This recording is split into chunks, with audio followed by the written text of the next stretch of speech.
After Genevieve. Oh, hey.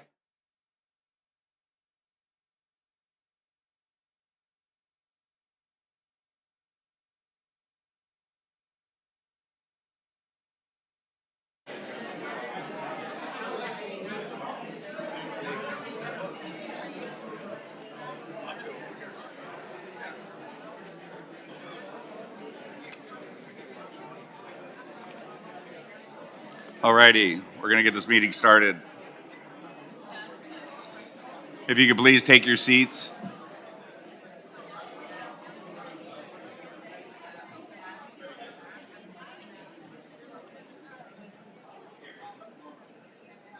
Alrighty. I'm calling today's meeting for April 22nd of the San Joaquin County Board of Supervisors to order. At this time, we will now have a moment of silence, silent reflection, or silent prayer in remembrance of His Holiness Pope Francis, who recently passed away.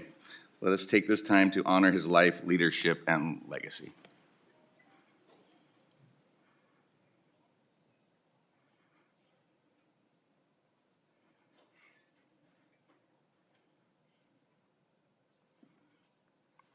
Thank you. Supervisor Ding, can you lead us in the pledge? Pledge allegiance to the flag Of the United States of America, and to the republic for which it stands, one nation, under God, indivisible, with liberty and justice for all. Thank you, Madam Clerk. Can we have roll call, please? Thank you. Supervisor Gardia, Present.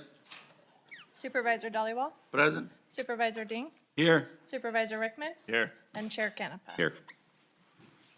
Thank you. So at this time, we will move on to recognitions and presentations. The first chair is an honor to read the first recognition, which is the ceremonial swearing in of the Healthcare Services Director, Genevieve Valentine. I would like to invite Director Valentine and her nephew, Maddox Valentine, to the well to be sworn in by Chair Canepa.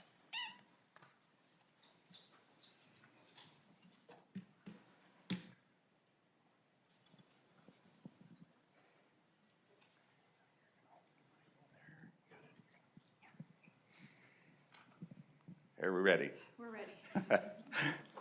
I state your name, I, Genevieve Valentine, do solemnly swear or affirm I do solemnly swear and affirm that I will support and defend that I will support and defend the Constitution of the United States the Constitution of the United States, and the Constitution of the State of California the Constitution of the State of California, against all enemies, foreign and domestic, against all enemies, foreign and domestic. that I will bear true faith and allegiance I will bear true faith and allegiance to the Constitution of the United States to the Constitution of the United States, and the Constitution of the State of California, the Constitution of the State of California. that I take this obligation freely I take this obligation freely, without any mental reservation no mental reservations or purpose of evasion, or purpose of evasion. and that I will well and faithfully I will well and faithfully discharge the duties to discharge the duties upon which I am about to enter. to, say it again, About which I am about to enter. about to enter. Yay. Yay!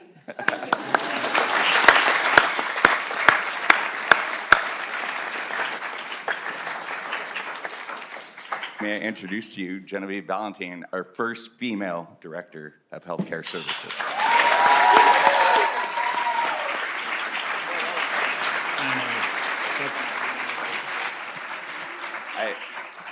I didn't know whether I was going to cry first or you were going to cry first. So, but I just want to commend her. She always told me, I'm going to have Greg Dietrich's job. I want Greg Dietrich's job. And here we are today celebrating her having Greg Dietrich's job.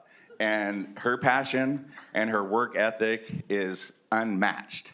I mean, she is always working, caring about the county. I mean, I served on the Behavioral Health Board. We went down to Bwell with Supervisor Ding, and we've been all over the state, all over the country with Supervisor Ding, fighting for beds, fighting for Bwell. I mean, you're an amazing woman. Your family's here. Thanks for coming. Thanks for sharing. I've heard lots of stories, but from the bottom of my heart, you are an example of what a county employee should be, and a director of a county agency, which I'm proud to be a part of. So thank you for letting me be a part of it. And we will go to, oh, I forgot to sign that. I guess we need to sign the, sorry. Okay.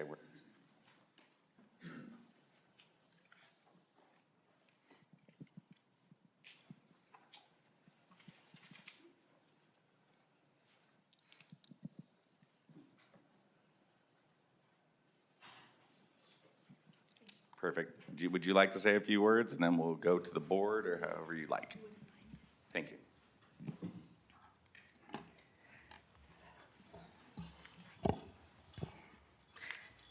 Good morning, Chairman, Supervisors, our County Council, and Madam CIO. It is with deep gratitude and a profound sense of responsibility that I stand before you today as your newly appointed Healthcare Services Director. I want to thank the board for placing their trust in me, for seeing me, and all the hard work and sacrifice that has occurred over the last many years.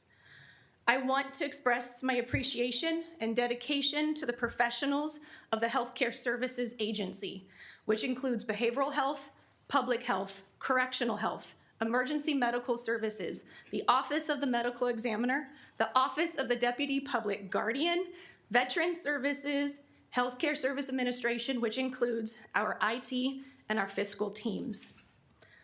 I also want to take a moment and appreciate my family. Mom, thank you for always praying for me.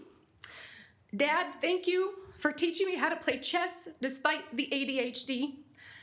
Thank you to my siblings for always loving me the most. My nieces and nephews for always or not shaming me when I am picking up a work call when I'm at one of your games. I show up to work every day to inspire you. Healthcare is not just an industry. It is a purpose and a calling. It's about people for people. It's about providing compassionate, equitable, and innovative care to those in most need. Our mission is critical, but it's also rewarding. As your new Healthcare Services Director, my vision is simple but ambitious. We will be the best in the state. We will be a beacon of hope for this community. We will be client-centered. We will invest in our people. We will be innovative, data-centered, collaborative. We are going to look at the outcomes. We're going to follow the dollars, but most importantly, we will never lose sight of our humanity and the heart that keeps us moving forward. Together with the Board of Supervisors, we will navigate change. We'll get into a little bit of trouble, but we will have a catalyst of a positive impact for this community. Together we will lead, not manage, and lead us into the future of what healthcare really should be. I am honored to take this role. I'm excited about the journey ahead. I look forward to leading this organization with transparency, humility, and unwavering commitment.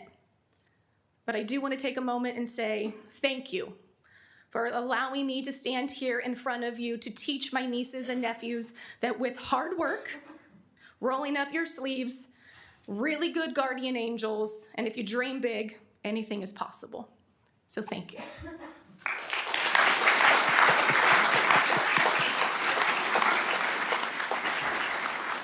Thank you. At this time, we'll start with the seniors of the board. Supervisor Rickman. And senior and title only. Congratulations, and your mom's back there, and your family. Congratulations, to all of you. Also, I know you're all very, very proud. Hey, you're going to be leading one of the, biggest portions, budgets or portions of our county, which a large portion of our budget goes to, and with a large portion of our employees. And we wouldn't put that on your shoulders if we didn't trust you, if we haven't seen, like you mentioned, the hard work, and you're being so proactive and just nonstop. We're excited to see how you're going to lead, but I'm pretty sure we all know you're going to do a great job. So thank you for, taking this position, and God bless you, and God bless your family. Thank you. Thank you, Supervisor Rickman. Supervisor Ding. Thank you, Mr. Chairman. Happy Valentine's Day. You're compassionate, but you're a tough nut. You're joining an administrative team that has been part of a culture change in this county that I'm very proud of. Peter Drucker was famous, former CEO of Ford Motor Company in 2006, that said, "Culture will eat strategy for breakfast." And that's what we need to do in everything we do. I know you will be compassionate, but you will also understand, and do understand, that term, "it's not our money, we have to spend it," is out the door, because none of it's our money, it's the taxpayer money. And if we have to send it back because there's no plan in place, we're gonna do that. City of Lodi. City of Lodi has no plan for our $8.2 million. They have no leadership at the city, no internal controls, and it would be irresponsible for us to follow through with that money. And I'm going to be asking this board at a coming meeting to pull that money back. I love the direction you are going, and I am extremely proud of you. And I do have something for you. So, excuse me. This is off script.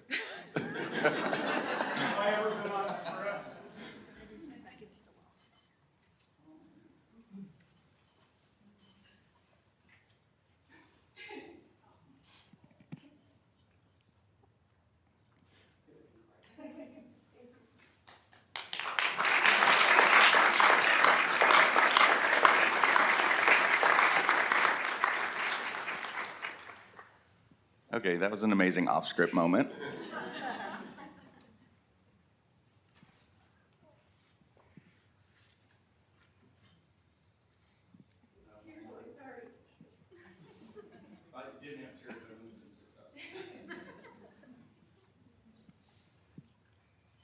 Thank you, Supervisor Ding, for those amazing words. Vice Chair Dollywell. Thank you, sir. Genevieve, I've known you about 4 months now. Yes. And not only you deserve this position, you earned it. I know it's not going to be an easy journey, but we are all here to support you. Looking forward to work with you. Congratulations to you and your family. Your daughter is amazing. She's a natural leader. Thank you. God bless you. Niece. Oh, your mom, okay. Supervisor Gardia.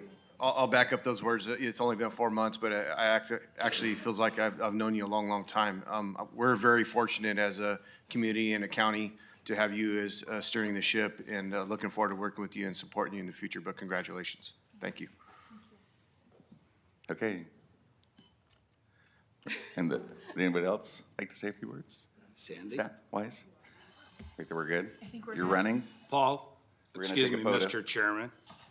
I think the county administrator would like to say. You just want to see if County I could do Administrator it Regalo. without crying. I will do it without crying, although it was very touching. So, thank you. I appreciate being able to comment. I won't even look at you, Genevieve, because she's already tearing up.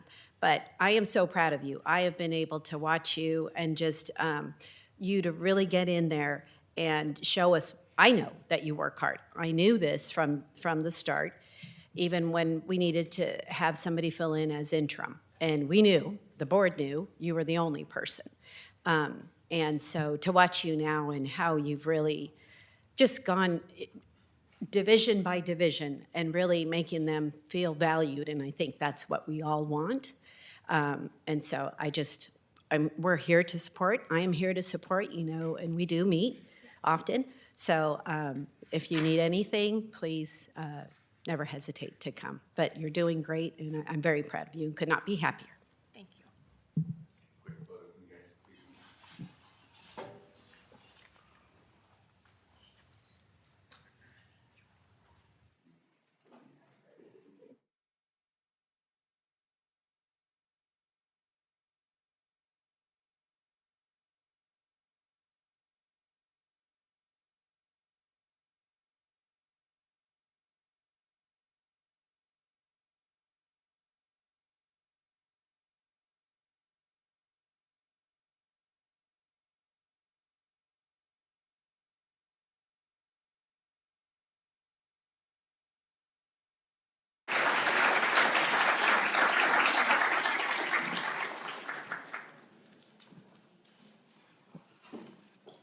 Okay, Madam Clerk, we're moving number 7 up.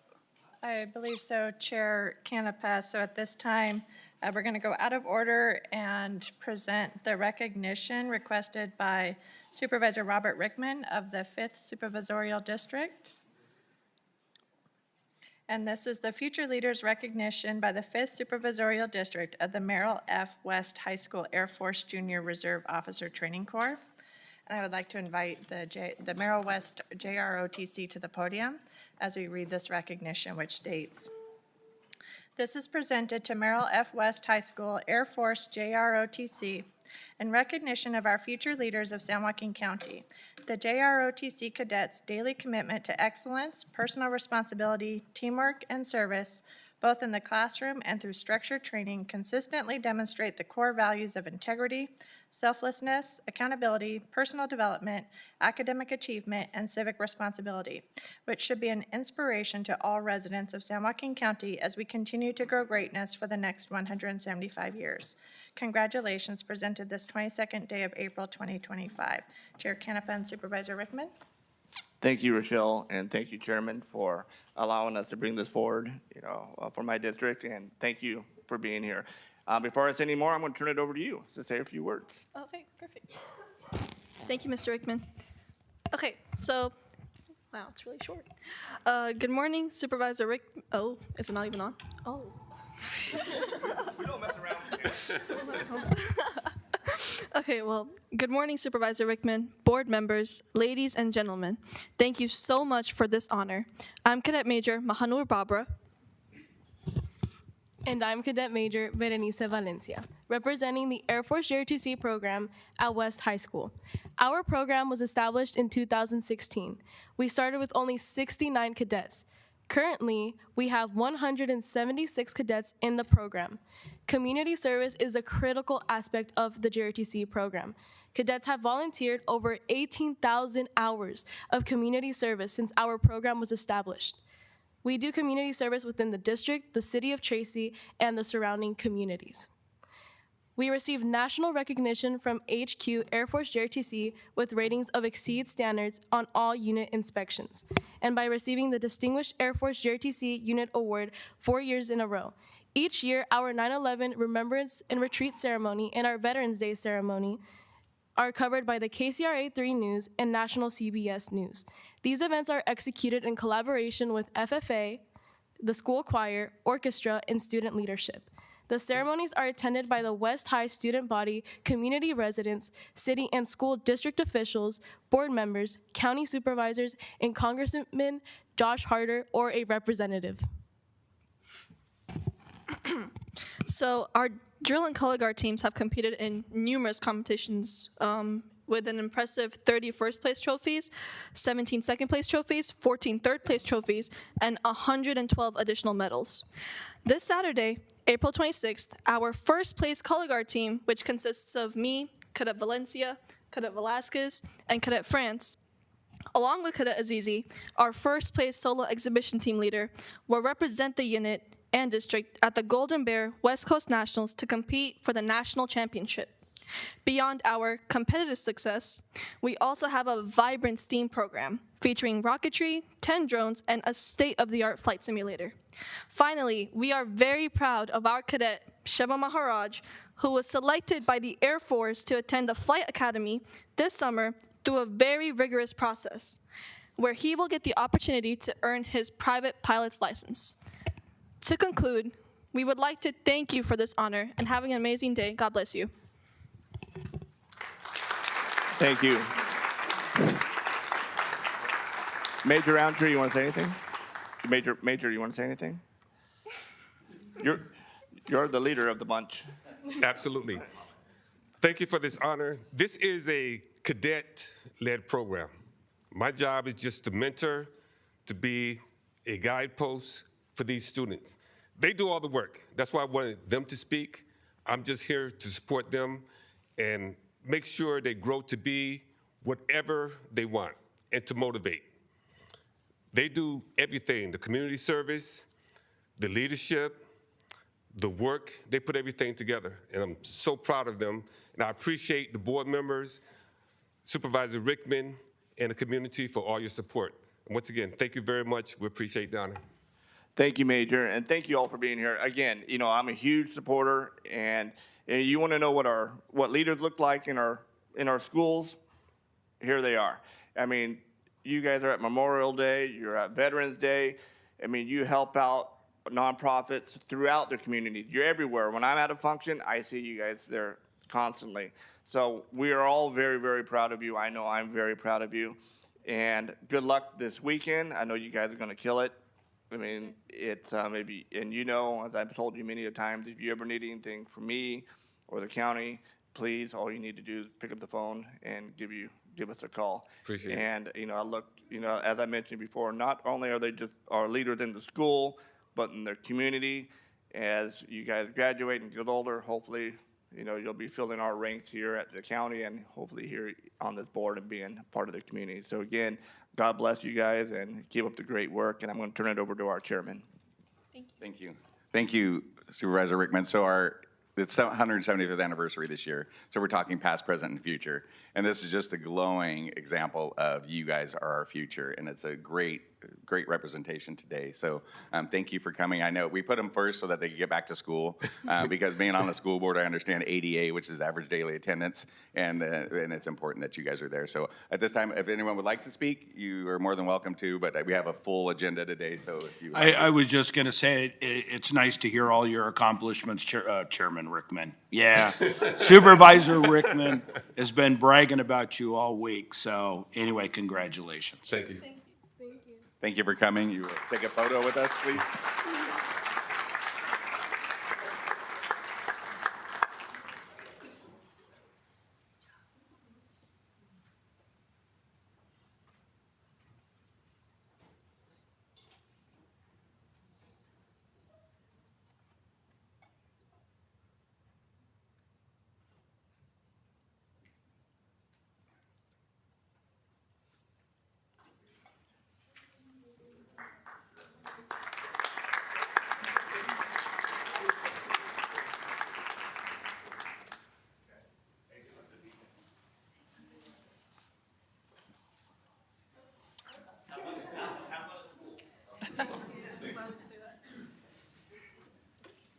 All right, moving back to number 2, Stroke Awareness Month. Clerk Thank of the you, board. Chair. Our next proclamation is the proclamation of May 2025 as Stroke Awareness Month in San Joaquin County.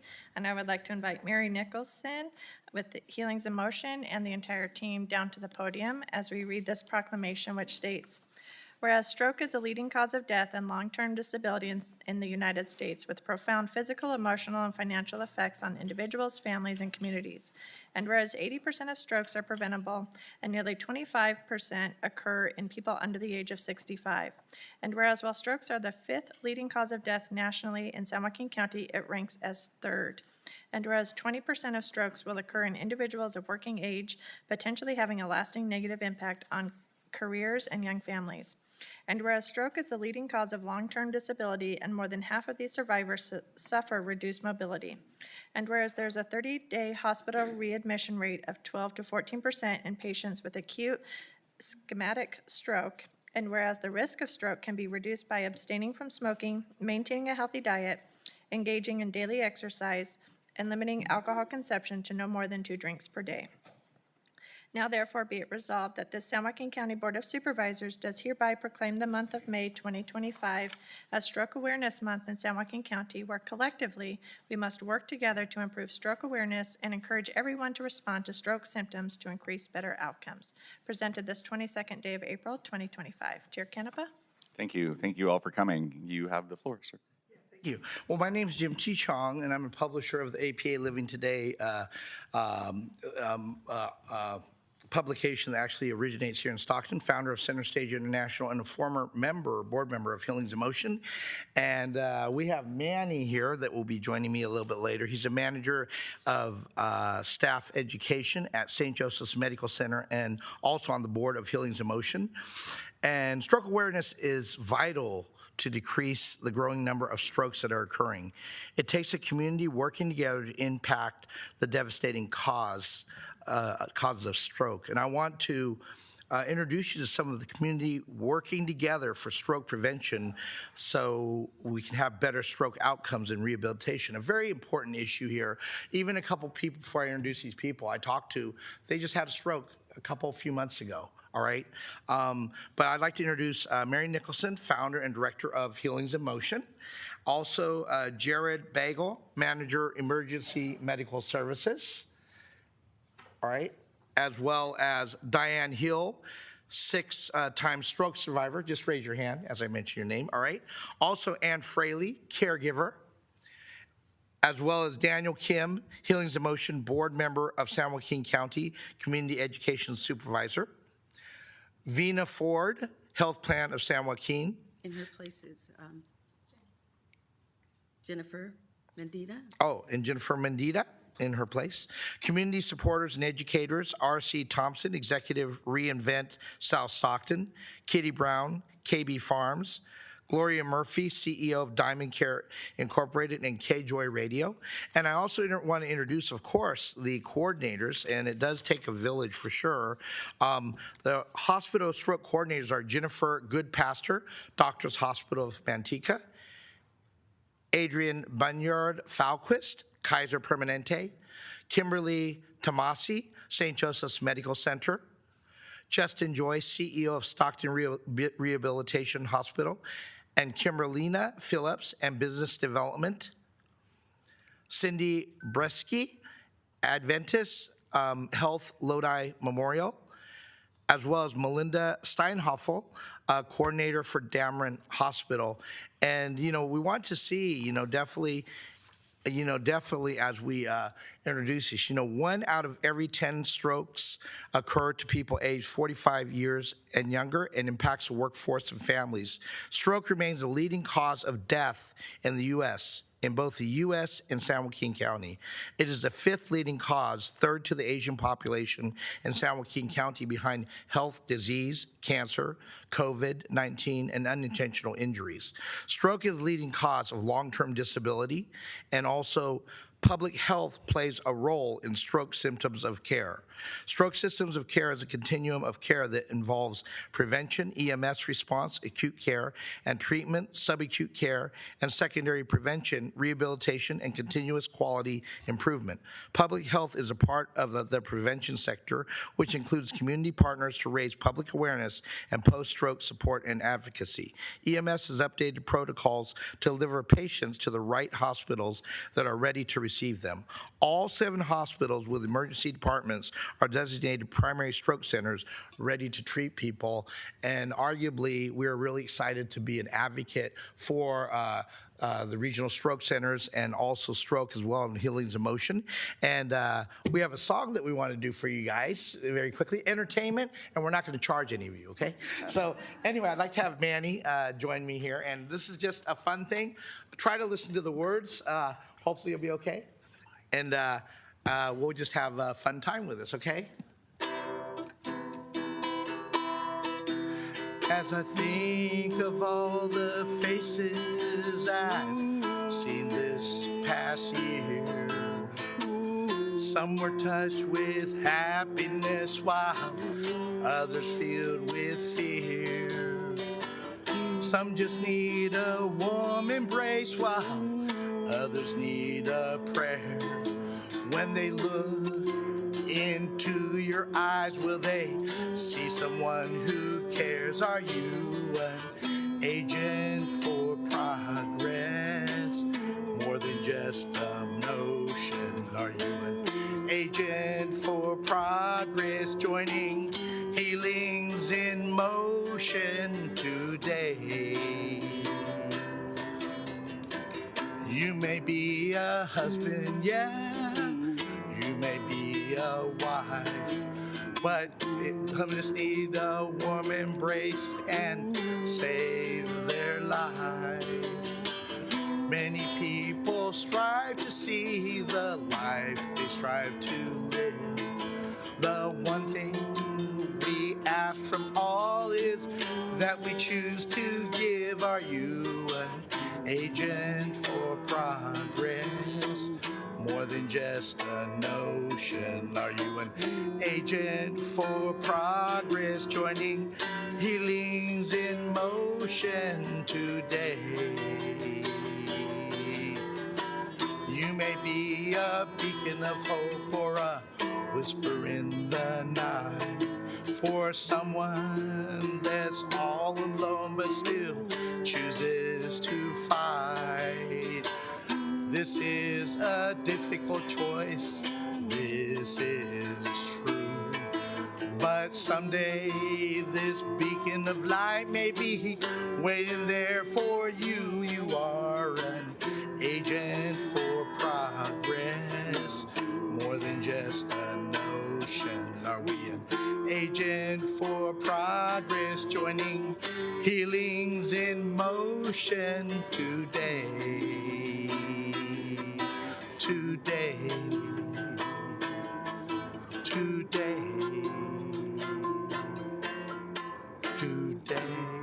And we ask for all of us to celebrate stroke awareness on behalf of Healings in Motion. Let's give all the stroke survivors, thrivers, a big round of applause.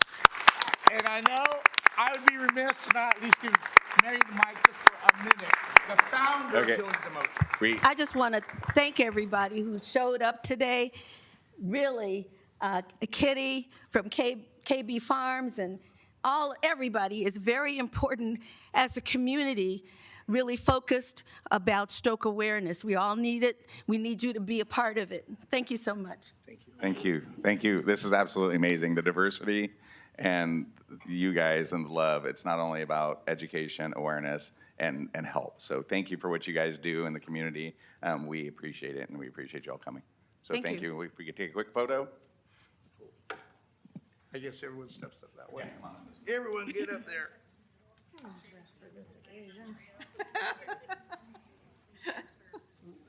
Can I take my coat off?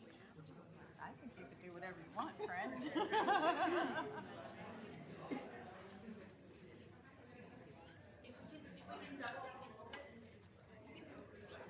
All of the stroke coordinators get a proclamation as well. And a raise.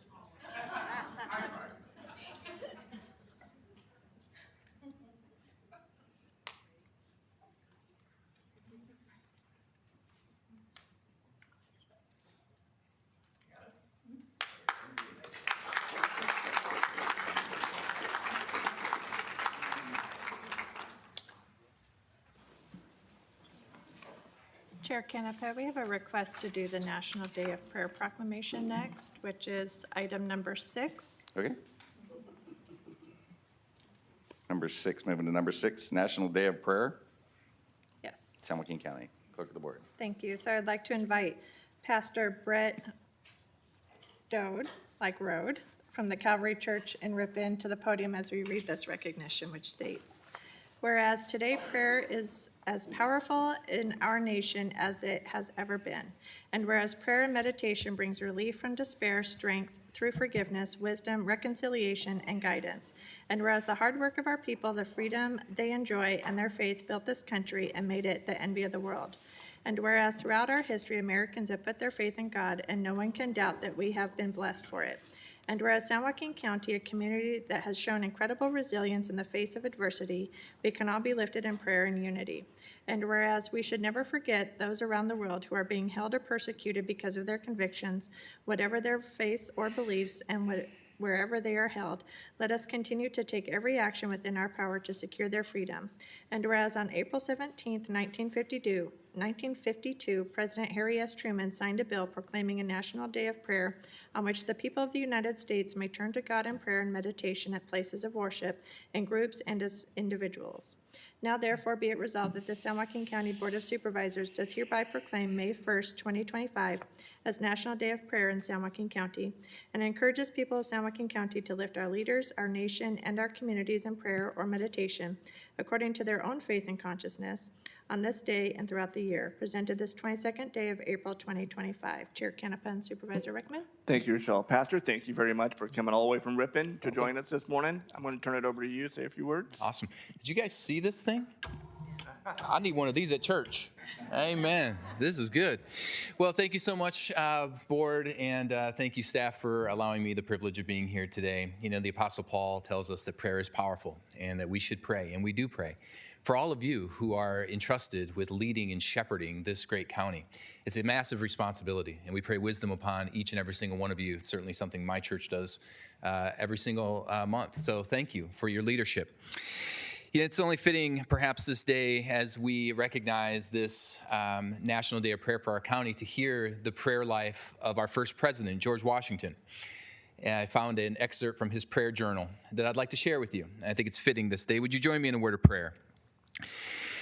Almighty God, says the president, we make our earnest prayer that thou will keep the United States in thy holy protection, that thou will incline the hearts of the citizens to cultivate a spirit of subordination and obedience to government, and entertain a brotherly affection and love for one another and for their fellow citizens of the United States at large. And finally, that thou will most graciously be pleased to dispose us all to do justice, to love mercy, and to demean ourselves with that charity, humility, and pacific temper of mind which were the characteristics of the divine author of our blessed religion, and without humble imitation of those examples in which these things we could never hope to be happy as a nation. God, grant our supplications, we beseech thee, through Jesus Christ our Lord. Amen. Amen. Thank you. Thank you, Pastor.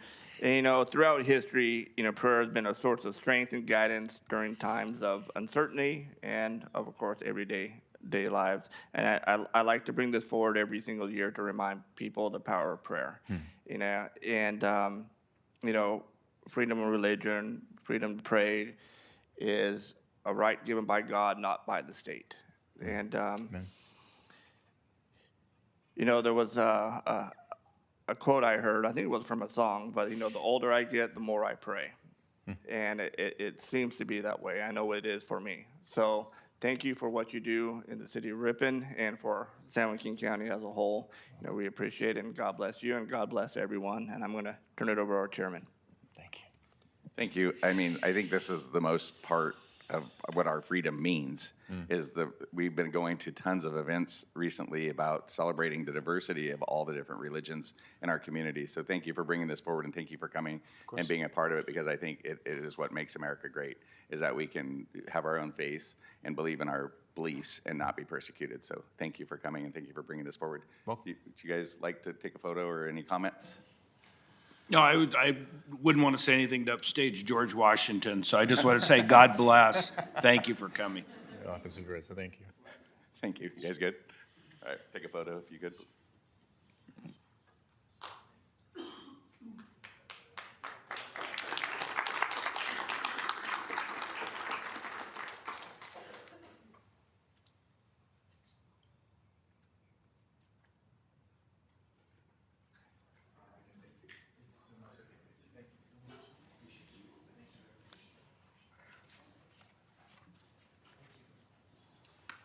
Oh, thank you. Okay, moving to number 3, National Donate Life Month. Clerk of the Thank you, Board. Chair.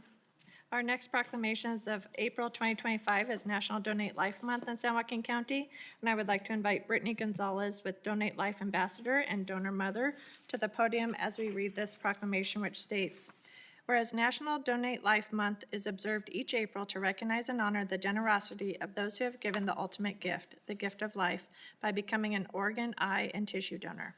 And whereas this month-long observance is a time to celebrate and express our deepest gratitude to the selfless individuals who have saved and healed lives through donation, as well as the families and friends who supported their loved ones in making this compassionate choice. And whereas more than 100,000 men, women, and children in the United States are currently awaiting a life-saving organ transplant, and countless others could benefit from tissue and corneal donations. And whereas a single organ donor has the power to save up to 8 lives, and a single tissue donor can heal the lives of as many as 75 individuals. And whereas raising awareness about organ, eye, and tissue donation and encouraging Americans to register as donors is essential to reducing the number of patients waiting and giving hope to those in need. Now therefore be it resolved that the San Joaquin County Board of Supervisors does hereby proclaim April 2025 as National Donate a Life Month in San Joaquin County and encourages people of San Joaquin County to learn more about organ, eye, and tissue donation and to consider registering as donors. Let us honor the courage and generosity of donors and their families and commit ourselves to a culture of compassion, hope, and giving. Presented this 22nd day of April 2025. Chair Canepa? Thank you.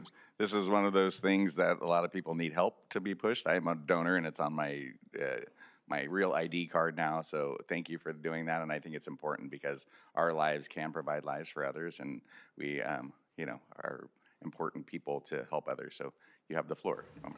I just want to thank the Board of Supervisors today for, thank you.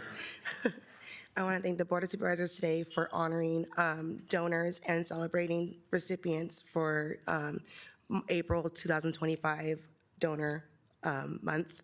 A little story about me, I'm an ambassador for Donor Network West, and I'm also a donor mom. I lost my 2-year-old son to a senseless crime here in Stockton in 2017. And it was at my darkest moment that I made the decision to donate his organs in hopes to make sure that another family doesn't have to lose their loved one or their child way too soon. And I am honored to say that Jackson donated his heart and his liver to 2 little boys in Southern California, one being 17 months old, the other one was 16 months old. And he's our family's favorite superhero. He loved Batman, but he's like the real life superhero. He saved people. He's not make believe. He's real. So I just want to thank everybody for letting me honor my son today and to celebrate life for those who are recipients. That's an amazing story. Thank you for sharing and turning tragedy into something triumphant. Thank you very much. Thank you. Supervisors? God bless you. Thank you for, being here today to bring awareness to, like you said, a gift of life, and that's exactly what it is, the gift of life. And, the people that have chosen, maybe have been on the fence of whether to donate or not hearing your story, my God, is so powerful. But God bless you, and God bless your family. Thank you. Supervisor Ding. Thank you. I can't even imagine making a decision like that in the middle of tragedy, and God bless. Thank you. Vice Chair Dollywell. God bless you and your family. Thank you. Supervisor Garcia.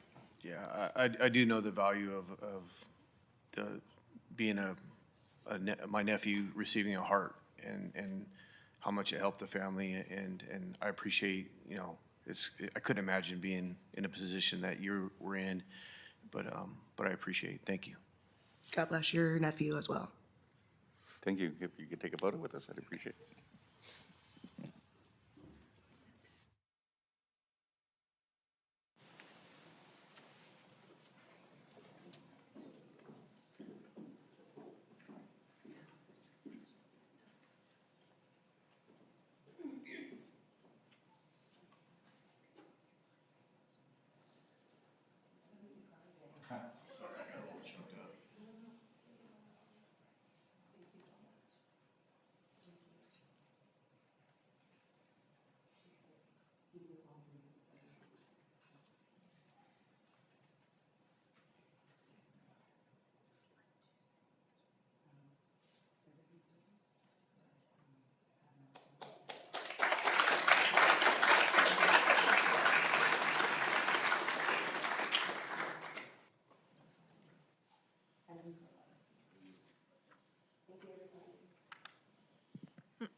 We have a long agenda today, and I was supposed to be speeding things along, and I don't know how you speed this along. I mean, that was just absolutely the most powerful thing you could obviously see.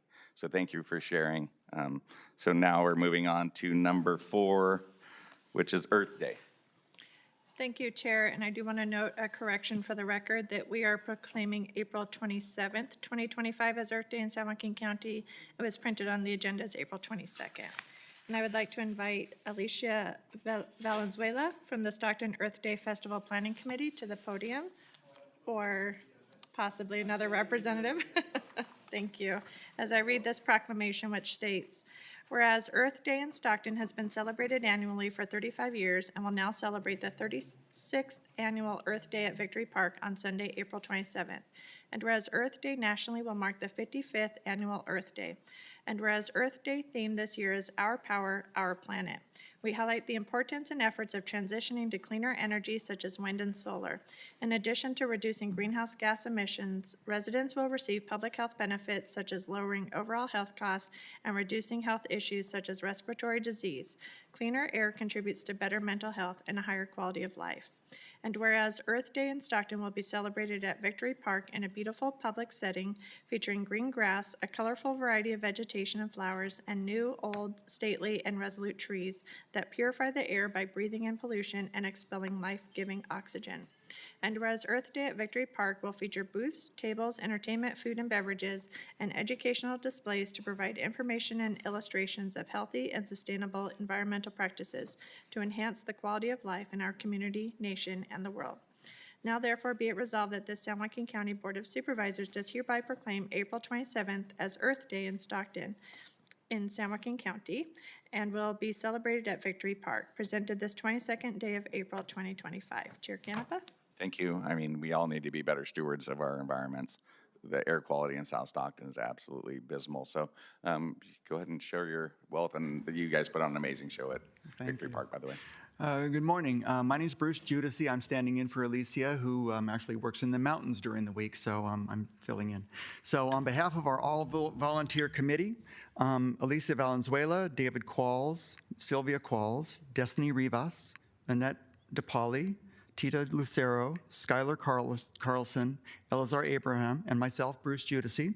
Happy Earth Day. Today is actually the National Earth Day, but we always celebrate it on the closest Sunday that we can in Victory Park, and we couldn't do it on Easter Sunday, so we're having it on this Sunday coming up. So anyway, for 36 years, our Earth Day Festival has always been free, always vegetarian, with local entertainment, always all volunteer, all our staff, none of our staff gets paid, and always family oriented. And so it's always educationally focused on what you can do. We're going to have over 100 booths this year. That's the most ever, including our Eco Village, with hands-on activities for kids and families. There's so much information, there's so many ideas. If you've never been, please come on out. There's just so much information that these experts have at each booth. It's really impressive. Weather will be great, And our Power Our Planet pretty literally would be talking about sustainable power generation, but also the power of information that we have in terms of people learning about environmental things that they can do individually for the environment. It's very powerful stuff. And so the power that you get from what you get from these booths and what you learn and what you can put into effect in your own lives, it's very powerful. So come on out. It's at Victory Park from 10 till 4. You can mark your calendar every year. It's going to be the Sunday closest to Earth Day, the real Earth Day, which is today. And thanks so much for this proclamation. Thank you. If you could take a photo with us. Sure.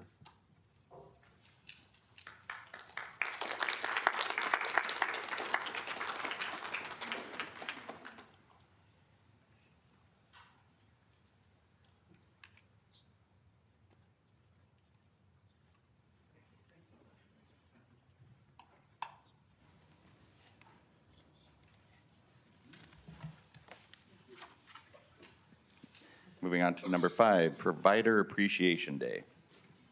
Thank you, Chair. Next, we have the proclamation of May 9th, 2025 as Provider Appreciation Day in San Joaquin County. And I would like to invite representatives from the Family Resource and Referral to the podium as we read this proclamation, which states, whereas Family Resource Center, Child Care Aware, National Association for Family Child Care, and other organizations nationwide are recognizing child care providers on this day. And whereas over half the children under the age of 6 nationwide are in some form of a child care setting, which provides critical enrichment opportunities and nurtures development for children of all backgrounds, and is a vital building block of our local and state economy. And whereas child care is high-quality early childhood education and a valuable investment in our children's future. And whereas child care professionals play an important role in cultivating, supporting, and educating young children in a warm, loving, and culturally competent environment to meet the needs of families. And whereas San Joaquin County recognizes child care providers as an essential workforce of our economy that allows families access to the care needed so they can work. And whereas San Joaquin County will join families and organizations nationwide in recognizing child care providers and all early childhood educators for their efforts in caring for the children of working parents and providing them with quality early childhood experiences. And whereas San Joaquin County residents are encouraged to recognize child care providers throughout the state for their dedication to providing quality care and learning services, and for the important role they play in our children's future. Now therefore be it resolved that the San Joaquin County Board of Supervisors does hereby proclaim May 9th as Provider Appreciation Day in San Joaquin County, presented this 22nd day of April 2025. Chair Canepa? Thank you, and thank you for what you guys do. Everybody needs to be able to work without having to worry about their children, because everyone who is a good parent is always worrying about their kids. So thank you for what you guys do, and you have the floor to tell us what you do. Well, thank you, Chair Canepa and Supervisors, for acknowledging the important role child care providers play in educating and shaping the lives of young children.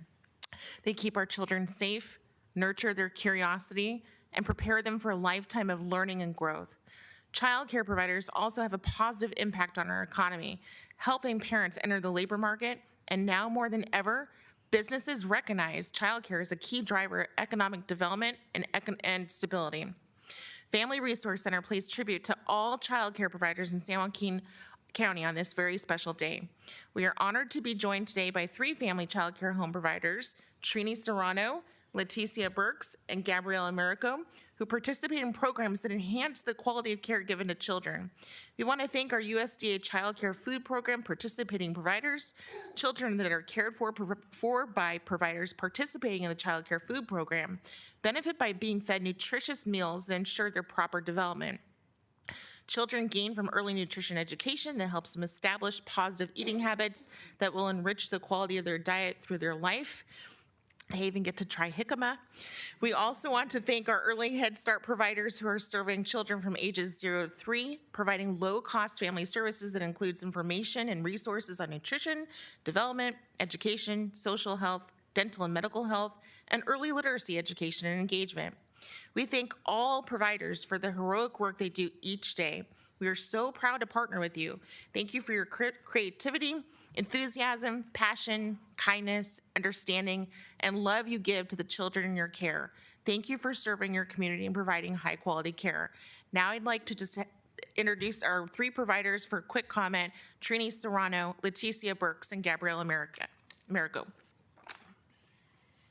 Hello, my name is Trini. I've been a child care provider since 2004. And since day one, FRCC has been my support. And they provide amazing programs like a Head Start and CCTR, and also the food program. And one of my rewards is like to open the doors of my house to all these kids that come to me. And one amazing thing is that that they feel like home when the parents are working. And they call me Tia. I receive calls from mom saying, oh, how do you make this recipe? And that made me so special when I receive a hug and a kiss and respect from the parents. Thank you for everything. Hello, my name is Gabriela Americo. Good morning, supervisors, staff, and community members. I am honored to be here today to accept this proclamation on behalf of many child care providers in the San Joaquin County. Thank you for taking the time to recognize the important role play in the lives of children, families, and our economy. Caring for our children is not just what I do, it's who I am. For the last 16 years, it's always been the rooted love, patience, and deep commitment to our community. Every child that walks through my door is met with warmth, structure, and sense of belonging. I work hard to create a safe and nurturing space where children can learn, grow, and thrive, especially those parents who work during non-traditional hours. As a provider offering care outside of the typical 8 to 5 schedule, I've witnessed firsthand how essential flexible childcare is in working families. Parents in our county rely on us so they can go to work with a peace of mind.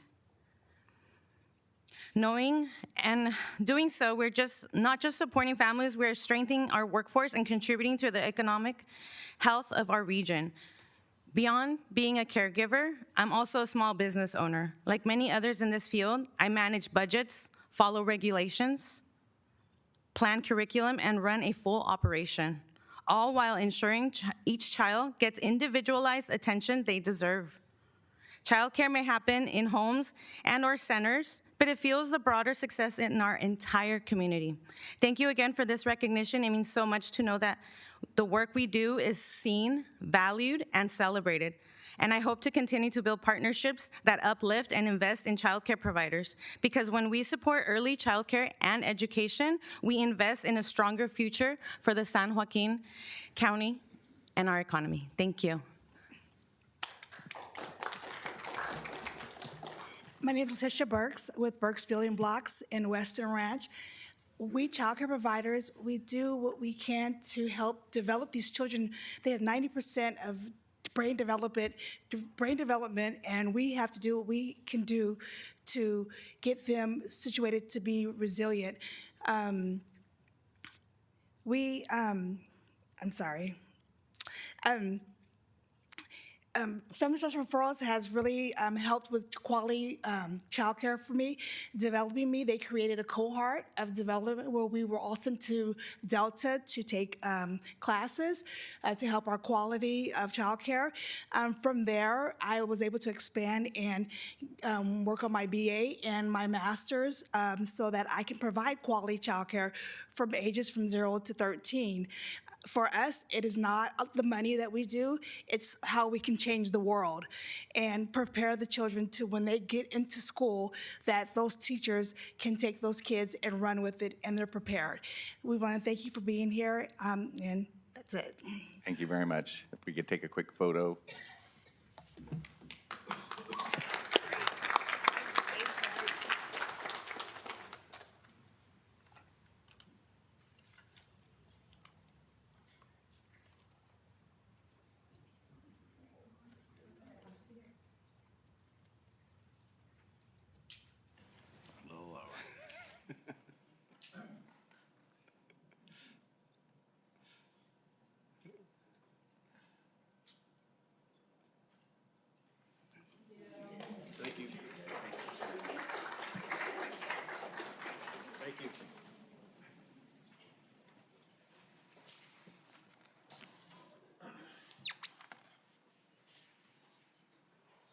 Number 8, Sexual Assault Awareness Month. Thank you, Chair. Next, we have the proclamation of April 2025 as Sexual Assault Awareness Month in San Joaquin County, and I would like to invite our District Attorney, Ron Freitas, to the podium as we read this proclamation, which states, whereas sexual assault is a profound and pervasive issue that impacts individuals of all genders, ages, and backgrounds, causing lasting physical, emotional, and psychological harm.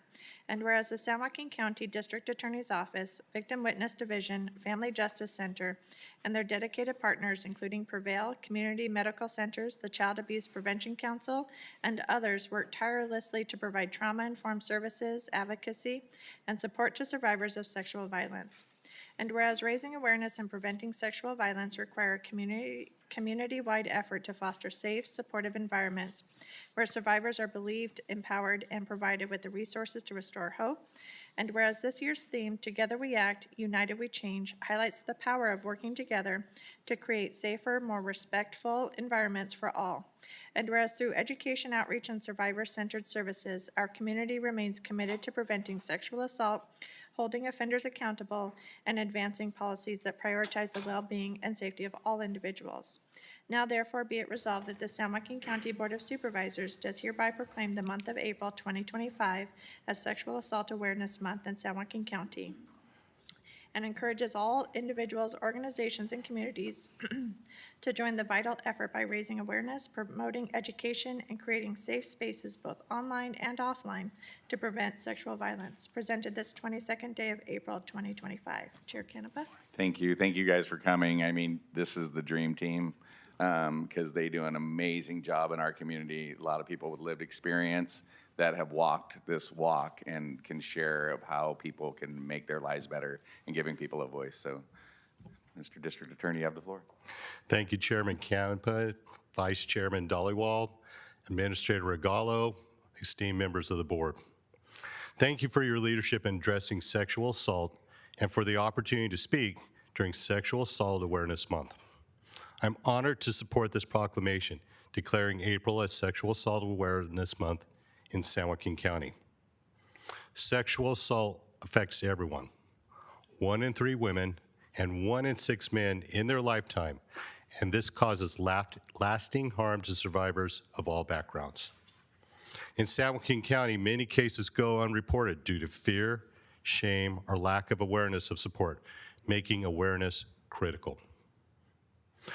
The 2025 theme, We Can Build Safe Online Spaces, highlights the need to protect individuals from digital harm.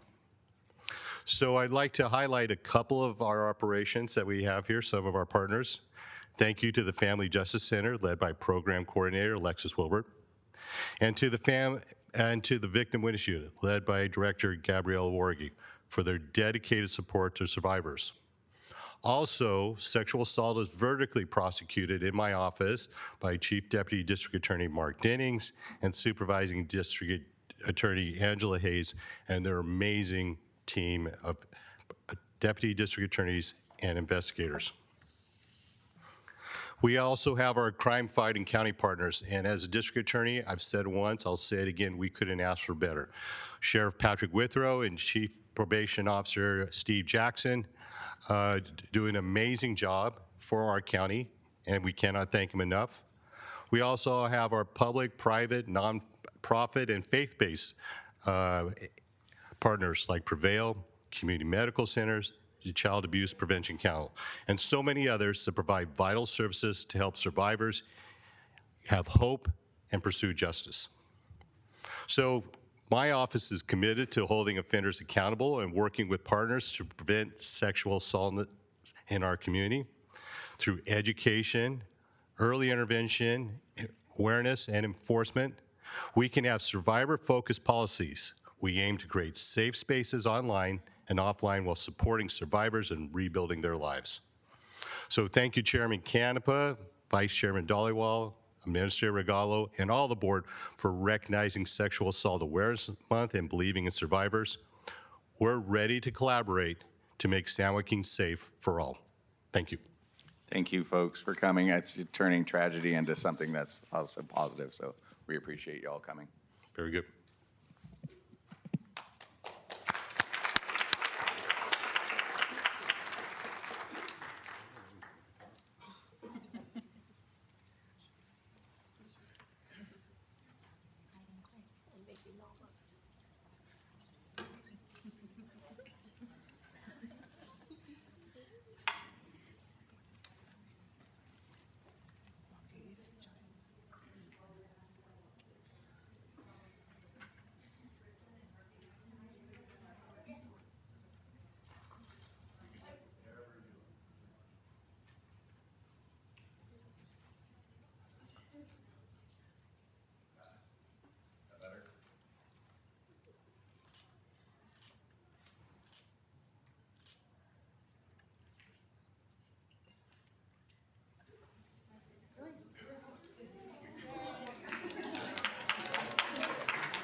Hospital Week. Thank you, Chair. Next is the proclamation of May 5th through the 11th, 2025, as Hospital Week in San Joaquin County. And I would like to invite Dr. Sheila Capri to the podium as we read this proclamation, which states, whereas hospitals play a vital role in the health and well-being of our communities by providing compassionate, high-quality medical care to residents in time of need. And whereas San Joaquin General Hospital has been a cornerstone of healthcare in San Joaquin County for over 160 years, offering essential medical services, advanced treatments, and life-saving care to our community. And whereas the dedicated workforce of San Joaquin General Hospital, which includes over 2,200 employees, ranging from physicians and nurses to technicians, support staff, and administrators, work tirelessly to provide exceptional patient care and uphold the highest standards of medical excellence. And whereas these healthcare professionals and support personnel demonstrate unwavering commitment, resilience, and compassion, particularly in times of crisis and public health challenges, making a profound difference in the lives of patients and their families every day. And whereas Hospital Week offers an opportunity to express our deepest gratitude and appreciation for the vital contributions of all hospital employees in our community. Now therefore be it resolved that the San Joaquin County Board of Supervisors does hereby proclaim the week of May 5th through May 11th, 2025 as Hospital Week in San Joaquin County, and encourages all residents to recognize and celebrate the hard work, dedication, and compassionate service provided by the staff of San Joaquin General Hospital. Presented this 22nd day of April, 2025. Chair Canepa. Thank you, everybody. San Joaquin General Hospital is our trauma center. So it is a value that we often take for granted because until you need the hospital, you don't really care about the hospital. So we're here to celebrate you guys because you're doing an amazing job. I come for the new equipment that was out there and all the things that you guys are doing to move the county forward for the next 175 years at the county. So thank you, and you have the floor. Chairman and members of the board, thank you very much. You know, I kind of wondered why we were the bottom of the list. You know, we were number 9. But after listening to all these phenomenal people doing amazing things, I go, oh gosh, you know, yes, we're the hospital and we're just part of a process. You know, we're part of this extended community which does such phenomenal work. But I have to thank, you know, on behalf of all of us standing over here, all the staff and employees of San Joaquin General Hospital. You may not believe it, but I've been there for 46 years, all right? Now, you know, gray hair kind of tells you've been there an awful long time, but I didn't realize it was quite that long. I started as an intern and did my residency at San Joaquin General, and I stayed on for all these years. And some of the people that, you know, at the county were trained at the county hospital, whether it was residents becoming now doctors, surgeons, medicine, family medicine, from UOP, the pharmacy residents that now are pharmacists at our hospital, students from Delta College and the neighboring, you know, nursing schools that are now nurses at the hospital. So thank you for this proclamation. I think this is wonderful. I want to say thank you to all our staff, the phenomenal work. But it's not just doctors and nurses. You know, we always think of doctors and nurses because they do all this work and they're in the news and that sort of thing. But what about all the other staff that are with us, okay? If you don't eat, you don't work. Our cafeteria workers, you know, they put out that phenomenal food for us, right? And if you're late, they'll hold a little something for you so you can get to the cafeteria and eat at an odd hour. Of course, all our nurses, our medical assistants, you know, that start off with us. Some of them go to nursing school and come back as nurses. Our environmental staff, engineering. You know, I'm not going to go through the whole thing because they're just amazing people. So all the people that were here today and said phenomenal things, well, I want to say San Joaquin General Hospital is a phenomenal hospital. I know it well. I was in the Towers building where I trained. You know, the Towers building that people want to abandon right now, and I go, please don't do that. Okay, that's where I trained, and it's a beautiful building, but I know when the bricks fall, you know what will happen with that. But the new hospital, because of all of you, is what we got. The equipment is because of all of you. We got the latest robotic, you know, equipment for surgery, which is the Intuit Robotic 5. We also have the XI, which is the older generation, and our surgeons are ecstatic. So thanking everyone, but I also want to thank our residents. This is graduate medical education. They're the ones that train at the hospital and become the future, you know, doctors at the hospital. I'm one of them. Dr. Sadat behind me is another one. Can you believe it? I trained him. Okay, so, and I don't know how many more there are, you know. With my jacket, So thank you. I don't want to take long because I know it's a long agenda. You're trying to get rid of us, but thank you very much. Thank you. Your passion is amazing. And you always think last but not least is what I would strive for. Would anybody like to say comments about this Well, of beautiful course. organization? The reason you're last on the agenda is I want you in the room as long as possible. National Stroke Awareness Day. The attitudes of the staff at San Joaquin General are incredible. My son was in there. I did a Saturday night. There was nothing on Netflix, so I spent Saturday night in the emergency room and just, just the positive attitude is just amazing. The one thing I do want to point out, I've gotten some reports, and one of them was out of Lodi Memorial this weekend, but the current environment, some of the patients that are going into our hospitals have been, especially in the transient community, have been abusive. And the amount that I think nurses and medical professionals put up with is just an amazing thing. If you could arrest them, you probably would, but you can't because there's a medical, and so you got to keep them in there. And it's kind of a catch-22. I just want you to know we are aware of it, and we are aware that you go above and beyond what any human being should have to do. Thank you. Anybody else? Good. I also want to shout out to the nurses for signing a contract. That's important because we need nurses at our hospital. So I do want to give a huge shout out for them because we're all a team county. Both so. representing the nurses. So thank you so much for doing that. I want them to know that they are a valued part of our hospital. So thank you very much. But don't forget our cafeteria workers. Cafeteria and the EVS workers, and the medical engineering staff. records, Okay. Billing. We got to bill too to get the money. So They're all all those amazing folks, people. we praise you all. So thank you so very much. Thank you, everyone.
Okay, at this time, we'll have public comment.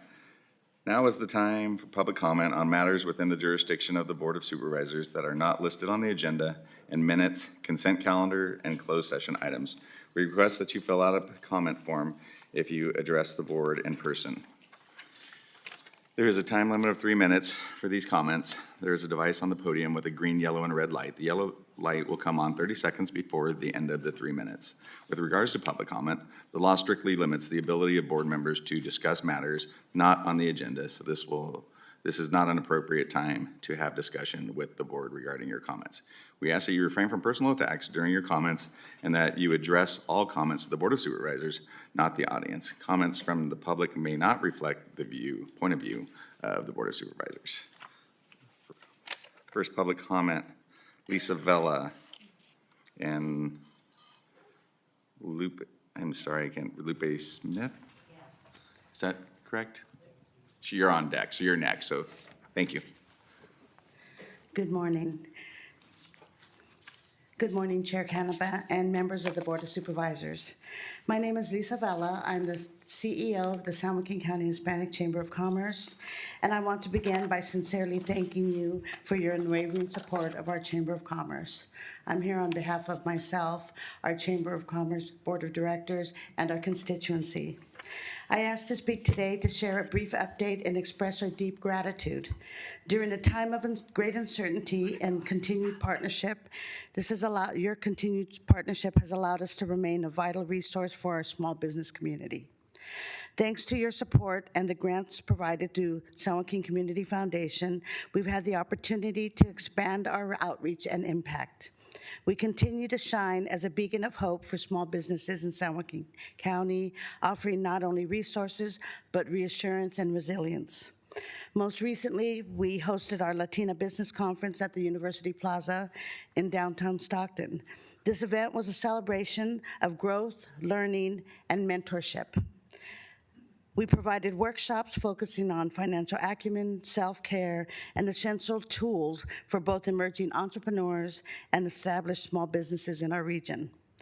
This luncheon portion of the event also honored the growing spirit of mentorship that continues to thrive in our community. On a personal note, this past week, due to a motor vehicle accident, I suffered a small stroke. It was unexpected, but through God's strength and grace, I was reminded of my purpose to keep showing up and serving. Like many small business owners who wake up every day facing challenges, we continue to press forward because others are counting on us. That same spirit of resilience drives our community to rise, endure, and lead with strength.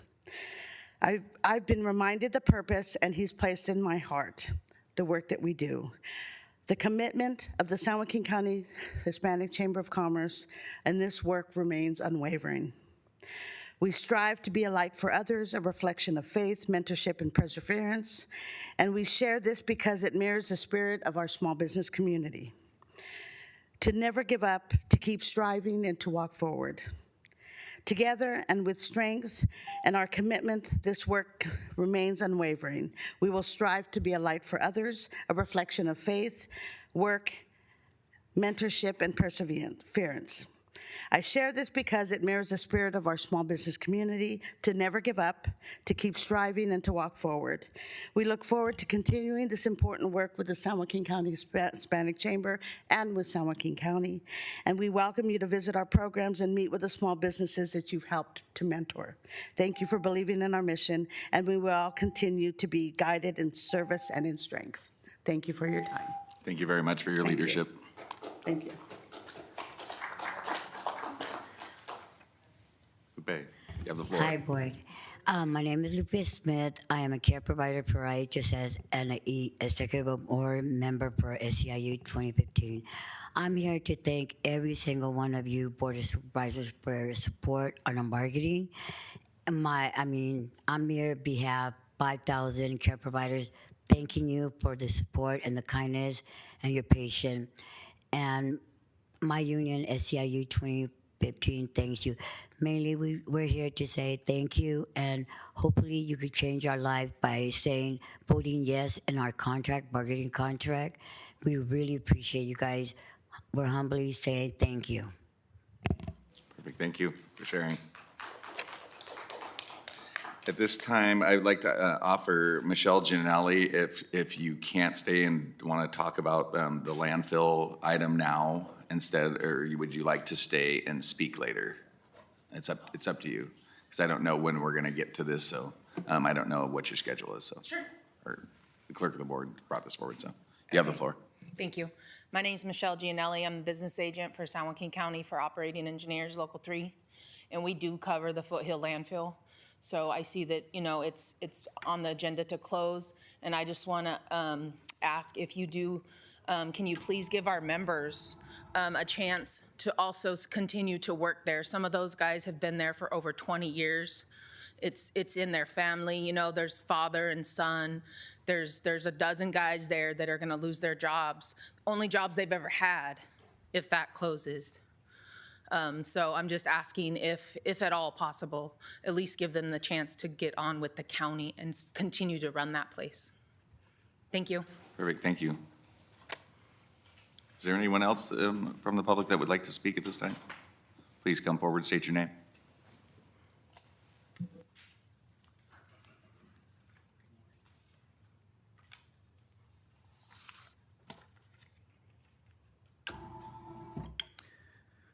Good morning, Chairman Canepa, Board of Supervisors.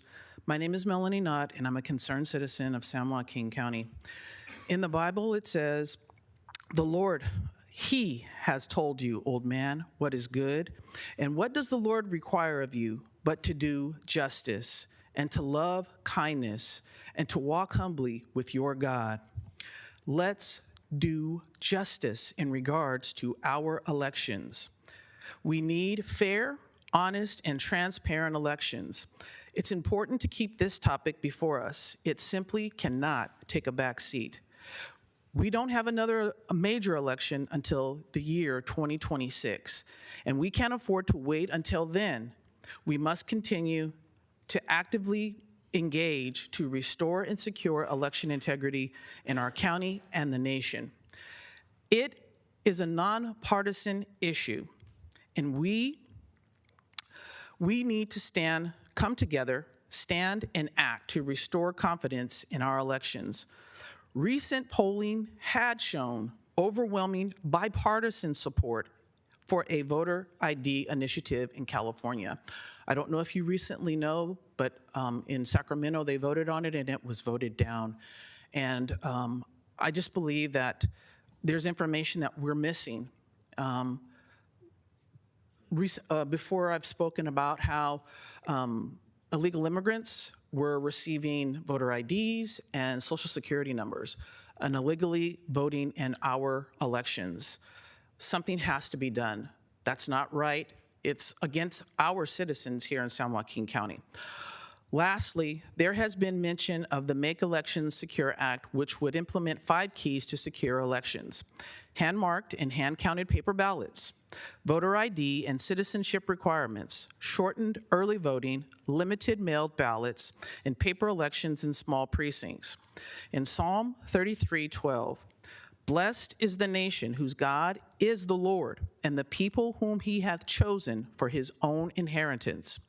Our founding fathers knew it would take a free, sovereign, well-educated, and heaven-appealing individual to protect, to support, to defend, and to keep this great republic. So I look forward to working together with you all to do just that. Let's keep our republic, restore our elections. Thank you for your time to speak today. God bless you all, and have a wonderful day.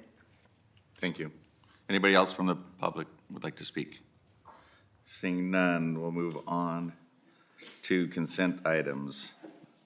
Which items would the board members like to pull, starting to my left? Supervisor Rickman? Supervisor Gardia?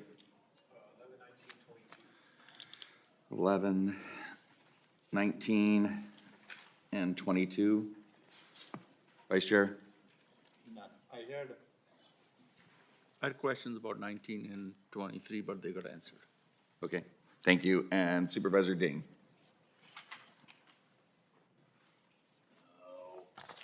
I'll leave it alone. Thank you. You sure?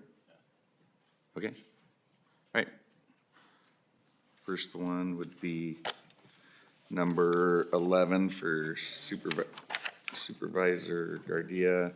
Adoption of uncodified urgency ordinance pursuant to Government Codes, Section 25123, to replace expiring March 11th, 2025 uncodified urgency ordinance to establish a moratorium on the establishment of a new and relocation or explanation of exiting tobacco retail or smoke shop businesses within the unincorporated areas of the county. I think the biggest concern I have is that we've had that little bit of a lull between March 11th and we got to vote it again. So I just want to make sure that we pay attention to when they expire, the moratoriums expire, unless you can correct me if it didn't expire at all. No, it has not yet expired. Previously, we put this on the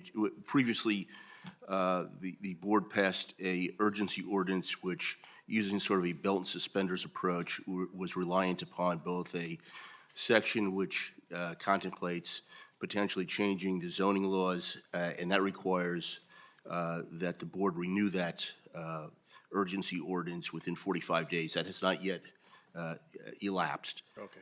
And then the second basis was using a government code section, which does not expire.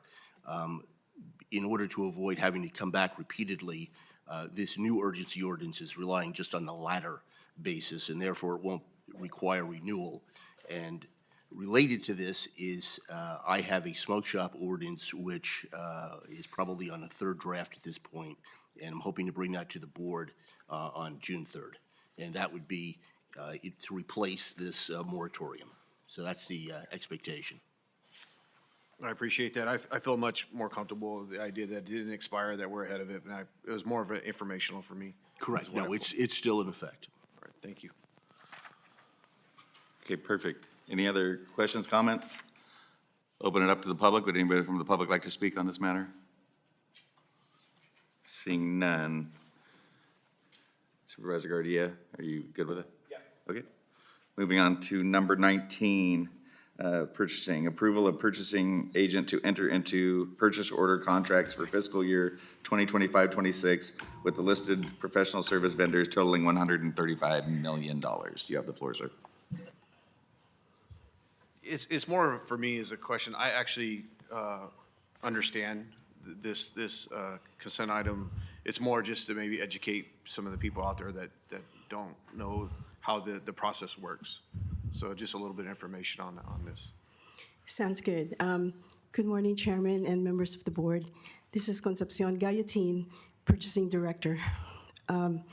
So as a purchasing agent, I have the delegated authority of $200,000 per vendor per fiscal year. However, because we have 30 county departments, and a lot of the departments utilize the same vendors, that purchasing authority is now beyond what's needed. So you have 10 departments requesting for $200,000 maintenance for a particular vendor, right? So you're looking at over $200,000, of course, and each of those departments now have to go to the board to get that approved.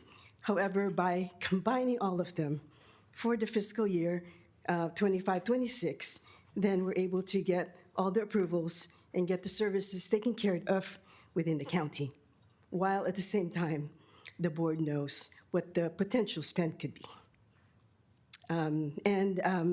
The spend that the departments actually use is based on the budgets that they've been approved by the board. So I hope that helps. It does, and it's just more for informational, to educate people that might be watching this and might have questions. But thank you. Sounds good. Thank you. Thank you. At this time, supervisors, any questions, comments? I'll open it up to the floor. Would anybody from the floor like to? Seeing none. Supervisor Garcia, good? Okay. Moving on to number 22, Behavioral Health Services, approval of agreement with El Concilio of California for behavioral health services for the period of July 1st, 2025 to June 30th, 2028 in the amount of $810,313. Supervisor Garcia. I guess I'm hitting everybody up for a lot of information today, but more than anything is just to highlight what El Concilio does for the community and give the opportunity to educate myself and my colleagues, of what we do and what type of services they provide. Good morning, Chairman, Supervisors, County Council, Madam CAO, Genevieve Valentine, Healthcare Services Director, and with me is Kara Dunn, the Assistant Director of Behavioral Health who oversees administration, so she can give additional information about the contract specifically. In terms of the clinical services and the services El Concilio does on behalf of behavioral health, it largely is involved to a variety of mental health and substance abuse treatment for those who both have Medi-Cal and don't have Medi-Cal, who want culturally sensitive Spanish-speaking services within the community. So El Concilio partners with behavioral health to work with those that are underinsured or insured in order to provide a variety of services, anything from therapy to housing navigation, case management, and additional services such as linkage to higher levels of care or lower levels of care. Behavioral health at large actually serves the medical component, so we work in partnership with El Concilio. So we have the psychiatrists, but they have the therapists and then case managers. All of their work is field-based and community-driven. Do they provide us any data to see how many patients and? Through the chair, I actually have a whole lot of data for you. So as of this moment in this fiscal year, they have served 185 unique clients. 114 of those were Medi-Cal beneficiaries, 71 were non-Medi-Cal beneficiaries. They have provided 623 services in addition to the medical services that behavioral health has provided. And that's for all 3 of their programs that they have through their contract, including trauma-specific services for prevention and early intervention. And I have other data if you want some of that too. I'm good, thank you. Okay, great. Supervisors, any questions? Thank you for bringing this forward, because we always see these dollar amounts, and you know what are the health outcomes that we get from them are important. So thank you for keeping the data. It's important. Absolutely. Anybody from the public? Any questions or comments? Okay, seeing none. Thank you. Thank you. So at this time, I'll take a motion to accept the consent. Moved. First from Supervisor Rickman, second from Supervisor Gardia. Call for the vote, please.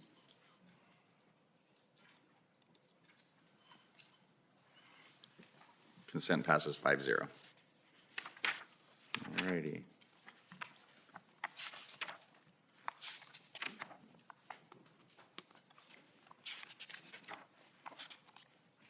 This time, we'll move to discussion items. The first one is from my office, authorize San Joaquin County to serve as the fiscal agent for the Emergency Food Bank of Stockton, San Joaquin fiscal year 2026 federal community project funding. So at this time, the emergency food shelter is coming up, and they needed a fiscal agent to get some of the federal funding, and they could not apply for the money as a nonprofit. So we are trying to see if we can agree to be the fiscal flow through. So I heard you have the floor. Chairman Canepa and members of the board, I'm Leonard Hansen, the CEO of the Emergency Food Bank of Stockton, San Joaquin. I stand here in a place that Tim Bwell stood 18 years ago when the supervisors helped us form the Mobile Farmers Market. The Mobile Farmers Market has 88 sites today throughout the county in food deserts, distributed 500,000 pounds of fresh produce, nutrition education, individual counseling, and help and hope in each one of those sites. It's a long partnership. I bring up the long partnership because it's withstood a great deal.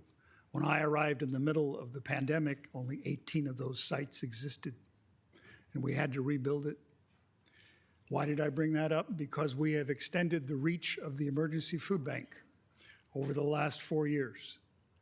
In 2019, we gave out 3.9 million pounds of food and served 124,000 families. Last year, we gave out 7.3 million pounds of food, and we served 296,000 families. What does that really mean? The county statistics tell you that 10.8% of San Joaquin County is food insecure.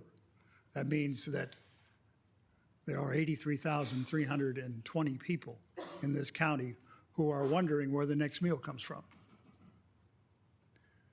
In 2024, because we count in everybody, we have people with laptops who go to the cars, we take all sorts of certificates, and we participate in HMIS. We serve 75,589 of those people, 88% from the Emergency Food Bank. And we're doing it in the same facility that we've had for 30 years. We have a 5,000 square foot warehouse and a 2,000 square foot refrigerated warehouse. We're doing a lot more. We rent a building at the San Joaquin County Fairgrounds at 15,000 square feet. We've used that building for product, And we've also put all of St. Mary's in there one time when Petra called me and said, we have to move everything out. So it's a useful piece of property to use. We have 4 canisters that we bought, 44-footers from the Port of Oakland, that are already on the existing campus to hold product. We also have a line, because we are not just a bank for others to draw from, although quite a few do. But we serve 3 hours every day, Monday through Friday, north of 500 cars a day in front of that food bank. That's client-facing in the street, hand them a box, listen to them, talk to them about their PG&E, see if we can help in other ways. So those people are all dependent upon the food bank for some information as well as the box. And we have reached out into those people, and we've given them food as medicine programs that are backed by Abbott Fund, by Kaiser Permanente, by HealthNet, and now we are going into CalAIM with the health plan of San Joaquin. All of that leads to a great many people coming to 7 West Scotts.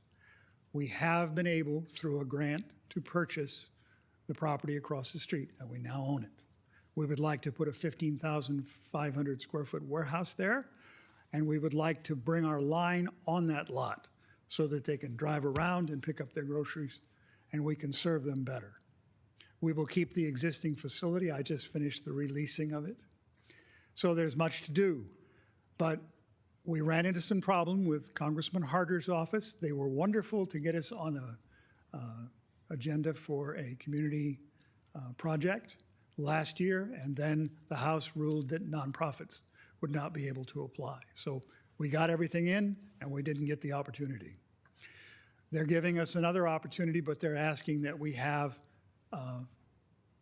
the county support us in making the request. I bring up what we've done, who we've served, and how we have grown what we do. I do ask you for your help, and I hope that you can give us a hand. I'll stand for any questions that you have. And I also brought more copies of this. We sent you some, but if you need some, I'll be happy to give them to the clerk and they can pass them out. We give out an annual report now of the last 4 years, tells you everything about us.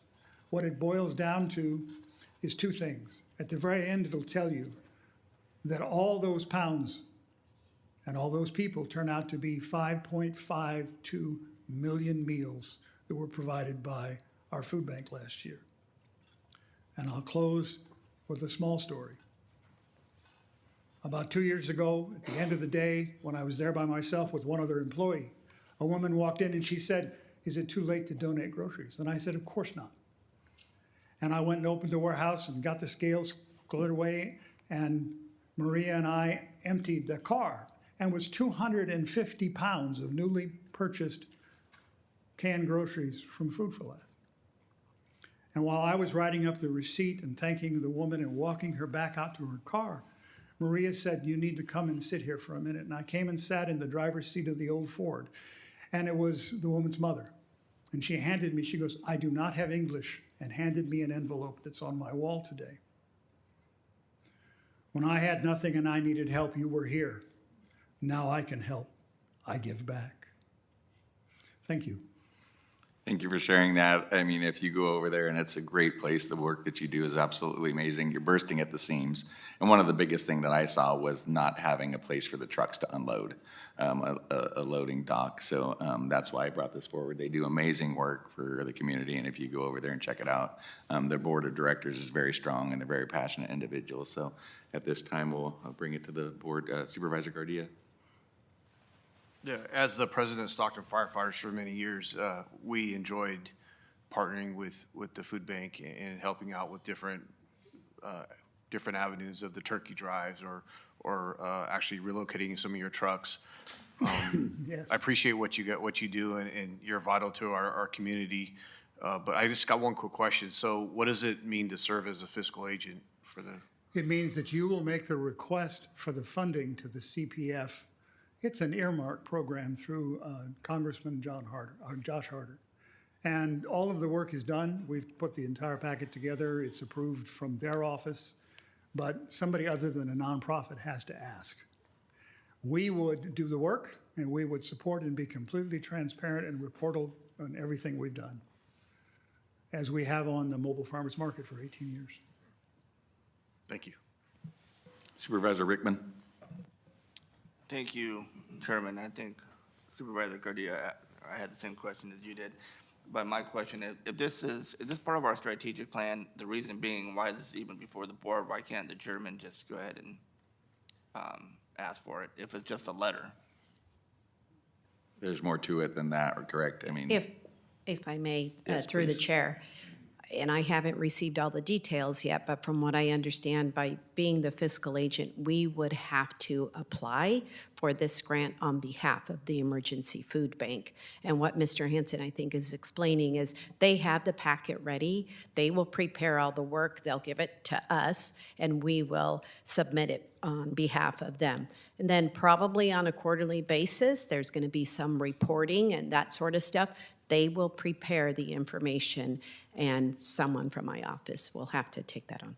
Okay, so it's a little bit more in depth than just what it looks like. Yes, here it's as just correct. a letter. I don't Okay. have all the All right, details yet. that's It is, fine. right. I was just wondering. The reason I did it, encumbering staff time, so I didn't want to. No, that's fine. I thought it was, it makes sense now that what you're explaining. But hey, thank you for the work that you do on your team over there. And I know in the southern portion of the county, we have Escalon Strong, Tracy Interfaith, and it's amazing how many people just need the basic necessities nowadays with the economy the way it is or the way it has been, and with inflation, PG&E, something that this board is constant up here and pounding on the dais, or or gas prices. When you think it can't get any worse, it does. And so thank you for the job that you do and helping out our families that are really in need. So God bless you. Thank you. Thank you. So we just need to give direction, or do we need to? Counselor, can you help us on that, please? I believe there's a motion recommended. 1 second here. So moved. Can you get a second? Yeah. I'll second it. Yeah, motion is required. So you got a motion, I'll second. Or did you want to second it? No, that's fine. So Supervisor Dolly, or Vice Chair Dollywall and Supervisor Dingwith second. Rickman, sorry. I apologize. So call for the vote, please.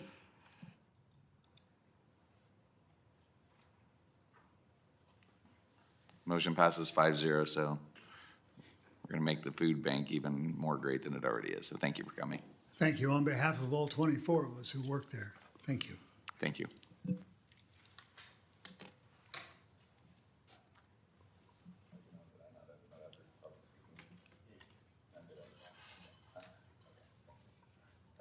This one too is also discuss the Stockton takes action against retail theft program and provide direction to the county staff concerning the Greater Stockton Chamber of Commerce's proposal to offer Start app at a subscription fee basis. Frank Farrell, are you coming up? So this one is, it's other folks in other municipalities are wanting to borrow it. And since, or subscribe to it. So it's been an amazing program with the district attorney, and obviously we were in on the ground floor. So the county has the rights to the START program.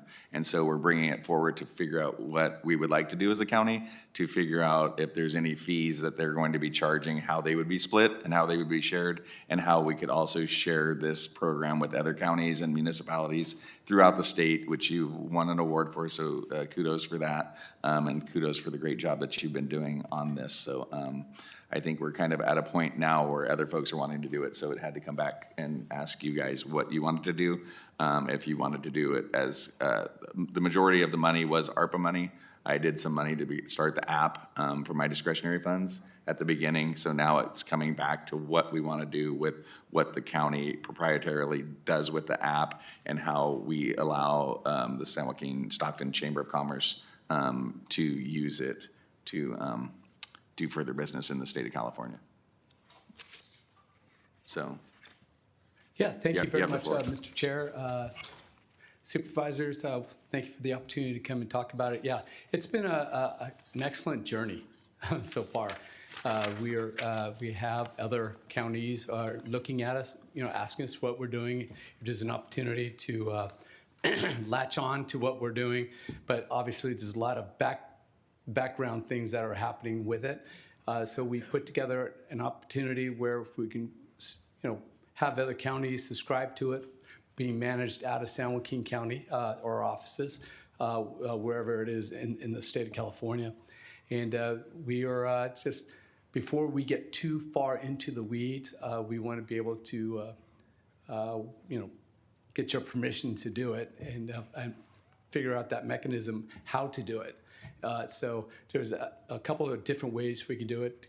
We can contract directly with another county. Let's just take Stanislaus County, for example. Excuse me, got allergies. Whew. If we work with them, how do we get it to them? How much would we charge for it? What are those price points and whatnot? So we've been working the numbers on that, but we don't want to get too far in front of our skis until you guys are, as correctly pointed out, under contract. The app is yours. So we want to be able to contract directly with the county or have it funneled through San Joaquin County, which probably would add additional costs, administrative costs for the county to do that. Or, we lease the program from you for $1 a year, or whatever the case may be, to make it happen. But it's, we're humbled. We're totally humbled about other communities wanting to take part in doing this. So. Well, thank you. So we've been talking, and Counselor, do you have comments, or do you think you just need direction on where to go? And So this agenda item is to give direction to my office and the administrator's office to potentially work up a contract with the chamber for purposes of allowing them to contract with other counties so as to allow them to use the app which the county owns. Ordinarily, when the county is entering into negotiations, it's very clear what the county wants. For instance, if we're buying property, the county wants to buy the property for the least expense possible. In this situation, I'd like a little direction, to the extent you can provide it, as to what the ultimate objective of the county is if it gives direction to enter into a contract with the chamber. Would the county like us to enter into a contract which maximizes return of revenue to the county? Or would the county like us to enter into a contract which maximizes potential revenue to the chamber, because they do good work, obviously? Or would the county like us to enter into a contract with the chamber which sets prices so as to try to minimize the cost to other counties, which presumably would result in a greater number of other counties utilizing the app, with the thought being, hey, to the extent that we can have theft statewide reduced, that's a good thing, and we would like to facilitate that. So it's not really obvious what, in this situation, unlike most, what it is the county, what the priority of the county would be in entering into this contract with the chamber. So that's the direction we're looking for. To the extent that there's ambiguity or something's unclear, the county administrator in my office will do our best to anticipate what it is the board would like, what is in the best interest of the county. We'll come up with a contract, we'll bring it back to the board. The board can either approve it, not approve it. The board can look at it and say, hey, there's a couple things we'd like you to tweak, go back and or tweak this and edit it and bring it back to us. So we'll work, obviously, with the chamber to try to come up with what's in the best interest of the chamber, the best interest of the state, and the best interest of the county. But the more direction you can give us up front, the better. Okay, perfect. Supervisor Garcia. It's a great program. I haven't really got too comfortable with that eye staring at me. It's a little creepy. I have to say that. Can't get over it. But honestly, from my perspective, I just don't want to see us subsidizing other counties. If anything, Right. put us in a position that we can better serve our community. So if we have the ability to put something in a contract that benefits this community is something I would support. Well, if I may, what this would do, this will help us continue the program after we exhausted the ARPA funds in December 26. Okay. So this helps us sustain our program locally by contracting outside the county as well. So that will bring the revenue in to keep people here to manage the program, so. Perfect. Thank you. You're welcome. I think that's the most important part is obviously we don't want to be paying for somebody else's, No, startup. So that was my concern. And I mean, at least to cover the cost, I don't know what cost we would have. Obviously their time and energy going into it, but that's the most important part for me. I think it's important that, we are good partners with the fellow, counties and cities or whoever would like to use it. So I'm for doing it. So it's just a matter of what my fellow board members, if they're okay with it.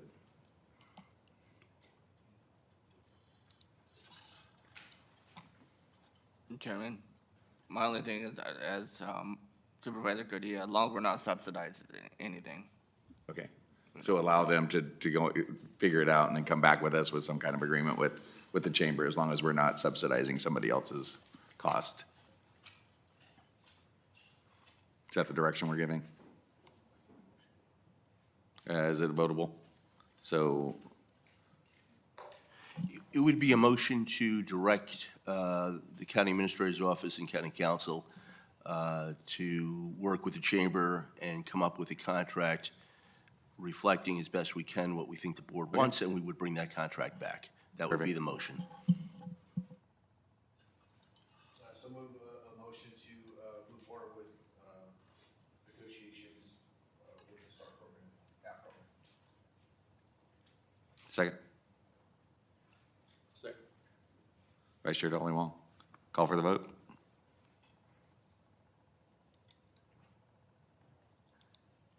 Motion passes 5-0. Thank you. Thank you. Thank you. Next,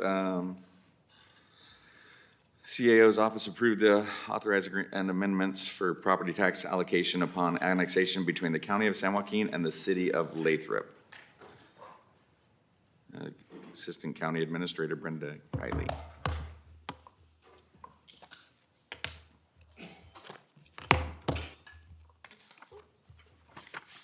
You have the floor. Thank you. Good morning, Chair Canepa, board members. I'm Brenda Kiley, Assistant County Administrator, and I will be presenting property tax sharing agreements with the City of Lathrop for your approval. And I will be quick this morning. Thomas Hedegaard, Lathrop Deputy City Manager, is also in attendance. Okay, we'll get started. Some background. Since incorporation, multiple tax sharing agreements have existed between the City of Lathrop and the county. In 1996, a tax sharing agreement was established for the West Lathrop Specific Plan, or WLSP, which included a property tax split of 90% county and 10% city. This agreement was amended in 2023, which you may remember, and included a property tax split of 60% county and 40% city for certain tax rate areas for the River Islands development. The county continued to retain 90% of the tax base revenue, but agreed to split the growth 60% county, 40% city.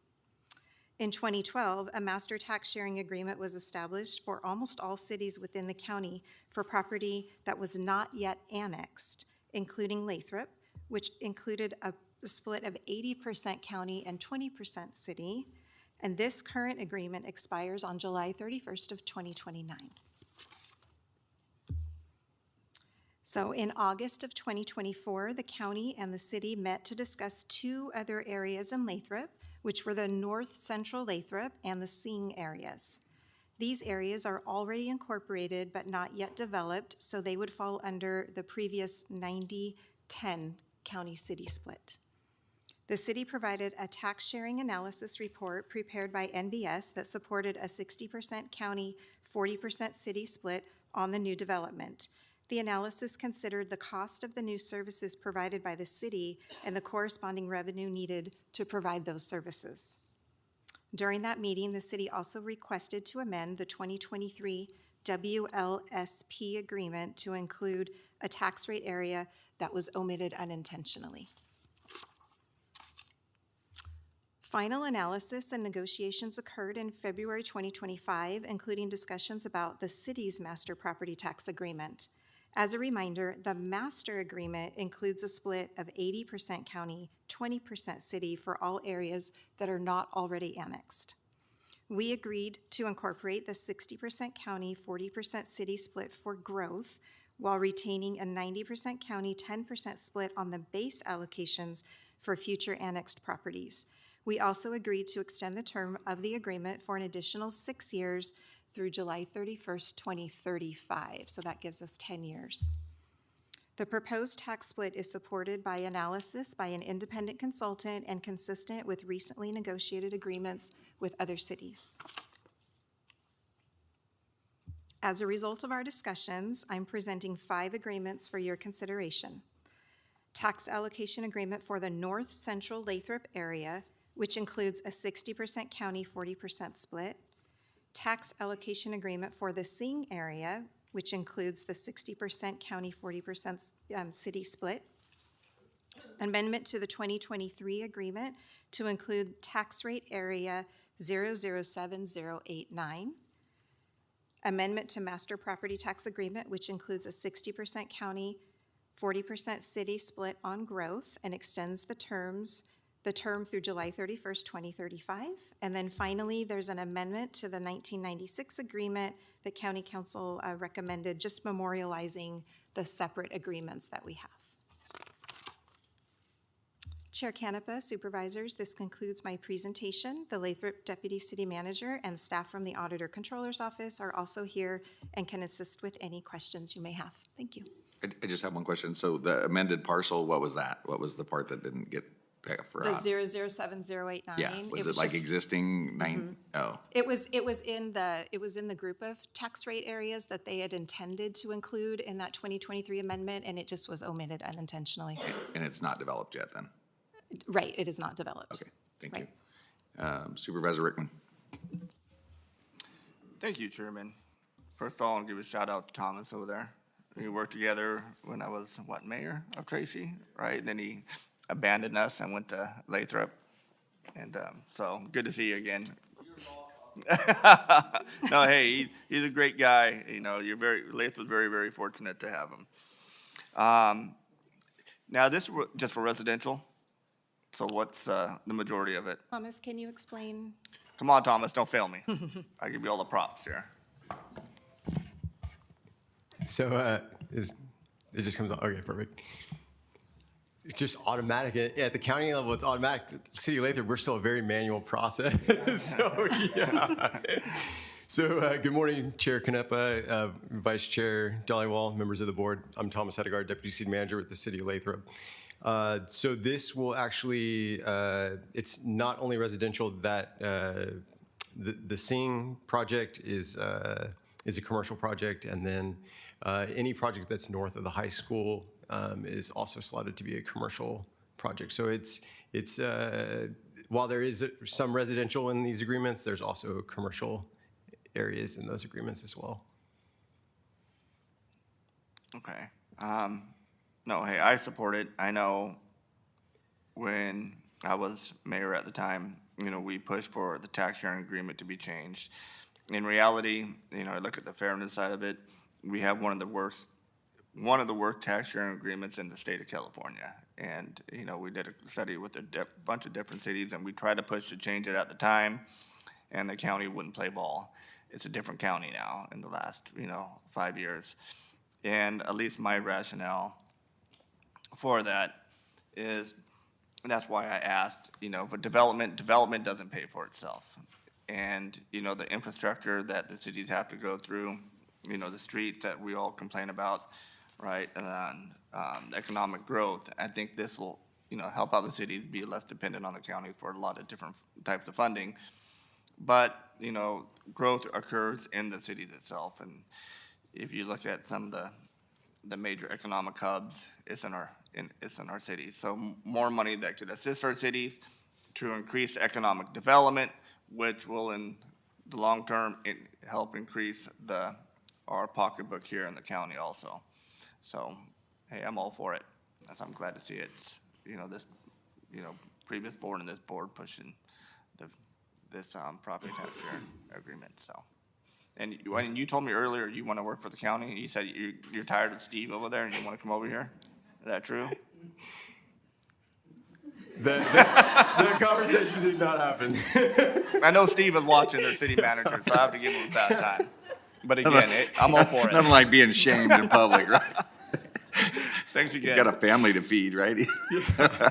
So that's the thing, is that we're being at the cities, you understand that it's the risk, from community development. They're out, courting people to come to your communities, and it makes it difficult when it's not valuable to the city. If you're going to do something and lose money, then why would you do it? So thank you for reaching out and doing this. And a lot of us are city folks, so we get your pain. So any other questions from the supervisors before I go to the public?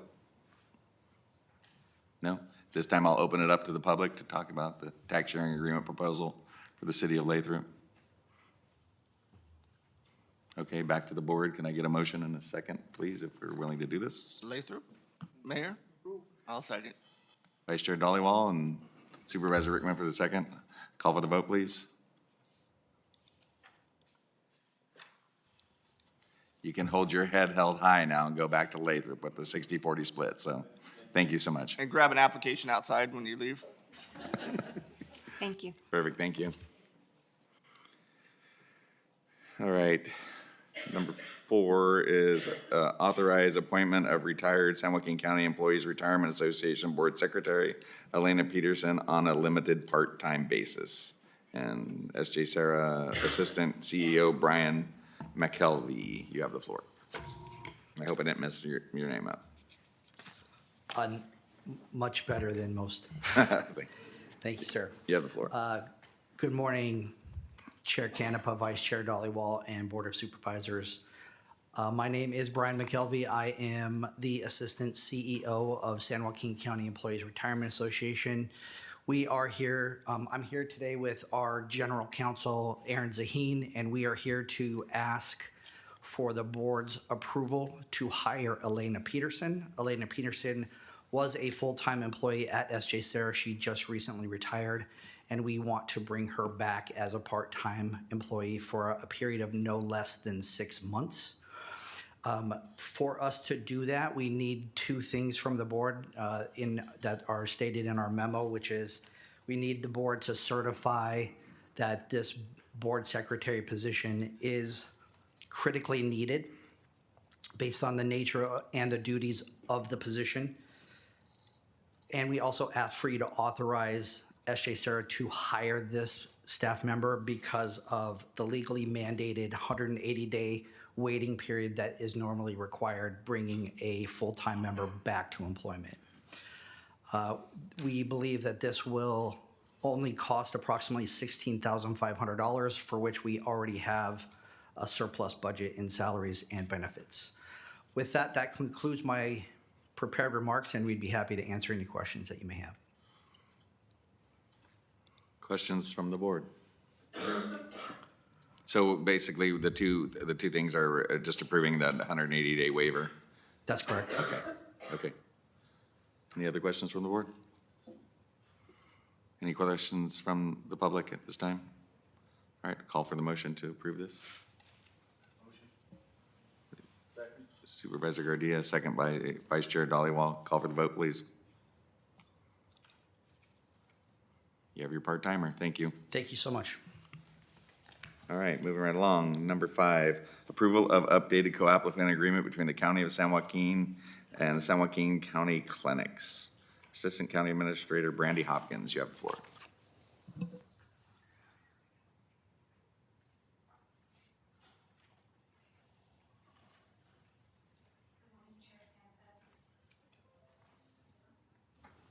Thank you.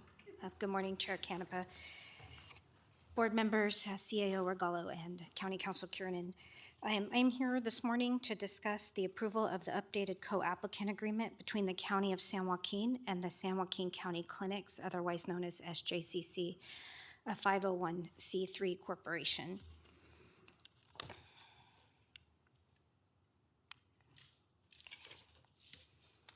As Dr. Capre, the hospital's chief medical officer, mentioned a little while ago during hospital week, the county administrator's office, along with our healthcare departments, has been tasked through the Board of Supervisors to work on integration between our healthcare departments. And she talked about that larger healthcare system. I'm going to be talking about a piece of the larger healthcare system this morning, and I will also be brief. But what we're trying to do is provide aligned incentives between SJ Health, which is our clinic system, the hospital, and our other county departments, mainly healthcare services, so that we can continue our mutual goal of providing quality healthcare services. In part today, I'm going to be talking about the HRSA components, so some federal components of that system. And we're looking at the broader and more efficient delivery of healthcare services in San Joaquin County to focus on population and community health management, and importantly, position the county's healthcare system for future reimbursement models or alternative payment methods to keep our clinics and our San Joaquin General Hospital fiscally sustainable, serving those individuals in our community. So the piece that I'll be talking about this morning is SJ Health, our county clinics. And for those that are not familiar with SJ Health, they provide a very important pipeline to those that are least fortunate in our community for healthcare. We have 7 primary clinics that are federally qualified healthcare clinics called FQHC look-alike centers. And the county is the designee of the FQHC LAL. But the clinics are jointly operated by the county and SJCC, the 501c3 that I mentioned a minute ago, that the county created for the sole purpose of acting as our co-applicant. We'll discuss that as well this morning. And our co-applicant agreement that I'm before you today to ask you to accept some proposed amendments to governs the relationship between the county and the SJCC board. We need to do this under HRSA, as we don't meet the criteria. The Board of Supervisors doesn't meet the criteria to be that particular board. So under the FQHC, public agencies can apply as a private agency to have a look-alike designation, sorry, not definition.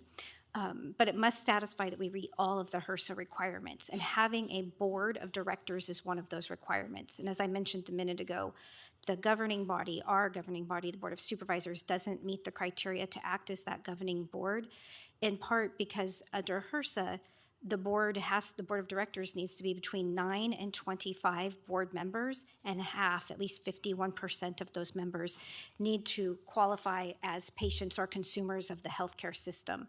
And that is why the Board of Supervisors delegates this function to SJCC. The county is the HRSA designee, as I mentioned a minute ago, and holds all assets related to SJ Health. So the buildings, the equipment, and most importantly, the employees that serve on the front lines are San Joaquin County employees. HRSA outlines the respective roles of the nonprofit, SJCC, and the county. So what the SJCC Board of Directors is responsible for are things such as scope, locations, services that are provided at the 7 locations. What the board is responsible for, the county is responsible for, is operating the healthcare system.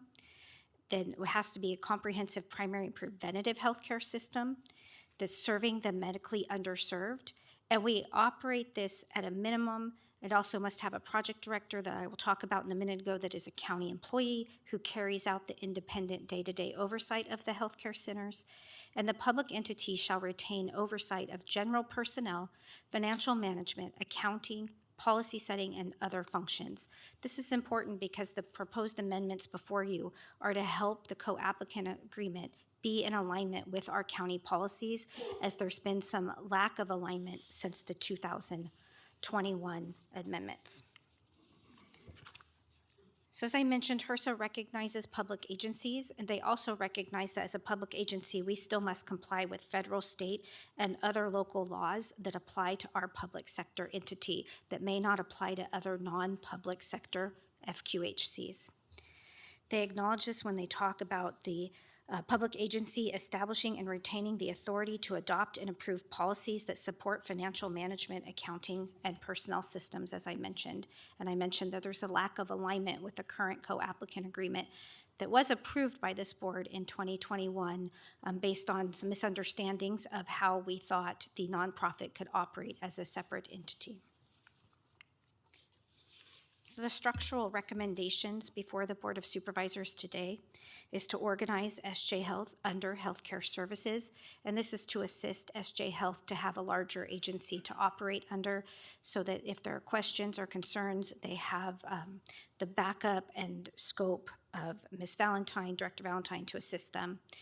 We are recommending to eliminate the liaison committee and instead create a cooperative search committee for when we need to pick and select a new project director. We are also strengthening the county's authority to allocate and disperse supplemental funding that is outside of HRSA's scope, but there's been some lack of clarity among the parties regarding the Board of Supervisors' role, and we seek to clarify that role. Clarifying recommendations include just clarifying that the county is the HRSA designee, requiring SJ Health to participate and inform the county regarding its operations, requiring clinical integration between healthcare services, SJ Health, and the hospital, and then again clarifying that the county's fiscal and personnel policies apply. There have been some questions regarding the relationship as the project director or CEO, depending on the title that is used, and that individual's relationship to the county.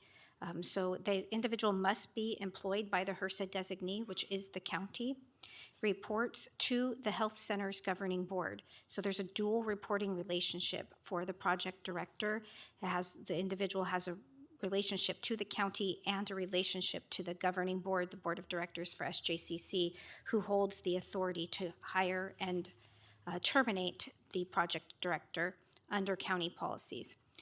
Currently, we have an interim project director CEO, and upon the Board of Supervisors approving the recommended changes today, we will put SJCC board on notice that we would like to stand up the selection committee and look for a permanent director so that the staff can have continuity of leadership in the organization. Lastly, these proposed changes in front of you today, board, were approved by the SJCC board on April 9th, 2025. So it is recommended that the board approve the proposed updated co-applicant agreement between the County of San Joaquin and the San Joaquin County Clinics, and I am here to answer any questions you may have. I just want to commend you guys, especially County Administrator Regalo and Brandy, for sticking with this. This has been a lot of work, and I've watched and been part of it. To get it to this point is impressive.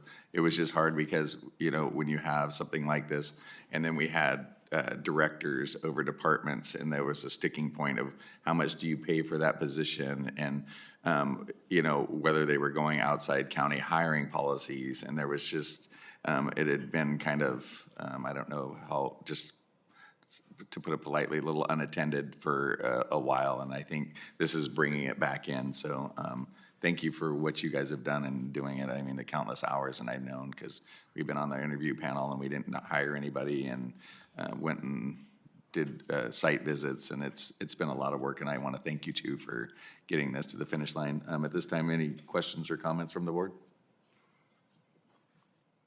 Seeing none, at this time I'll open up to the public. This is actually very interesting stuff, but not a lot of people understand it nor want to talk about it, and I understand that, so I'll call for a motion. So moved. Second. So Vice Chair Dollywall and a second by Supervisor Gardia. Call for the vote, please. Thank you. We're moving forward with the co-applicant agreement. Thank you so much. All righty. Moving on to discussion item number 6. CAO accept a report and provide direction on a project to evaluate program implementation and outcomes for emergency shelter services to reduce unsheltered homelessness. All right, good morning, Chairman Canepa, board members, County Council Kiernan, and CAO Regalo. My name is Kelly Cavello. I'm a Senior Deputy County Administrator, and with me today is Melanie Astarzio. We will be providing an update on a project that the County Administrator's Office has underway to evaluate program implementation and outcomes for emergency shelter services to reduce unsheltered homelessness in the county.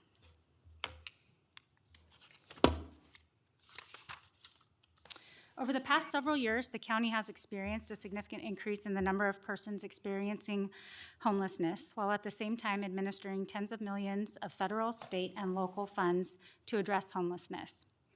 The Board of Supervisors has identified the reduction of unsheltered homelessness by maximizing the utilization of supervised publicly or privately operated shelters designated to provide temporary living arrangements as a strategic priority. Further, the board's strategic priorities include maintaining fiscal responsibility by establishing and reporting on measurable outcomes for county programs.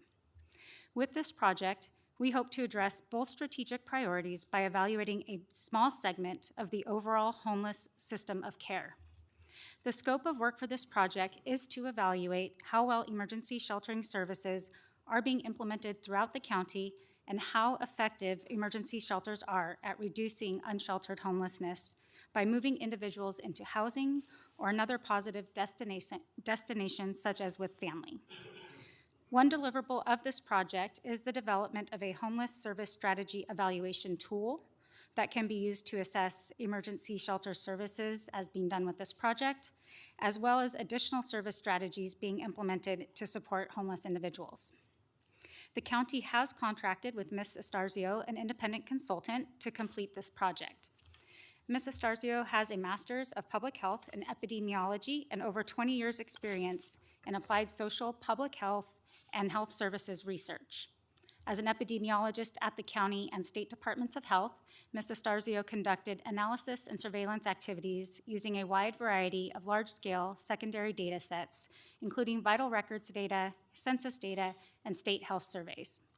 Ms. Estarzio served as a data manager and analyst for 2 legislative mandated randomized controlled trials evaluating the effectiveness of the Affordable Care Act's maternal, infant, and early childhood home visiting program.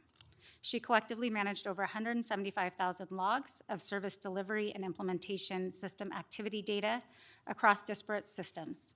She also served as an evaluation technical assistant advisor for that program. Finally, Ms. Estarzio is knowledgeable of the San Joaquin County Continuum of Care, having served as an active member for 5 years and a board member for 2.5 years.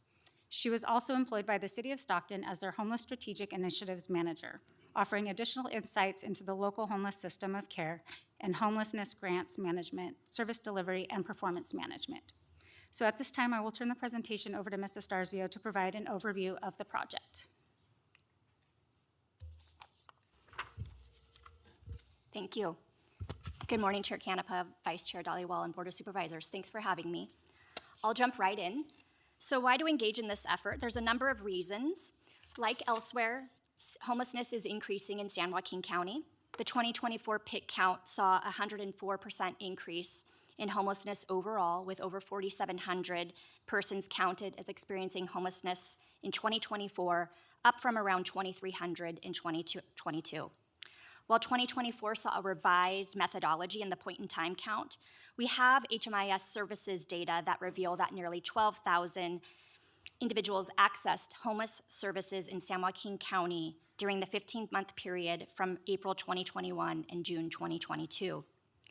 The region as a whole allocates a significant funding portion to homelessness. The recent regional homeless plan reported that across the 4 municipal partners, the County of San Joaquin, and the San Joaquin County Continuum of Care, they received over $43 million in fiscal year 2022-2023 in state and federal funding to address homelessness. Another reason is that it aligns with the Board of Supervisors' strategic priority to reduce unsheltered homelessness and report on efforts and outcomes using the SMART framework. It aligns with the Regional Homeless Action Plan that emphasizes enhanced transparency and accountability, and specifically names improving data quality, data systems, and data analysis to improve decision-making as a systems change goal. HAP Round 6 and proposed bills for HAP Round 7 have even more emphasis on outcomes. And we have that recent state audit that really reflected poorly on the state as a whole, and that they struggled to find that the funding was consistently being tracked and were unable to evaluate efforts to end homelessness. A recurring theme among providers, funders, and the public is a need to better demonstrate accountability to stakeholders. An evaluation can help inform policy and resource allocation decisions, and it can guide efforts to reduce and prevent homelessness by identifying what strategies are working and where improvements are needed. We first conducted a stakeholder feedback session with representatives from the County Administrator's Office, Human Services Agency, Healthcare Services, Behavioral Health Services, San Joaquin Health Centers, and Probation to help identify the strategy area of focus and to ensure that the evaluation focuses on locally relevant questions that can inform policy and resource allocation decisions, demonstrate accountability to stakeholders, and improve service delivery. Staff participated in breakout discussions to identify for each of the proposed strategies, so for prevention, street outreach, emergency shelter, rapid rehousing, and permanent housing, the availability of data to measure implementation and success, research questions of interest, and the data they would need to better do their jobs. After reviewing feedback, emergency shelter was recommended as the strategy area of focus for the implementation and outcome evaluation. Emergency shelter was recommended for several reasons. The point-in-time count data show not only an increase in homelessness from 2022 to 2024, so that green line, but a widening gap between sheltered and unsheltered homelessness, so the white and orange lines. And this is despite an increase in shelter funding and bed capacity. So over $11 million were expended on emergency shelter operations in the region, so either operations or construction of new shelters in fiscal year 22-23 alone. And moving forward, at least 30% of the countywide homeless housing assistance and prevention Round 5 funds will be dedicated to emergency shelter operations. This funding strategy aligns with the Board of Supervisors' strategic goal to decrease unsheltered homelessness. And unlike some of the other strategy areas, data are readily available in the HMIS, and we have the housing inventory count data that span multiple years to look at outputs and outcomes. There's also enough variability in the types of emergency shelters throughout the county to allow for a more nuanced analysis of what works for whom and under what conditions. And finally, understanding the flow in and out of emergency shelters is crucial to have an effective and efficient homeless response system. Next, I'll provide an overview of what I'll now refer to as the Emergency Shelter Evaluation Project. The Emergency Shelter Evaluation Project has two aims: understanding the local implementation of emergency shelter programs and their role in the homeless response system, and assess how they currently align with the key elements of effective emergency shelter. And we're calling that the implementation aspect of the evaluation. Secondly, determine how effective programs are at exiting clients to permanent housing or another positive housing exit destination, and that would be the outcome portion of the evaluation. The following research questions were developed to address the specific aims of the Emergency Shelter Evaluation Project. These research questions have numerous sub-questions, and I won't go into all of those. But overall, the evaluation questions are emergency shelters accessible and utilized by individuals experiencing homelessness? So who is and isn't being served, and what are the barriers to entry? What is the quality and capacity of emergency shelter in the county? So are there enough shelters and shelter beds to meet community demand? And does the shelter implement effective strategies to exit people out? Do emergency shelter programs prioritize equity and inclusion? So are there certain demographic groups experiencing disparities in shelter access or outcomes? What are community and stakeholder perspectives? And then on the outcome evaluation side, how effective are emergency shelters programs in reducing unsheltered homelessness? So this is where we'll look at all of the performance indicators. So things like what percentage of shelter residents successfully exit to a permanent housing destination, and of those who exit, how many return to homelessness and over what time period? The project scope includes a comprehensive review and synthesis of existing literature on emergency shelter implementation strategies and key elements of effective shelter, a local landscape analysis that assesses the current availability, capacity, accessibility, and utilization of existing emergency shelter programs, and an outcome analysis to identify the effectiveness of emergency shelter in providing immediate safety and quick paths to permanent housing.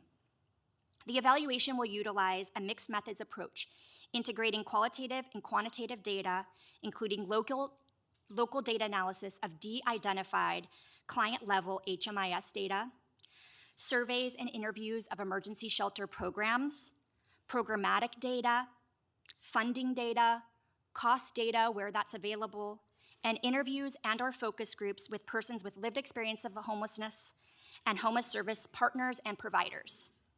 Across the project, we will solicit stakeholder feedback, including from county departments, Board of Supervisors, and the continuum of care.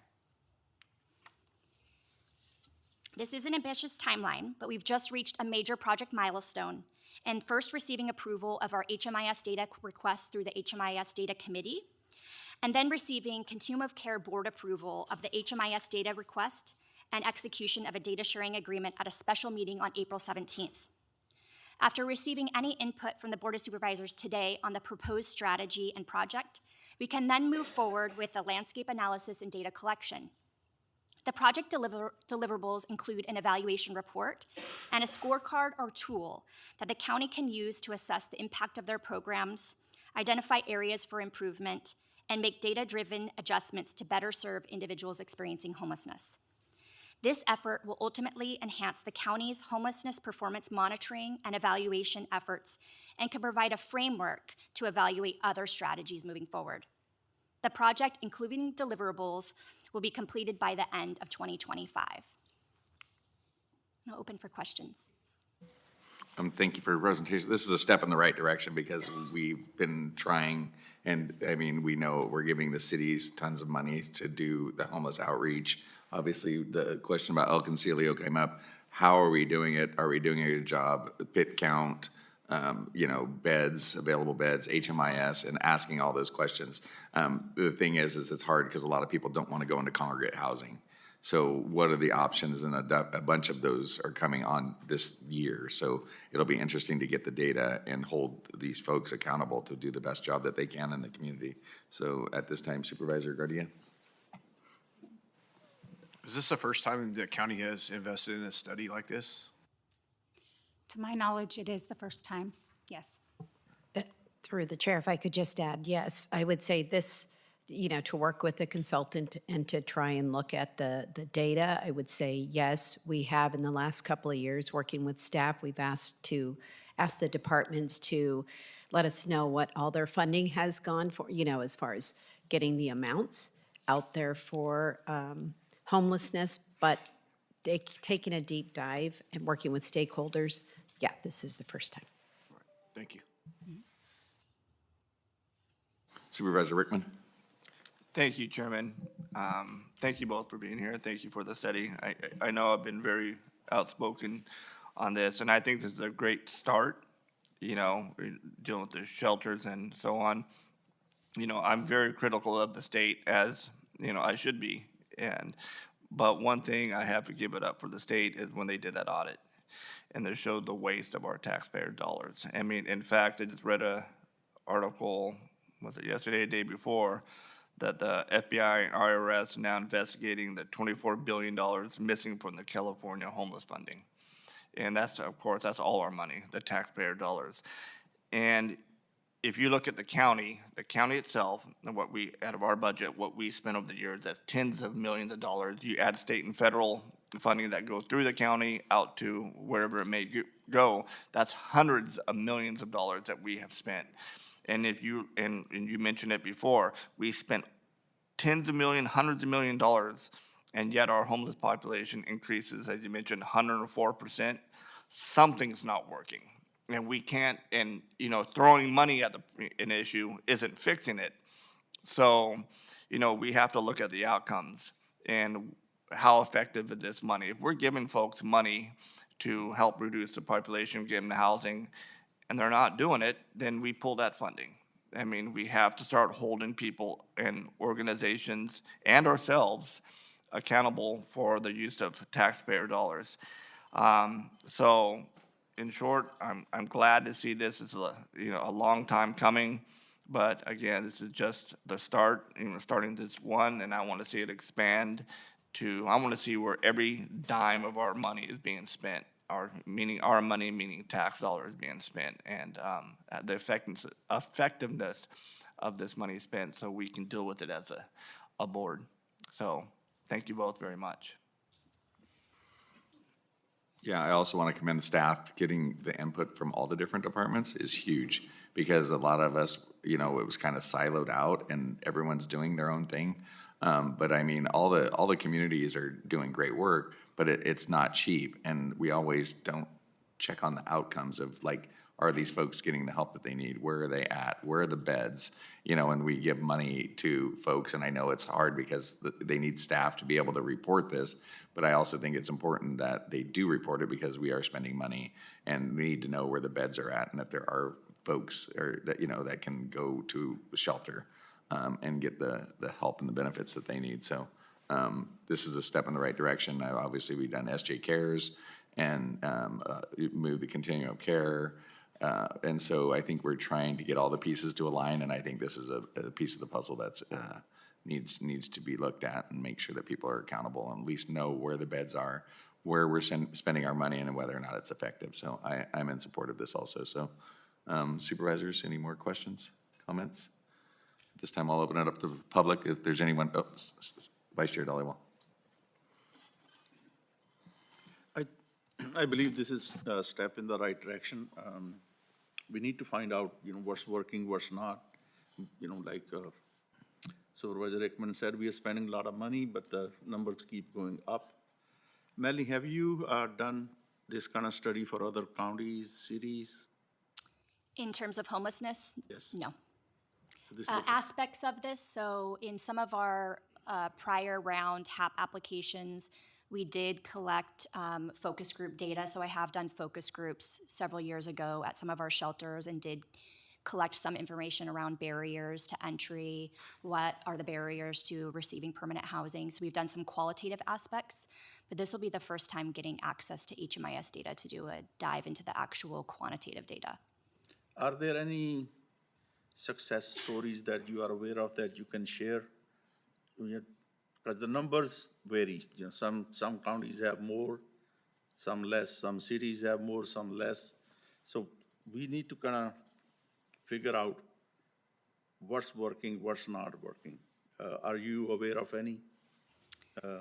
Specifically around shelter, I'll have to get back. That is going to be a component of this evaluation, though, is a literature review and a review of locally what are the key effective elements of shelter, where is this working. So that will be an aspect of the landscape analysis. And if there's certain areas that you're aware of that you'd like to kind of understand better, that are kind of locally neighbors to us that you want us to look into, that's available. But other than that, we'll be looking at national and state elements of effective shelter as sort of our guidelines of what they're saying as the best effective shelter elements. My other question is why do we need a whole year to do this do this study and collect the data? Why 12 months? It already took even 3 months just to get a data sharing agreement in place to get access to the data. So there's a lot of steps in that. And then coordinating stakeholder feedback takes time because we want to make sure that there's the right people at the table to give input on the direction of the study so that it is locally relevant and that I'm not just answering questions that aren't meaningful to stakeholders. So that takes time. It's going to take time to clean the data, merge the data, analyze the data, put it into context with all of the qualitative interviews and focus groups that we're going to do, and then to write it up. So it's actually quite an ambitious timeline in terms of typical evaluation projects, but I'm familiar with this area, so we have a bit of a head start in that. You think this study will show us what's working, what's not? That is my hope, specifically around emergency shelters.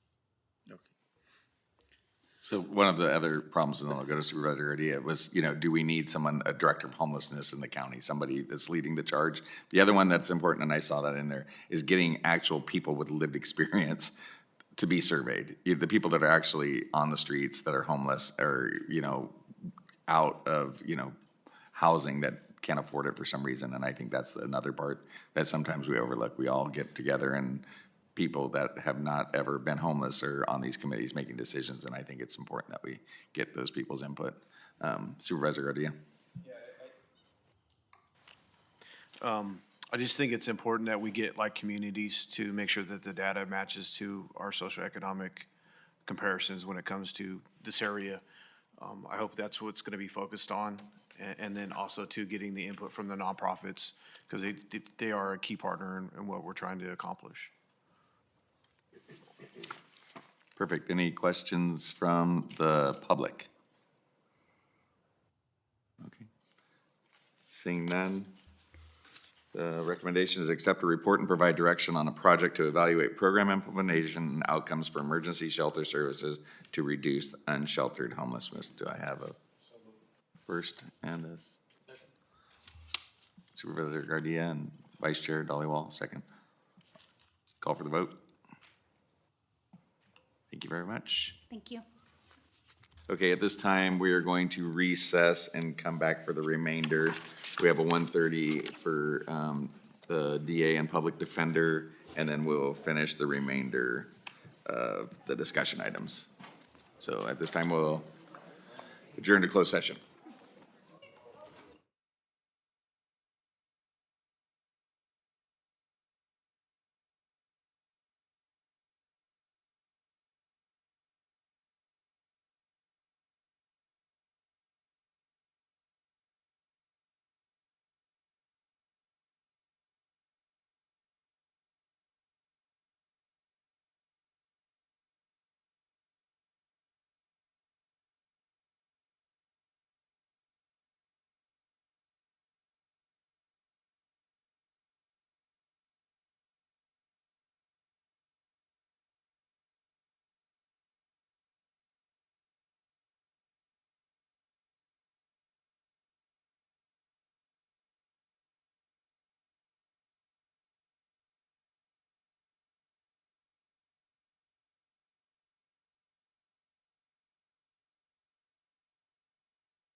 Okay, we're gonna restart the meeting, and we're gonna do discussion because we have a couple supervisors that need to peel off at 3:30. So at this time, we will do number 7, accept a report regarding the regulation of explosives and fireworks and direct staff on any next steps, including potential revisions to Title 4, Division 1, Section 4, 1008 of the Ordinance Code of San Joaquin County. Assistant Director of Community Development, Eric Merlot. You have the floor, sir. Through the chair, just real quickly, I want to note for the record, there's no reportable action coming out of closed session. Oh, thank you.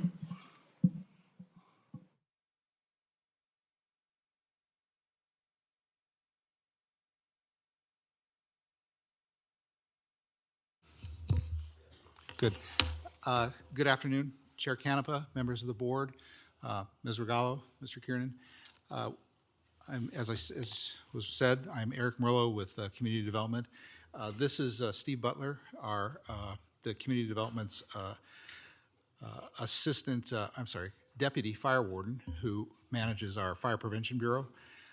Here today also is Fire Marshal Klein from the City of Stockton, and also I think Chief Cornelison from French Camp, who are interested in the ordinance. So let's see. So this is to accept the board to accept a report regarding modifying the regulation of explosives and fireworks in Title 4, Division 1, Section 14-1008, and then direct the staff on the next steps of modifying the ordinance. So, so the background on this, and I'm sure you know this, but fireworks causes significant anxiety in adults and children, especially veterans and others with post-traumatic stress, as well as pets and livestock. And we've had some episodes of that in past years that the Fire Prevention Bureau and the fire chiefs in the county have had to deal with. They also pose a serious risk of fire, and the county historically experiences an increase of fire damage due to fireworks on or around the 4th of July. New Year's holiday is sort of a secondary episodes, but that also happens. So recently, the Fire Prevention Bureau had discussions with the City of Stockton Fire Department, particularly Fire Marshal Klein, and we discussed the need to add a social host liability section to the county ordinance regulating explosives and fireworks. And subsequent discussions were held with the San Joaquin County Fire Chiefs Association, particularly Chief Walder from Waterloo, Murata. And we agreed, the Fire Prevention Bureau agreed, that the idea of adding a social host ordinance or a section to the ordinance was important. And so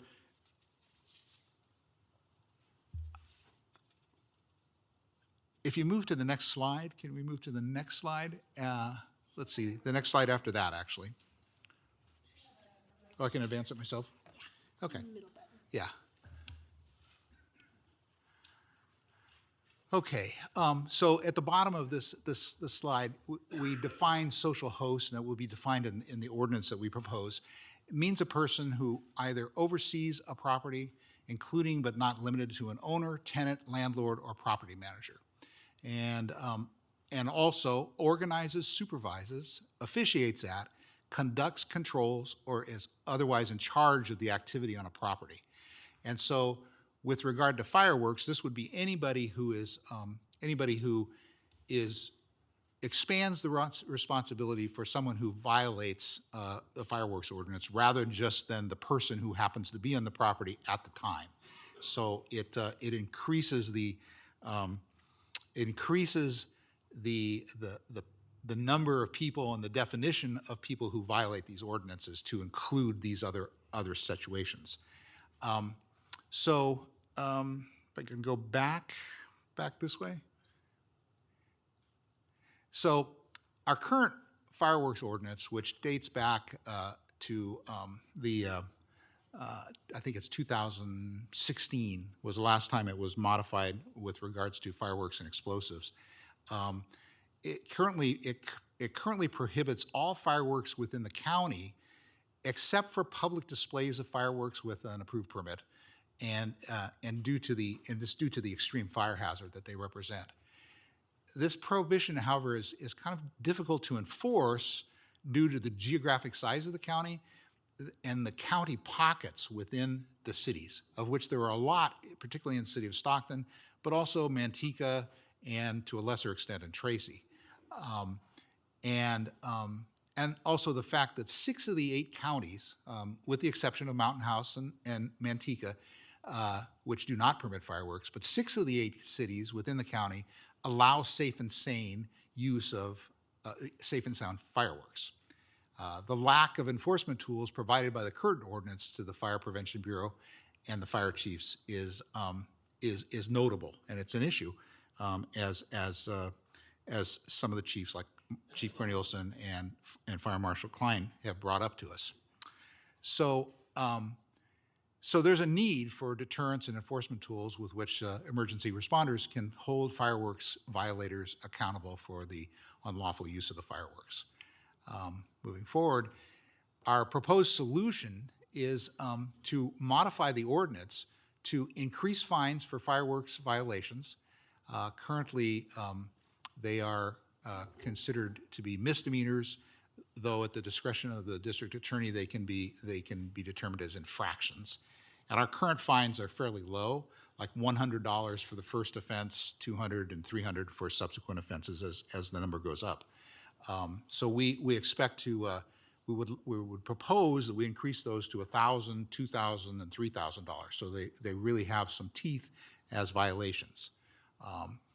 We would also propose to expand cost recovery for fire and law enforcement activities due to fireworks violations. There's often, response costs. There could be damage to equipment. Sometimes if there's a fire that's caused by the fireworks, the response costs become fairly substantial. And so we want to add language in the ordinance to make the response costs, the violators liable for these response costs. And we also want to strengthen the liability provisions to include the social host liability that I expressed before, so that it's not just some person who is setting off fireworks on an empty lot or with kind of the tacit approval of the landowner. And so this would actually put the responsibility onto the social host. So that's important, and so that's the basic impact of our request, is to have some direction that we can bring a modification to the ordinance with a introduction and waiving the reading, and then having the final ordinance in place 30 days before the 4th of July. So we have a tight schedule, so we would have to be at the next meeting with the introduce and waive, and then a meeting in June to make it go into effect. So that's our plan. And so we'd like if there are any questions. Supervisor Rickman. Thank you, Chairman. When you speak of illegal fireworks, I know all fireworks are illegal because of ordinance, but what most people consider illegal, like the one that goes up in the air, the bottle rockets, or are you talking about like safe and sane, or are they all mutually exclusive in this ordinance? In our ordinance in San Joaquin County, everything is illegal. Right, because you're talking about a fine of like $1,000, $2,000. So what I'm picturing here, a kid goes to Manteca or Tracy and buys a Piccolo Pete. A Piccolo Pete sounds like that. And and he puts it in the front yard, and now that family can get a ticket for $1,000, $2,000. Don't you think that's kind of excessive? Well, of course, we'll defer to you. I don't know. Depending on what happens is that usually it's not somebody, some young fellow, buying something like that. Usually, what it is that people Right. purchase a safe and sane, and then they usually get something that's But you really can see illegal. where it can happen because it's illegal, encompasses everything. So somebody in, I'll say Tracy, because I know it's legal there because I was the one that put forward and for it to get approved back in the day. So somebody goes to Tracy and gets it. They go out of the city limits, out in the country, unincorporated area, and use those same fireworks. They can get fined $1,000, $2,000. That's the issue I have. Okay, So. understood. Through the chair. Yes. Just very quickly, this is something we'll have to see the details of, but there's actually a state law section, Government Code Section 36900, which limits fines for infractions. The first violation, the fine can be $100, increasing it to $200 for a second violation within a year, and $500 for additional violations.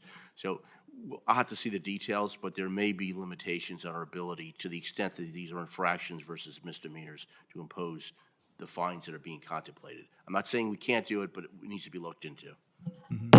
Thank you, Council. Vice Chair Dhaliwal. I have same question that Supervisor Rickman did, but I don't think he got the answer. So I'm going to ask the same question again. If somebody buys it, takes to empty land, shooting off fireworks, we get a complaint. By the time we get there, they are gone. Who gets the fine? The landowner? That would be the property owner, yes. But the property owner is not there when it's happening. Well, the social host is basically, so if you look at if you were to review the definition of social host, which is in the proposal, in the ordinance, and I have in the definitions in our letter, it is a person who oversees the property, including but not limited to an owner, tenant, landlord, or property manager. So what if the property owner is not there? Well, in the social host, in our ordinance that we're proposing, and also in, I should say too, that our proposal is based or modeled after the social host ordinances for Tracy. Actually, Tracy has it, Lodi, Stockton, for sure, and I want to say that Escalon has it as well. And so there's lots of situations in the cities. The cities have the same language, so we're proposing that similar language so that it brings them into coordination, all the jurisdictions within the county.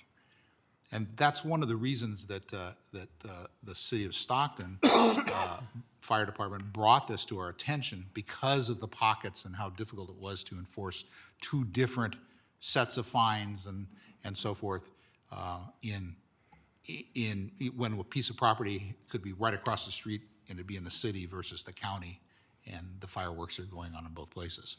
So the idea was to bring our ordinance in line with the city ordinances. So my question is, if somebody's shooting off fireworks from my house, backyard, front yard, then I'm the social host, right? Yes. Then That is correct. I'm responsible. I get the ticket, I pay the fine. That's correct. But what happens in the county, empty lot, the owner is not there, bunch of kids go there, they do what they do, then they take off, and we find out this property belongs to this owner. Are they going to get fined even though they are not the social host? I could step in and give some clarity to some of the questions that are being asked here through the chair and the board and staff. James Klein, Fire Marshal for the City of Stockton. Under the question about purchasing fireworks at the fireworks stands that are City of Stockton is legal to sell the safe and sane fireworks, there's a fire marshal tag on there that identifies that that's a safe and sane firework. So we could tell the difference between an illegal firework and a safe and sane firework. There's a map on that booth that says, here's the city area and here's the county pockets. If those safe and sane fireworks are utilized within the city limits, then to your question, if they're using a Piccolo Pete, a teenager, well, over 18 to purchase them, is not going to get this $1,000, $2,000, $3,000 fine. They purchased them legally within the city that sells safe and sane fireworks, and they're using them within the city limits. If they do take those fireworks outside of the city and use them in an illegal pocket, then yes, they are exposing themselves to this citation. So that kind of helps answer that question. It's not that they can't buy them here and then not use them anywhere. They just have to use them within the areas that are legal to use them. To answer the other question, if we have a private lot that nobody is there and somebody utilizes that lot to light fireworks, we're not going to come back and cite the owner for that incident that happened at that vacant lot. This is for the social host. If you're on the property and you have a party there, you have 10, 15 people over and you're having a social event, which hence the social host, you're going to then expose yourself if you are using illegal fireworks at your property to get this citation, even if you're not the one that's physically out in the street lighting them, but you're the owner of that property hosting that event, then you're exposing yourself to get this citation for utilizing illegal fireworks at your party that you're hosting or at social event. So That I get it. But shouldn't it be easier if we allow safe and sane in the county also? Because, the situation like you described in city of Stockton, it's hard to tell which one is city, which one is county. yeah, Wouldn't that be better? that would still, it would eliminate the issue of being able to use them, safe and sane fireworks, but it still wouldn't address the problem of having illegal fireworks that are, aerial fire devices. We would still have that issue. You would still need a social host in place to address illegal firework use. Having safe and sane fireworks available in the county would eliminate the issue of some kids buying them in the city but then using them in the county and getting cited, but it wouldn't eliminate the issue of illegal firework use of aerial devices. So yes, there is a combination. If that's something that the board wanted to entertain of allowing safe and sane within the county, that's, I think, one piece. But then implementing a social host for the illegal activity is a separate piece. Social host, I totally understand. And I agree with you on that. My main concern is, especially cities like Stockton where we don't know what part is in the city, what part is in the county. At least an average citizen doesn't know. So I think it'd be easier if we have safe and sane within both jurisdictions. That's my point. Yeah, it's an opportunity for the board to discuss. That's not what we're presenting today, but I agree with your concept. Thank you, sir. Supervisor Gardia. How long has the city of Stockton imposed this? We're going on this will be our 4th year that we've had it in place for the social host. We average anywhere from, I think the first year was 58 citations, anywhere up to mid 90 of citations that we've been issuing on an annual basis for that period of time. So we're seeing an impact.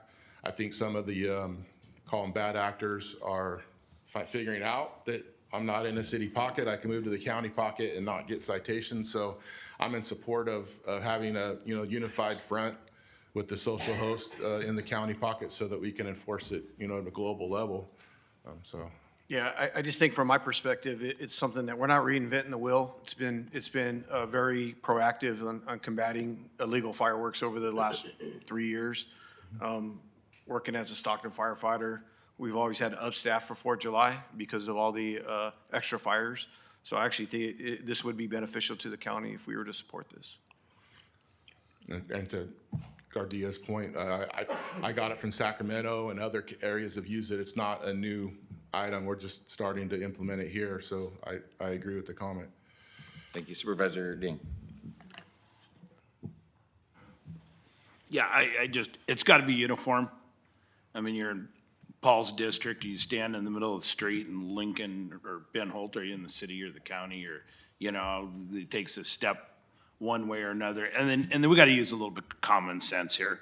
I mean, some kid with a piccolo Pete, even in the county, you can go walk into a Walgreens and walk out of there with, $900 worth of merchandise and we don't do anything about it. But your stupid kid goes and blows off a piccolo Pete and you're going to get hit with $1,000. I'll leave your comment, but I like your comment. Supervisor Rickman, so I'll let you leave it. This is a little, it's not, nobody's gonna, it doesn't fit the crime. I mean, hitting some, parent for $2,000,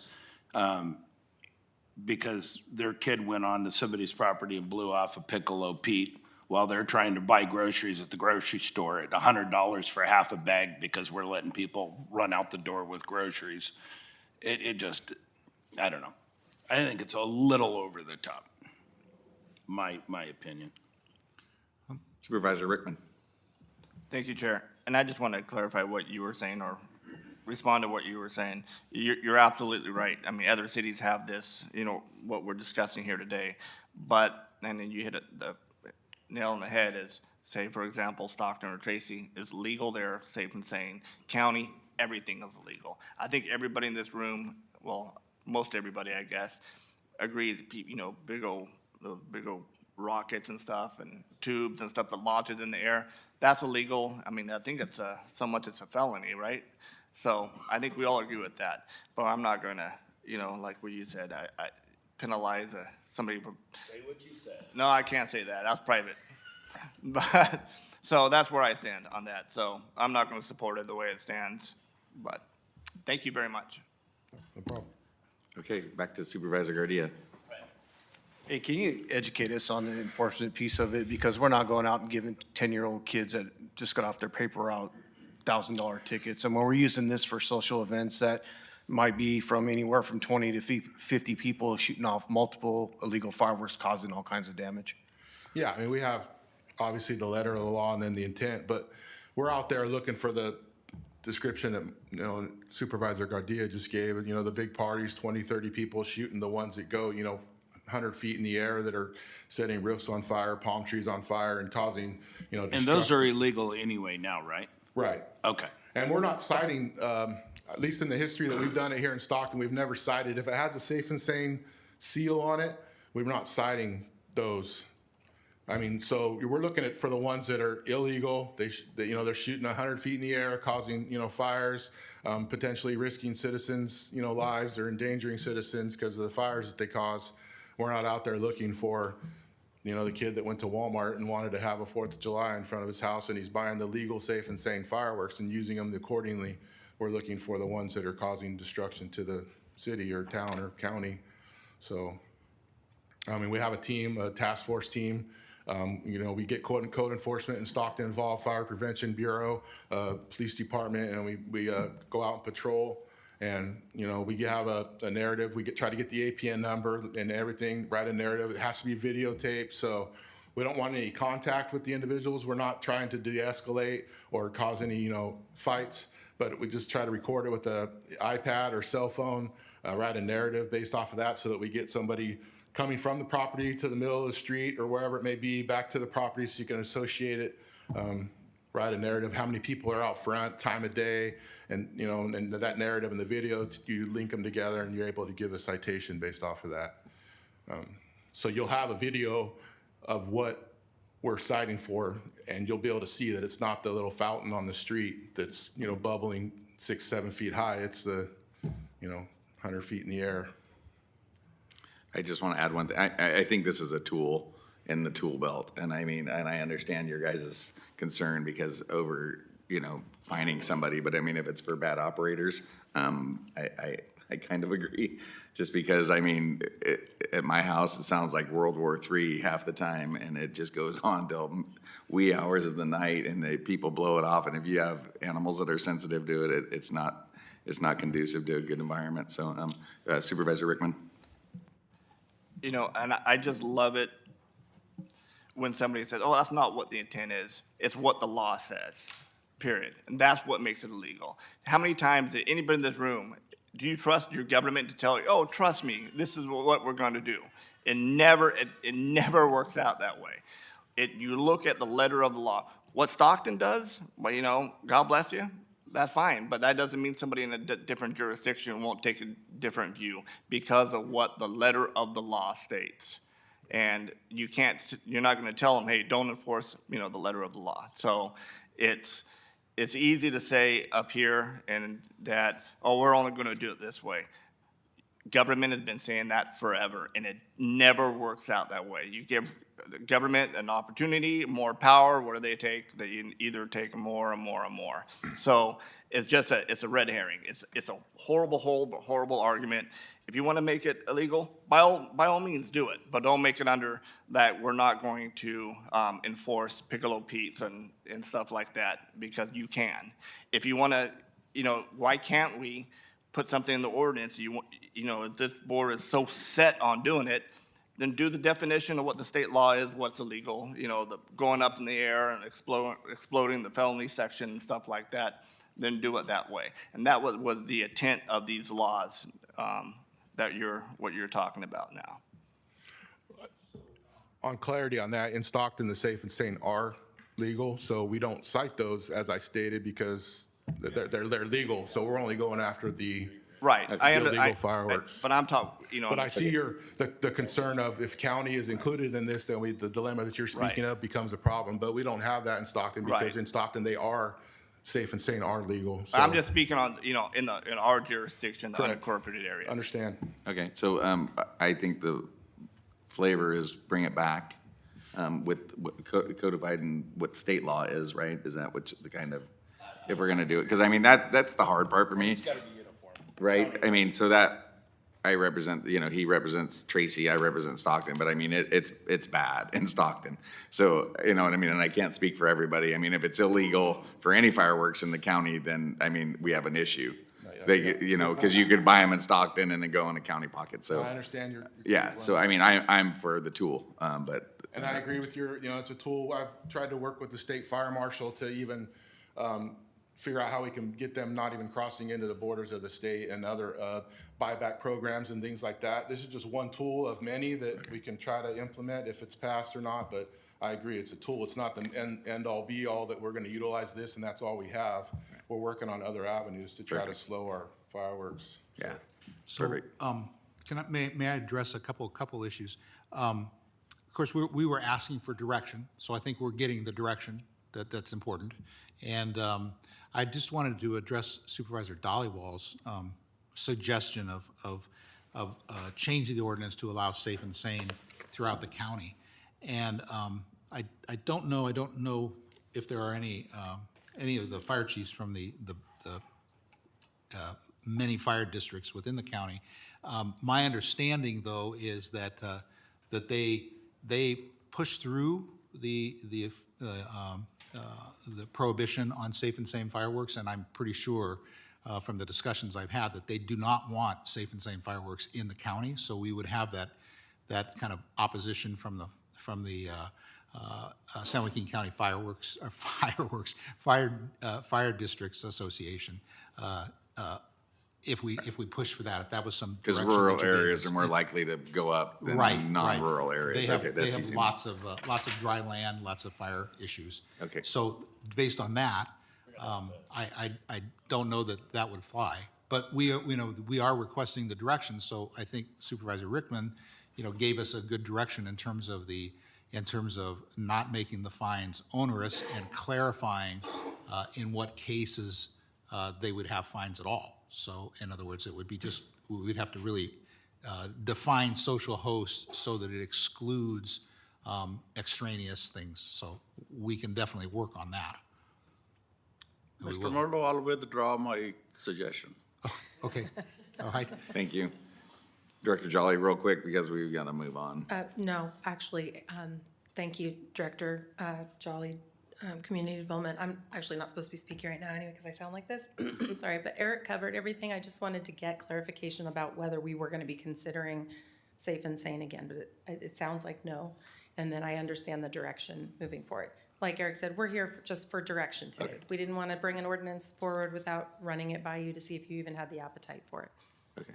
And we'll work with Mr. Kiernan to make sure that we match the state law, and we'll look more into that, so. Perfect. Yeah, anything that we can deter. I mean, that's the goal of not having illegal fireworks, so. Thank you. County Council, you? Just, there was a proposal that there be a motion made and direction given. You're not obligated to do that, but that is what was recommended. So I don't know. I'm hearing that direction's been given, but it's not been officially given, Okay. which is okay. I just want to, okay, let me clarify this a bit. I don't like your word deter either. So whatever's going in the law, it's the law. Okay, They're gonna we're bring not it using back. it as a tool. So if you're gonna set a minimum, I really don't want to be arresting kids for setting off a Piccolo Pete when we're not doing anything else with. So I need something common sense. We don't want rockets going off in the air that can set, forest fires or what have you, is I think what we're really all after.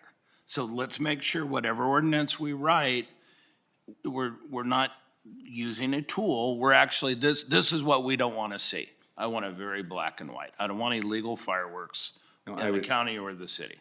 Yeah, it was just the overlap that I'm having the problem with. I mean, that's the only. So direction, you have a motion for direction? Yeah, I make a motion to move forward with this direction on this ordinance. Second.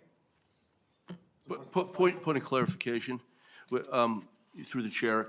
When we have direction, we need to know what the direction is. I'm hearing, tell me if I've got this correct. It sounds like the direction from the board might be move forward with an ordinance which, to the extent we can, while all fireworks are illegal in this county, in the unincorporated areas of the county, maybe the ordinance would only address those which are not safe and sane fireworks. So you could have a situation where all the fireworks are illegal, but potentially, we'd have to look into it, only those which aren't in the safe and sane category would be the ones subject to this new ordinance.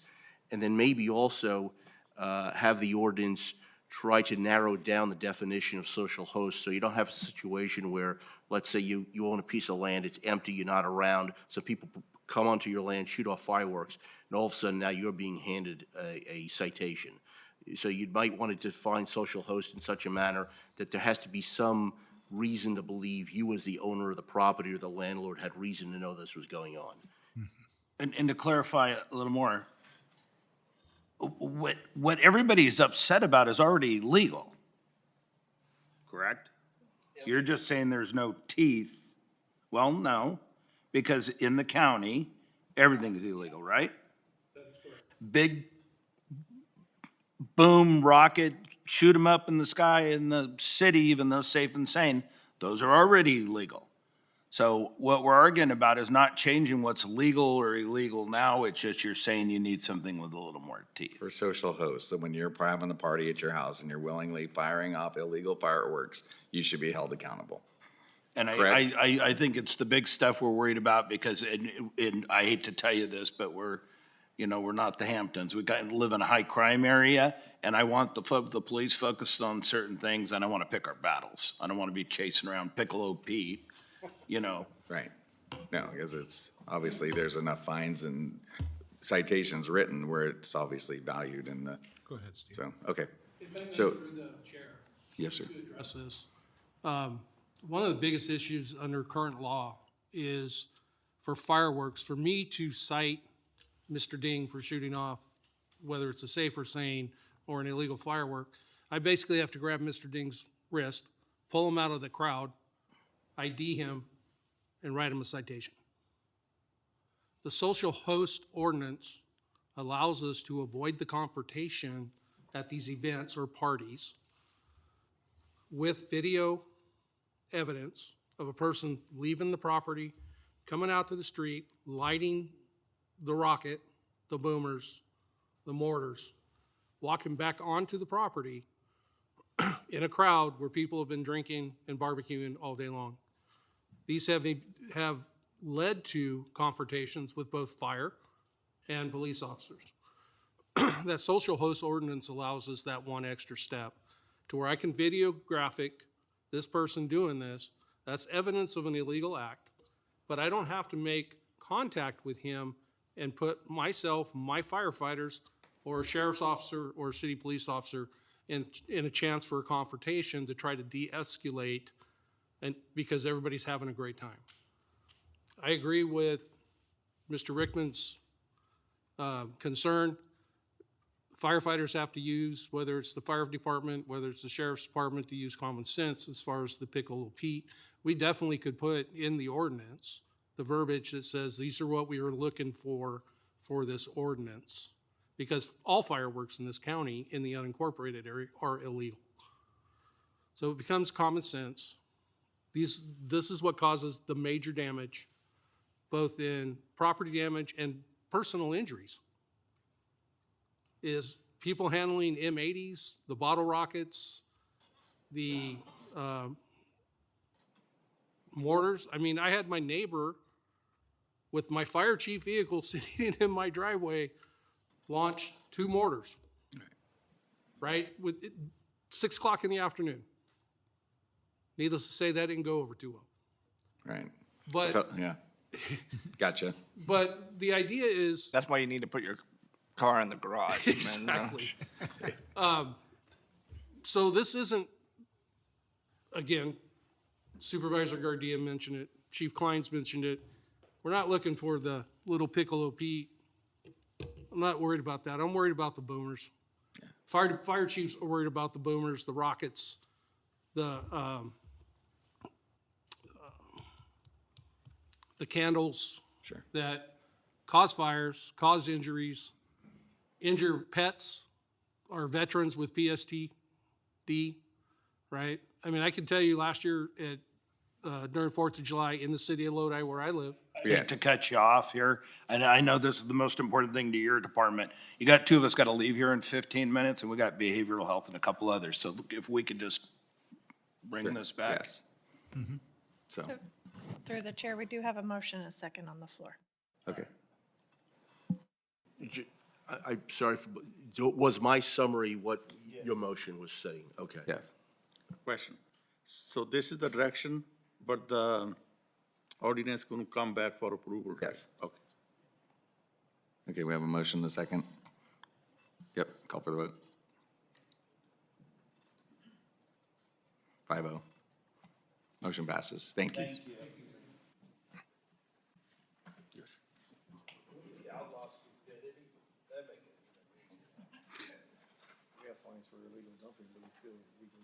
Yeah. Number 8, approve the San Joaquin County Healthcare Services Behavioral Health Services Bwell Campus project budget at an estimated total project cost of $261,800,000, award of a progressive design build validation services agreement to Herrero McGuire Hester joint venture in the amount of $1.675 million and approve related budget adjustments. Connie Hart and Genevieve And Valentine. Mr. Chairman, I just want to apologize now. I've got to be out of here at 3:30 to SEC for CSAC. Yes, sir. We'll go as quickly as we can. Good afternoon, Chairman Canepa, Vice Chair Dollywell, and members of the board. I'm Connie Hart, Assistant Director of General Services, and with me today is your brand-new Healthcare Services Director, Genevieve Valentine. We're very excited to share with the board and the public that we have reached a major milestone in Phase 1 of the Bwell campus.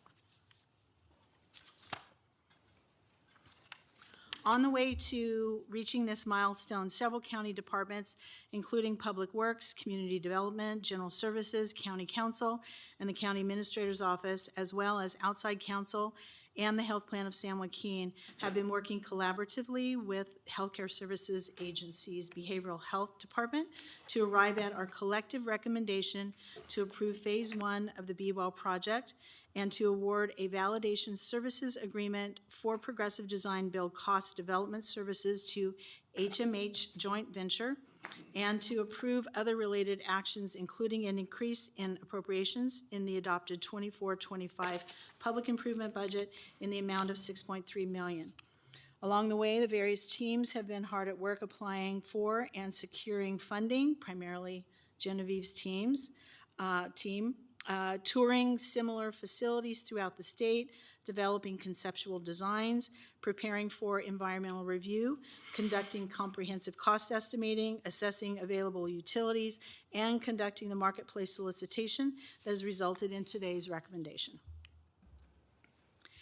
As you know, the Bwell campus will be designed to provide a welcoming, therapeutic environment for county residents in need of behavioral health services. The facility will integrate substance abuse treatment, crisis stabilization, and youth support services while reducing reliance on out-of-county placement and promoting destigmatization. The envisioned facility will be built on county-owned land in French Camp across I-5 from the San Joaquin General Hospital. Phase 1, outlined in red here, on the southern portion of the parcel is just north of Hospital Road. And Phase 2, that will be coming to you later, will include transitional housing, or is envisioned to include transitional housing built on the northern portion of that parcel. On December 2nd, 2024, the county issued a request for qualifications, or RFQ, to solicit proposals for the design and construction of Phase 1 of the Bwell campus project, utilizing the progressive design build delivery methodology. The county received 6 proposals and, following a comprehensive review process, invited the top 3 proposers to interviews, which included presentations by those firms. Following the interview process, the committee arrived at the selection of HMH Joint Venture as the firm that offered the best value for delivery of the Bwell campus project, Phase 1, and notices of intent to award were delivered on March 28, 2025. Herrero Builders and McGuire Hester, hence HMH, have combined forces and created a joint venture, HMH. Together, they have worked on over 1,300 healthcare or campus projects at more than $7 billion and have worked on more than 80 behavioral health facilities. HMH has assembled a team of industry leaders, and it is the recommendation of GSD and BHS in concurrence with the CAO and County Council that your board award the validation services agreement for progressive design build cost development to HMH in the amount of $1.6 million for a term through May 31st. On June 3rd, GSD will return to your board with a recommendation to approve the full progressive design build agreement with HMH. At this point, I'd like to hand the presentation to Genevieve Valentine, who will walk us through the funding plan and highlight how this project will impact the community and region for many years to come. Thank you, Connie. So Supervisors, County Council, CAO, Genevieve Valentine, Healthcare Services Director, and as like Ms. Hart mentioned, my next part is actually talking about the board priorities and the community impacts that this project will have. So the board, back in October of last year, came up with a variety of strategic plans and goals with specific objectives and have asked us to look at all of our projects from the lens of these priorities. This project, in partnership with HMH's joint venture, will collaboratively actually reach 4 specific strategic priority goals. Support a healthy community by supporting investments in healthcare infrastructure and services that enhance access to physical and behavioral health care and improve health outcomes. 2, support systems that prioritize a wraparound approach to service delivery. 3, economic development by bringing together public and private partnerships. 4, maintain fiscal responsibility and promote organizational innovation by fostering internal and external collaborations and provide community outcomes. As you can see, our funding plan is very robust, and we have been putting together a variety of options. The estimated contract cost for construction is $203 million for the 4 buildings of Phase 1. However, the project cost at large is $261.8 million, which includes the soft cost and a 10% contingency. Currently, funds that are secured to date are funds that have been promised from the SJ Health Clinics with a match, BCHIP Round 5 grant awards, Assembly Bill 179 that was legislative priorities from Senator Eggman, Senator Feinstein funds that she put together for public health, opiate settlement. The Health Plan of San Joaquin has promised $25 million, and Sutter Health has recently decided to do a match of $1 million. At this time, we have the $66.29 million in hand for appropriations at this fiscal year and our upcoming fiscal year. In addition to that, we are trying to get additional funds to pursue $232.3 million. This does include $7 million that will come before the board that will be in the upcoming MHSA, BHSA plan that will come to the board in November for your approval. There is some funds that we are looking at in terms of the county facility fees, tobacco settlement, and other projected opiate settlement funds in the future. We are hoping later on this fiscal year in May, couple weeks, we will be awarded $137.5 million in the Prop 1 Launch Ready grant request. This goes back to the fact that we have $66.3 million available for funding, and we are still trying to pursue and get awarded $232.8 million for a total of $298 million for this project. In addition, there is many vast opportunities for community impacts with this project, not only for behavioral health, healthcare services, but also our partnership with GSD and HMA. We want to be able to increase access to behavioral health services for the community, establish alternative destinations of care, diverting people from jail or emergency rooms. We want to create the first in-county Medi-Cal adolescent substance abuse residential program, increase treatment bed capacity, allow for an integrated care model between behavioral health, the health clinics, and public health. We would like to enhance continuity efforts and partnerships with our general hospital, as well as give an opportunity to increase employment options for our residents. I am now going to pass this back to Ms. Hart regarding our recommendations. Thank you. So at this time, GSD is recommending that your board approve the Phase 1 budget for the Bwell campus at an estimated total project cost of $261.8 million, that you approve the award of a progressive design build validation services agreement to HMH Joint Venture for initial development of costs associated with the pre-construction phase of work, authorize the Director of General Services to execute that agreement, negotiate change orders, and administer the contract, including any amendments, substitutions, subletting, or assignment of subcontractors. That you approve the MOU between San Joaquin County Health Care Services Agency and the Health Plan of San Joaquin. That you approve an increase in appropriations and funds transfer in the adopted 24-25 public improvement budget in the amount of $6.3 million. That you authorize General Services to plan and conduct a groundbreaking and dedication ceremonies, and authorize the Director of GSD to conduct all closeout activities, including a notice of completion and final payment. That's a lot of recommendations. Vice Chair Dollywall? Certainly.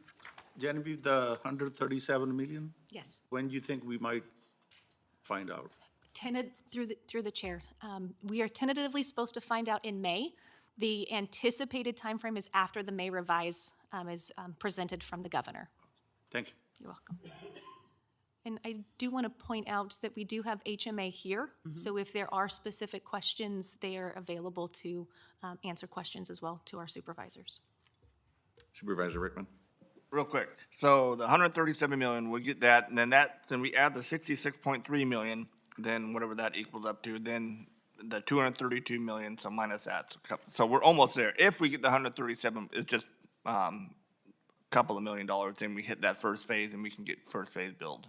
Through the chair to Supervisor Rickman, that is correct. All right, And our hope that's is- awesome. No, that's all I want to know. Great job. I mean, I think we're all looking forward to this. I mean, we've been talking about this way before the state and, other places have. Mental health and substance abuse, you want to solve, the homeless problem and so on. You have to look at the underlying cause and stop putting Band-Aids on things. So this is going to be huge for San Joaquin County. So great job. Thank you. Appreciate it.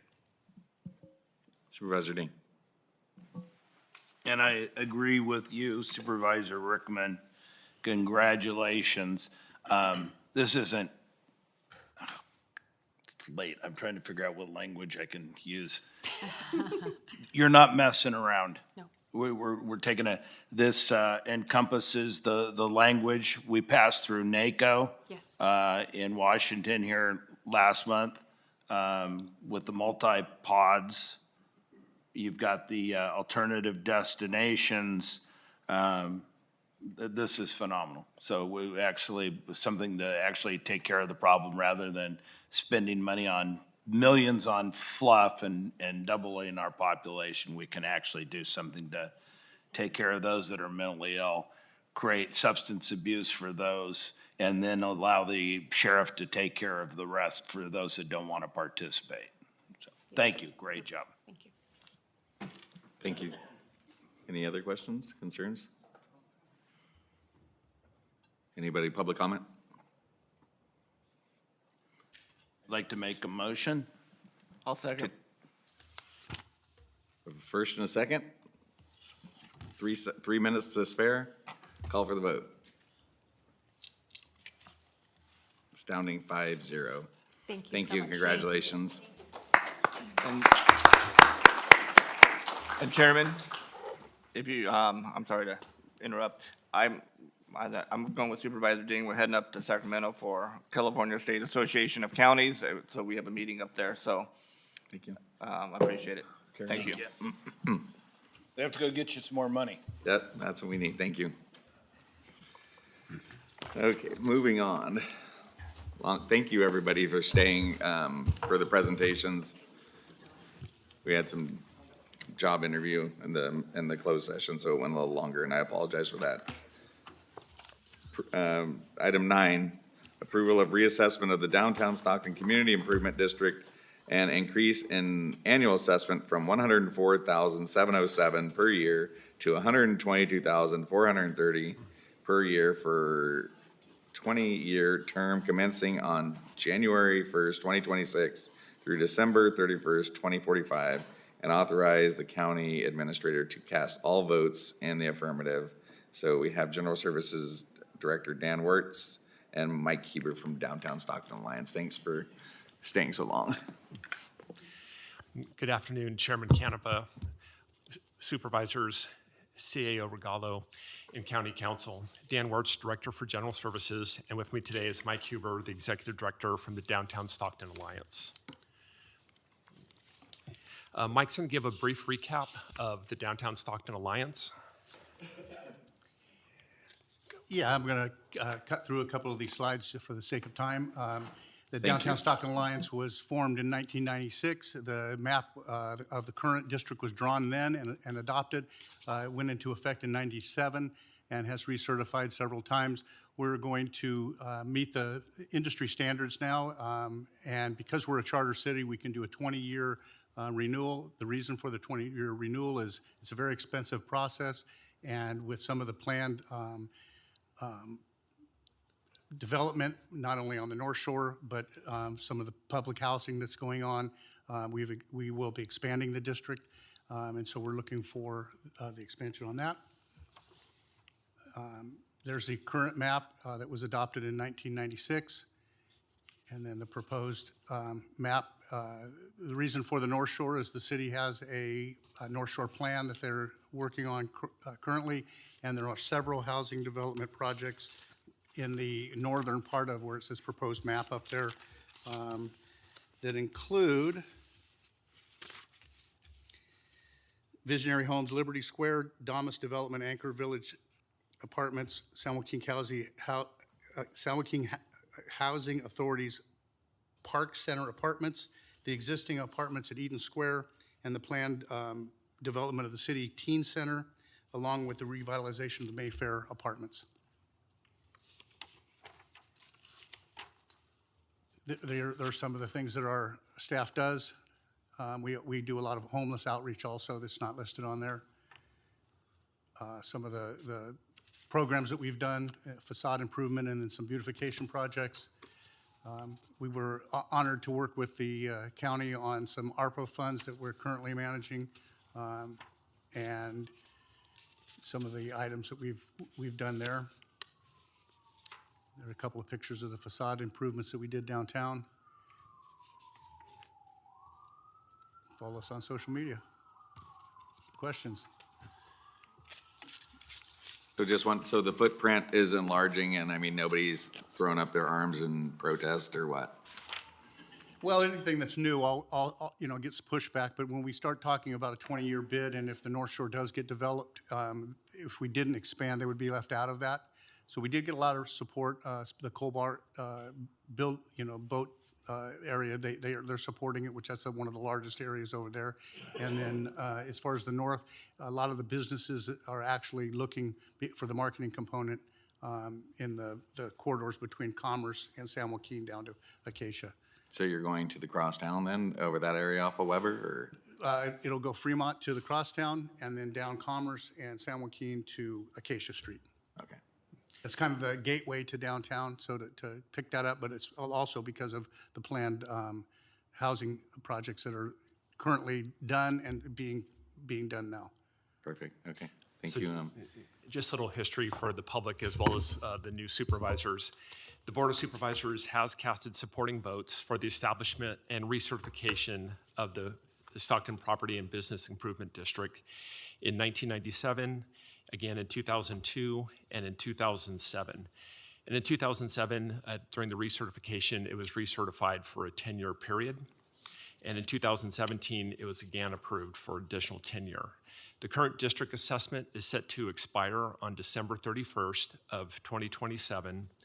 And a new renewal assessment for the Downtown Stockton Community Improvement District includes a 20-year term, expansion of the district boundaries to include additional parcels, and a provision that allows the annual assessment to increase no more than 5% per year to offset increases in program costs.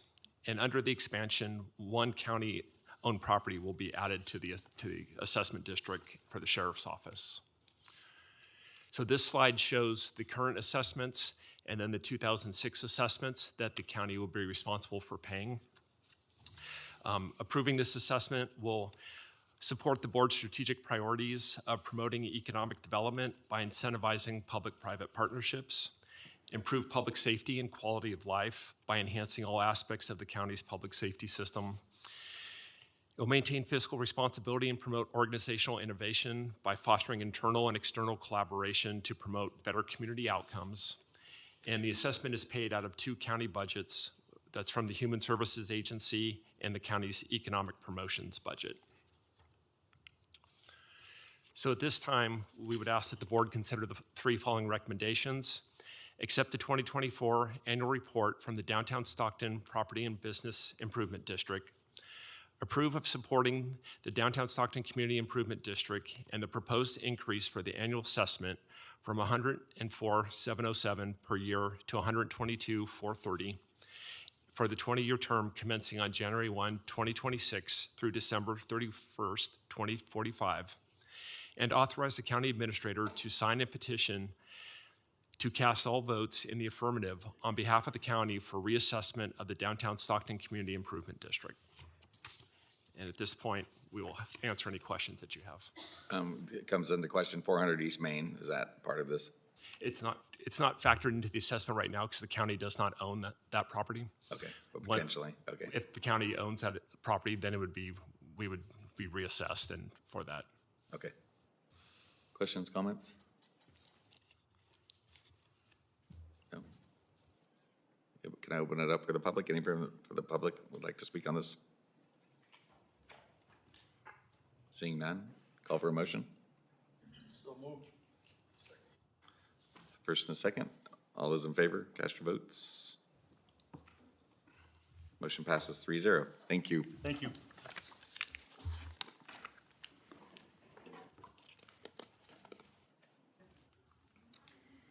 And last but not least, then we go on to thank you for staying, everybody. Public Works authorized termination of agreement A2450 regarding operation of Foothill Sanitary Landfill. Public Works Director Fritz Buckman, and Deputy Director David Tolliver. You guys are earning your keep today.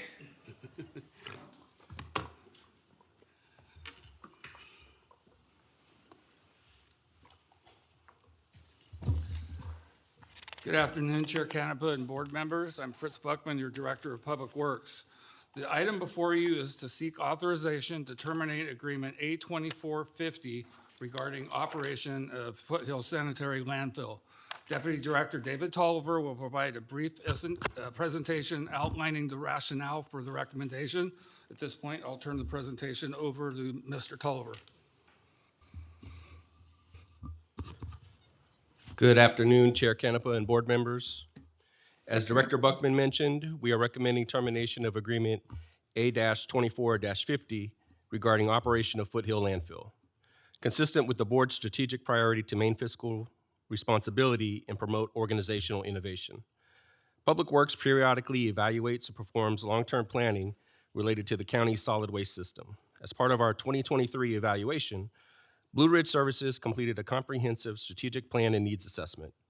During its review of study alternatives, Public Works determined that transitioning Foothill operations from an outside contractor to county-operated would result in approximately $2 million in annual savings. The Foothill Operations Agreement requires that a 6-month notice be given to the vendor in advance of county-initiated termination of the agreement, and Public Works recommends that the board authorize issuance of this notice. To support county landfill operation, Public Works will recommend adding 2 solid waste recovery workers, 3 equipment operators, and 2 cashiers in conjunction with the 2025-2026 annual county budget.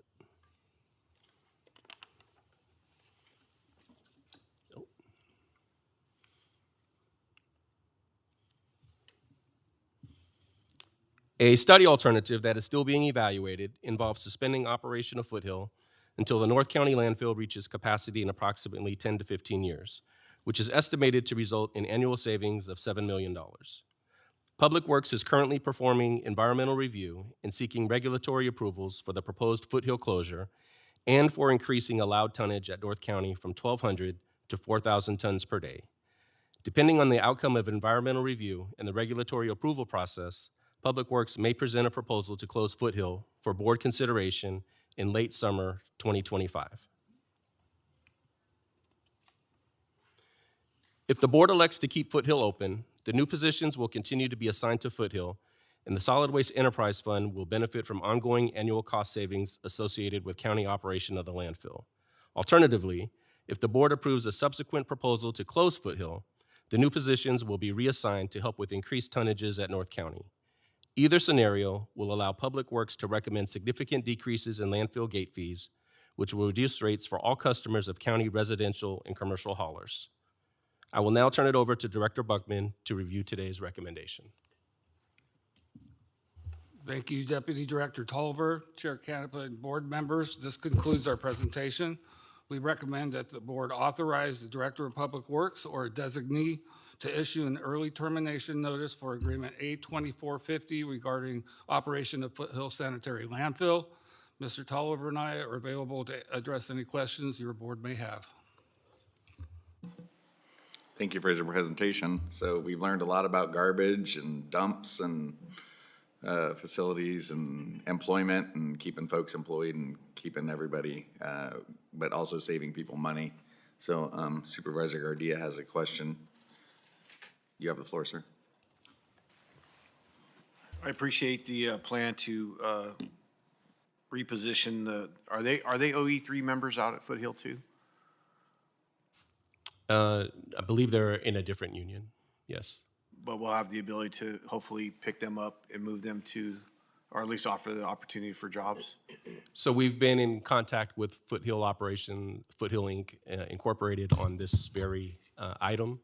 Although we'll have to follow county hiring practices, certainly the contracted staff are more than able and willing to apply, and we're encouraging that with our conversations. And we expect to initiate recruitment very shortly after the new fiscal year begins, assuming the budget is approved as recommended. We would expect that their experience would be beneficial to the Foothill positions. And it's my understanding that we're looking at mothballing that facility and not permanently closing it. That's correct. Yeah. The plan would be, assuming the board, when presented that option in the future, if the board were to choose to close Foothill landfill, and move, they would shift operations over to North County until North County fills up, and then ultimately the plan would be to shift operations to Foothill only. How many other counties have landfills in California? So I don't have an exact number for you today, but adjacent counties, Calaveras County has a landfill, Stanislaus County has a landfill, Sacramento County has a landfill, and so there's many counties that do have landfills. Are there any other options other than mothballing it? So we could continue to operate 2 landfills, but what we found is that there are some efficiencies to be gained through moving to 1 landfill. And part of the reason that we're We gotta mention selling too. yeah. I didn't hear that, I'm sorry. I'm sorry. Selling, of course, would be another option, but that's not one we would recommend. We think the landfill, Foothill landfill, is an important asset for the county's future. Once Forward fills up, which is a private landfill, we anticipate that filling up in 10 to 12 years, depending. Right now, with this current capacity, North County, we expect to fill up in 10 to 15 years. And when those 2 landfills close, right now, Foothill is the only remaining landfill in the county, and we think that provides much needed landfill capacity for our county and its constituents for the next close to a century. Is there anything in place that protects us from outside county entities coming into our landfill? So define that. So a private company. So if it's purchasing? cheaper to dump in San Joaquin County versus, let's say, the Bay Area, is there anything that protects us from us getting our landfills filled up quicker because it's a cheaper way of operating? Right. So in terms of a county landfill, we can make that decision to limit importation, so importation of tons. We also have another landfill in the county, Forward, who does invite tonnages from outside of the county. And so part of looking to go to 1 landfill at this point is to manage our space efficiently. And so that would be one thing that we would want to be considering as we're going forward. How do we manage our space efficiently? I think the short answer to your question, Supervisor, is yes, we would have the ability to regulate the amount of outside tonnage that comes into our landfill. Yeah. Thank you. Okay, so basically terminating this contract will save us up to $2 million a year. And if we, in the future, close that landfill, there's a potential of savings of $7 million.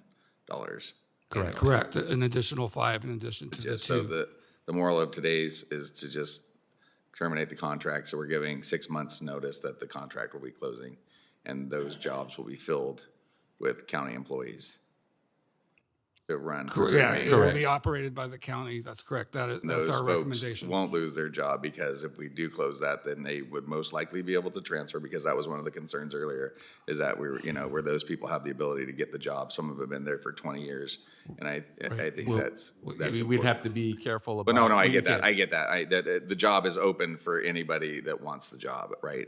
We will certainly give them every opportunity to apply and inform them on county processes and that sort of thing. So Yeah, prefer we labor want to give them practices. every opportunity to apply. I get that. So that was one of the concerns earlier, so I wanted to just make sure that her voice was heard now, so since she's not here. So, County Administrator, you're Thank you, you're Chair. chomping I at the just bit want over to, there. and Mr. Tolliver did explain it, but I just want to make sure that the board knows when they were speaking, those are contract employees. They're not county employees. So what Mr. Tolliver and Director Buckman are saying is they would have the opportunity and obviously a lot of experience to apply for the county jobs. Because they're contracted, so this is the contract that employs those folks at this location.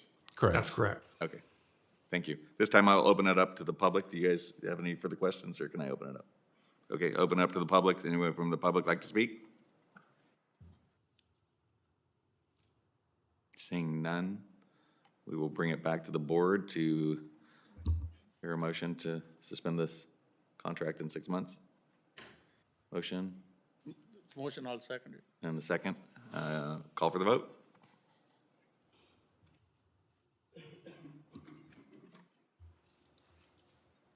Motion passes 3-0. Thank you. Thank Thank you. you.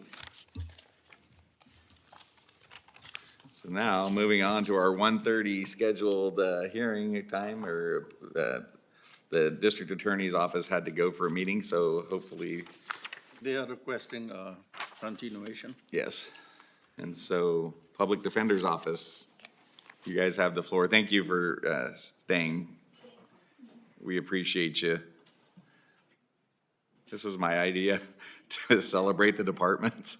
Sorry it's gone on so long, and I think what everybody does and people in the public should know what our lovely Public Defender's Office does. So thank you and welcome. Thank you, Chairman Canepa, Vice Chairman Dhaliwal, and members of the board, and CAO Regalo. It is a pleasure to be here. I apologize for the late day, and hopefully we can get through this, but it is an honor to be here with you guys to celebrate the 175th anniversary of the county.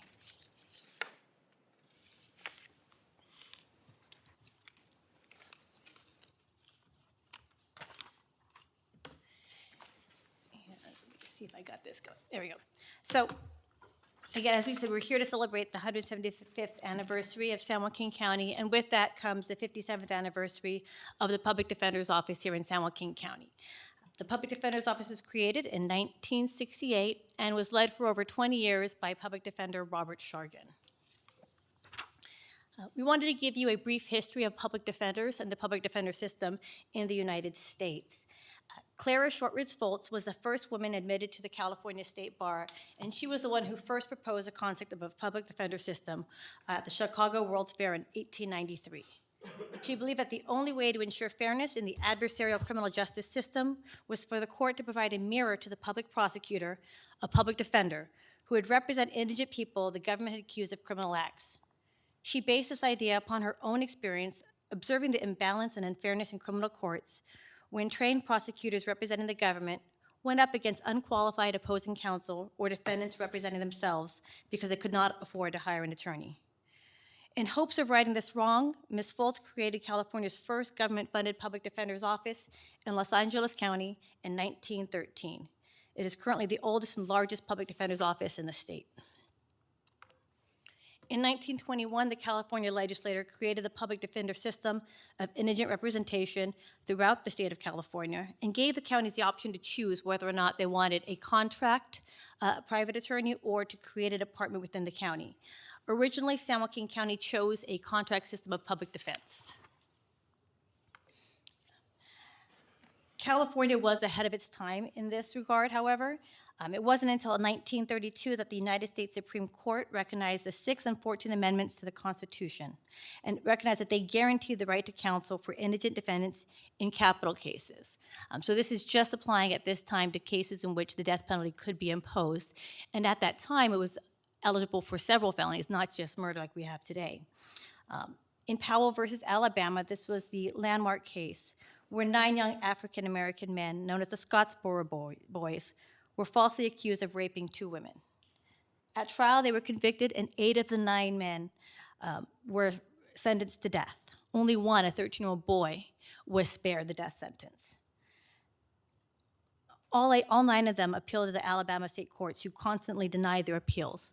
But the United States Supreme Court took up their case and reversed the convictions because they had been deprived of their constitutional right to counsel, a rule that courts must appoint government-funded attorneys to represent indigent clients in capital cases.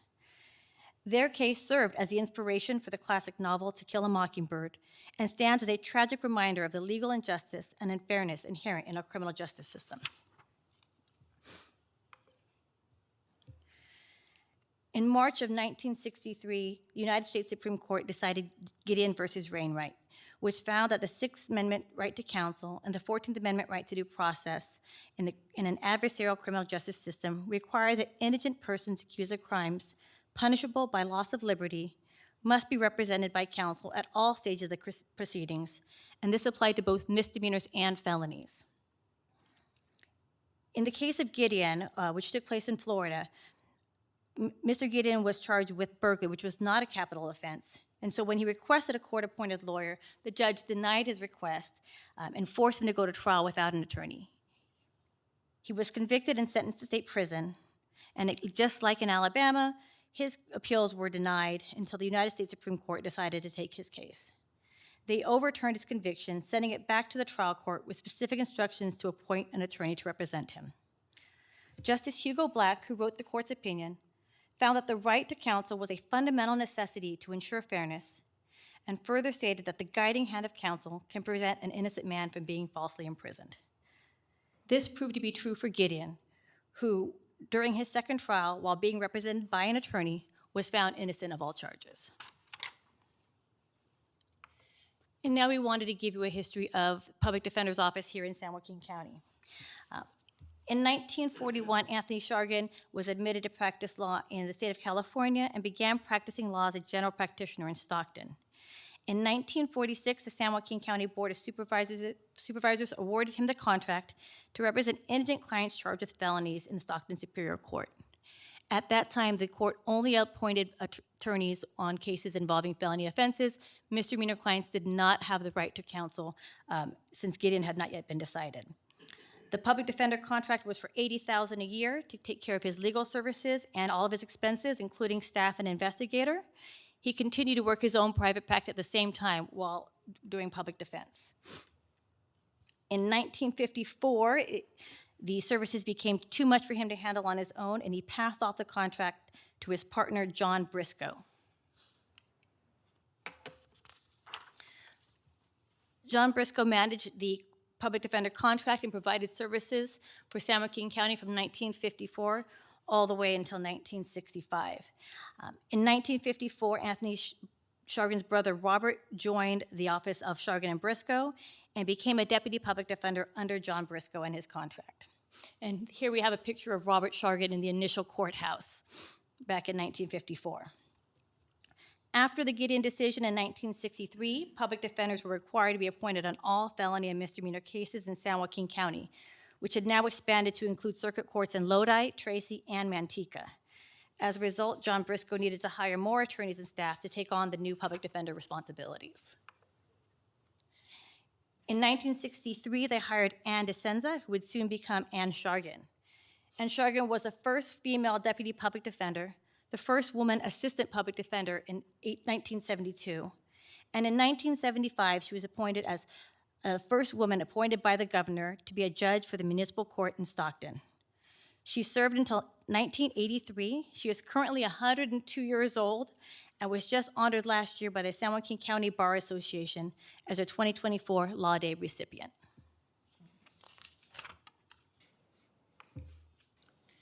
On October 15th, 1965, John Briscoe died in an automobile accident on the Altamont Pass. Because he managed the contract, when he passed, the county was left with no public defender. And at the time, state law prohibited local courts from convening without a public defender. That left all the state courts frozen and unable, or the county courts frozen and unable to proceed. That Monday morning, October 18th, 1965, the Board of Supervisors convened, and at 9:15 a.m., they granted the contract to Robert Shargan to succeed in the place of John Briscoe. Court was again once allowed to resume after that appointment. In 1968, the Board of Supervisors eliminated the contract model and approved the creation of an official department devoted exclusively to indigent criminal defense in San Joaquin County. And they appointed Robert Shargan to staff and run the new public defender's office. The office initially consisted of 5 attorneys in addition to Robert and Ann, and was located at 26 South San Joaquin Street, which is now the orange building before us.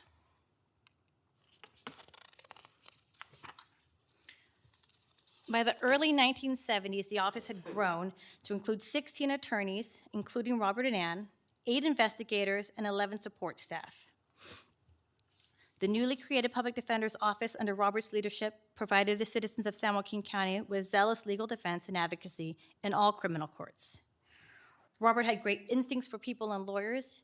He hired and trained new lawyers with high standards of ethics and competence. He was referred to by everyone in the office affectionately as boss, as they greatly respected and had great reverence for him. Robert was a father figure who ran the office with the same love and concern for his employees as he had for his own family. He taught his lawyers to not only be good lawyers, but to be good public defenders. Nothing was more important to Robert than having the strength to stand up for the principles of the Constitution in the face of adversity. He would often say that our clients are entitled to the best you can give them. He was the ideal public defender who insisted his attorneys stand up and fight for their clients ethically and compassionately. His legacy, created 57 years ago, still lives on with us today in our mission statement above and in the bonds created within our department.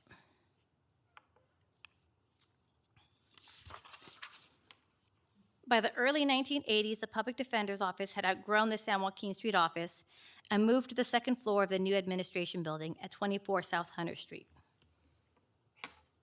This is the opening day, and here we have pictures of the Hunter Street under construction and the Hunter Street facility after it had been finished being built.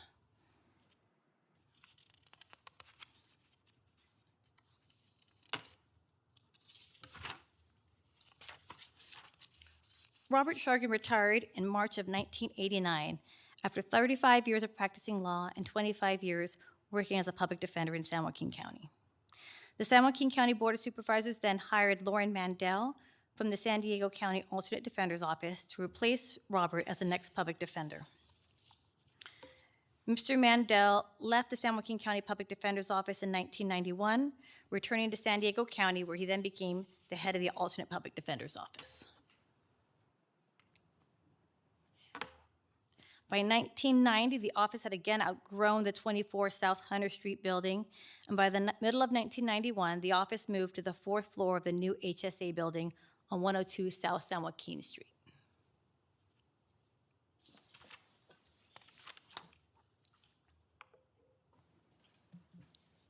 In 1991, the San Joaquin County Board of Supervisors appointed Gerald Gleason to be the public defender of San Joaquin County. Mr. Gleason served as the public defender for the next 14 years and helped to continue to grow the office as the population of San Joaquin County increased to over 560,000 people. By 1991, the Public Defender's Office employed 45 attorneys, 11 investigators, and 23 support staff. The office also occupied space at the Juvenile Justice Center in French Camp, representing juveniles in delinquency offenses as well as dependency cases. Mr. Gleason retired in 2005, and James Larson was subsequently appointed by the board to be the next public defender of San Joaquin County. Mr. Larson served as San Joaquin County Public Defender for only 3 short years, as his career and life were tragically ended prematurely by an aggressive brain tumor. Jim often said that being the public defender of San Joaquin County was the proudest moment of his career, and he enjoyed every minute of it. Mr. Larson appointed Peter Fox as assistant public defender, and he was appointed by the board to become the head public defender after Mr. Larson passed in 2008. Peter Fox managed the office through the Great Economic Recession, which resulted in more than a quarter of the public defender staff being laid off. In 2010, the county population had expanded to over 687,000 people, yet the Public Defender's Office was operating at below its 1990 operational capacity. Peter Fox made it his mission, while as public defender, to bring back as many of the laid-off staff as he could before he retired, myself included, so I am thankful for that. In 2010, the San Joaquin County Public Defender's Office left the HSA building and moved to its current location at 317 East Main Street. It is a conglomeration of 3 different buildings, a bank building, a jewelry store, and also a movie theater.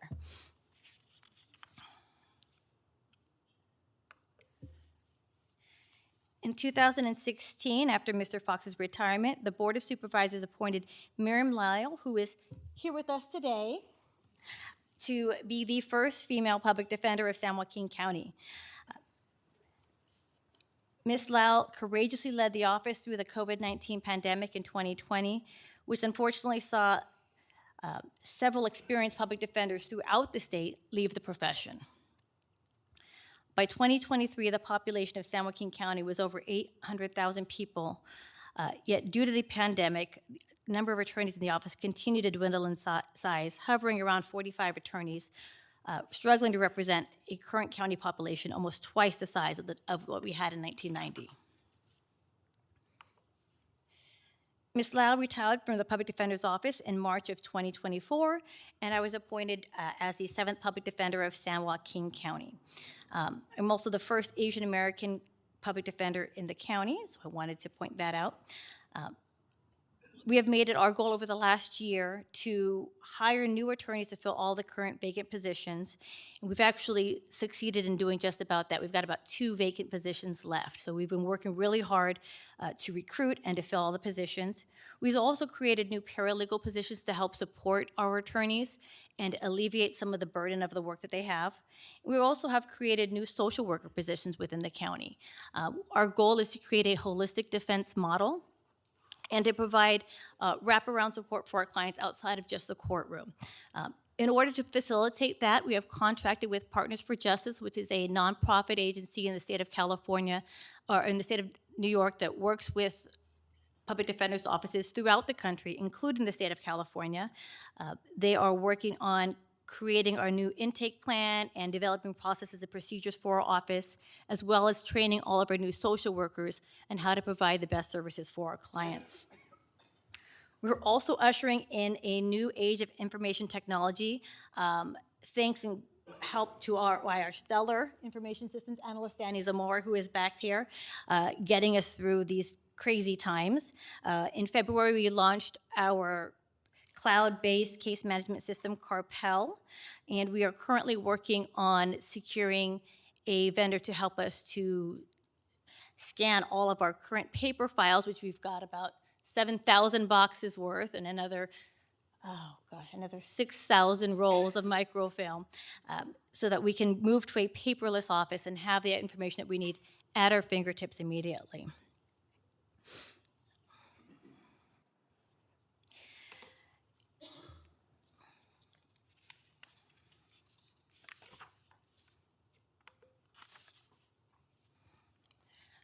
Our office has also worked diligently to secure 4 different grants. We currently have the Public Defender Pilot Project Grant, which works on resentencing and post-conviction relief. We have 2 grants with the Department of State Hospitals. The first grant is to run our felony incompetence and trial diversion program. This started as a 3-year grant worth $3.6 million to serve 26 clients. And just last month, we signed an extension of that for another 5 years for $10 million per year to serve up to 62 clients, provide them with housing and wraparound mental health and substance abuse treatment services. We also have a second grant with the Department of State Hospitals in the amount of $100,000 per year.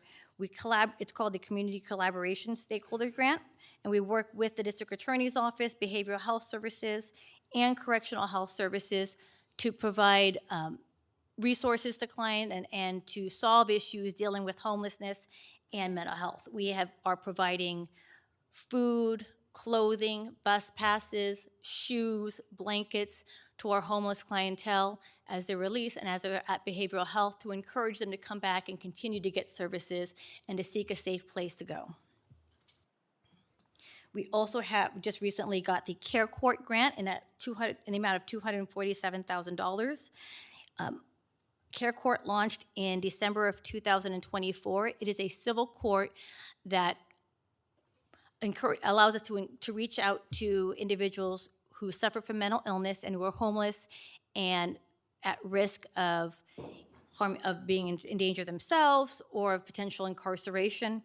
And so we go out into the communities and we connect with them and try to encourage them to join our court. And in addition, it creates an obligation, a contractual obligation for behavioral health services to provide timely wraparound services and housing for these clients. Since its launch in December, we have now served 10 new clients who are all working diligently with behavioral health, are the ones that we have gotten connected with. We've had our first a care agreement signed. She is currently in Family Ties, receiving services, working on trying to get her children back. So we're seeing great progress in just a very short amount of time with this new program. We also work diligently with our community-based organizations. In celebration of Second Chances Month this April, we are working with Friends Outside and other community-based organizations to host an event just this Saturday on April 26th. We will be out at the Stockton Civic Center from 10 to 3. We'll be providing expungement services. There will also be a job clinic, resource fair, and motivational speakers. So we do encourage everybody to please attend. I believe some members of the board may potentially be there, I've been told.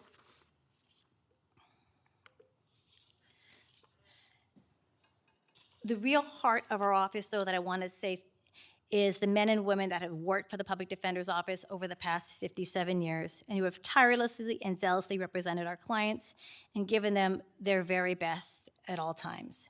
Today, we have 53 attorneys, ranging in experience from Janice Everett, our longest-serving attorney who joined the office in 1977, all the way down to our newest attorney, Taylor Singer, who joined just 2 weeks ago.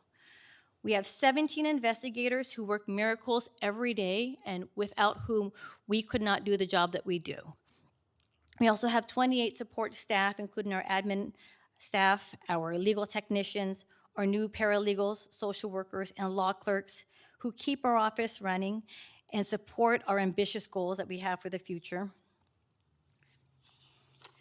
We serve not just felony and misdemeanor cases now, but we've expanded our services. We now also assist with juvenile delinquency and dependency. We do probate conservatorships, guardianships. We do mental health cases, not just in criminal courts, but also at the psychiatric health facility. We handle all the collaborative courts, veterans courts. We do our clean slate clinic, and as I mentioned before, our care court and our resentencing cases. It is my goal to continue to grow the office, continue to hire new attorneys, new investigators, and social workers who can provide expanded services to our county. Our citizens deserve the best, and we want to provide that. Right now, the population has expanded substantially, and my goal is to try to catch up with that. Part of that includes growing our office itself, and thank you for this morning. We did get an approval for an expansion of our office to the court tower next door. So we're looking forward to utilizing that expanded space to continue to grow the office as we're bursting at the seams at the moment. And with that, I just wanted to say thank you. First to Michael Bullard, my assistant public defender who joined the office in 1990 and helped to put together this presentation and find all these wonderful old photographs and to interview some of the old members of the office, but unfortunately could not be here today.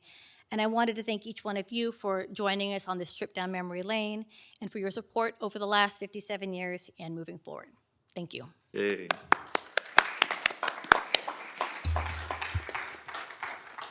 That was a lot in 57 years. And the Stockton's such a small place. I went to school with Nick Chargan, and the history there is amazing. So I just want to thank you. I think that's what it's all about, is to celebrate your guys' achievements and what you do, because a lot of folks don't know what you do. And I think you're, taking it to the next level, because what is it, 175 years past, present, and future, and the future looks great. So thank you for the presentation. Comments, questions, and then we could take a photo with everybody that stuck around this long. You get hazard pay for that. So we appreciate that, though. I just want to thank Ms. Lyle for being here and sitting through this long day. I appreciate you being here, and I appreciate the presentation, and I appreciate everything you guys do for this county. Thank you. Thank you, Supervisor. Thank you so much. Thank you for everything you guys do. Ms. Lyle, wish you a happy retirement and all the best. Thank you. Thank you, Supervisor. Okay, County Administrator, come on, turn your button on and give some kind words over there. Okay, I'm sorry. I'm just very impressed. Thank you, and it was a wonderful presentation. And I am very impressed that you are only the 7th public defender. So that just says a lot that, Miriam, I'm sorry to put you on the spot, but it was how many years that you were here? 8 years? 8. But I mean, right. I'm sorry. 33 and a half years with the Public Defender's Office. Right. And then 8 years. So I think it just says a lot for the department itself. Really good from working within and promoting within. Yeah, definitely. Greatness does great. grow here. Greatness grows here. Absolutely. Giving people a voice. So yeah, this time if we go down, take a picture, and whoever's remaining can come on up, I'd appreciate it.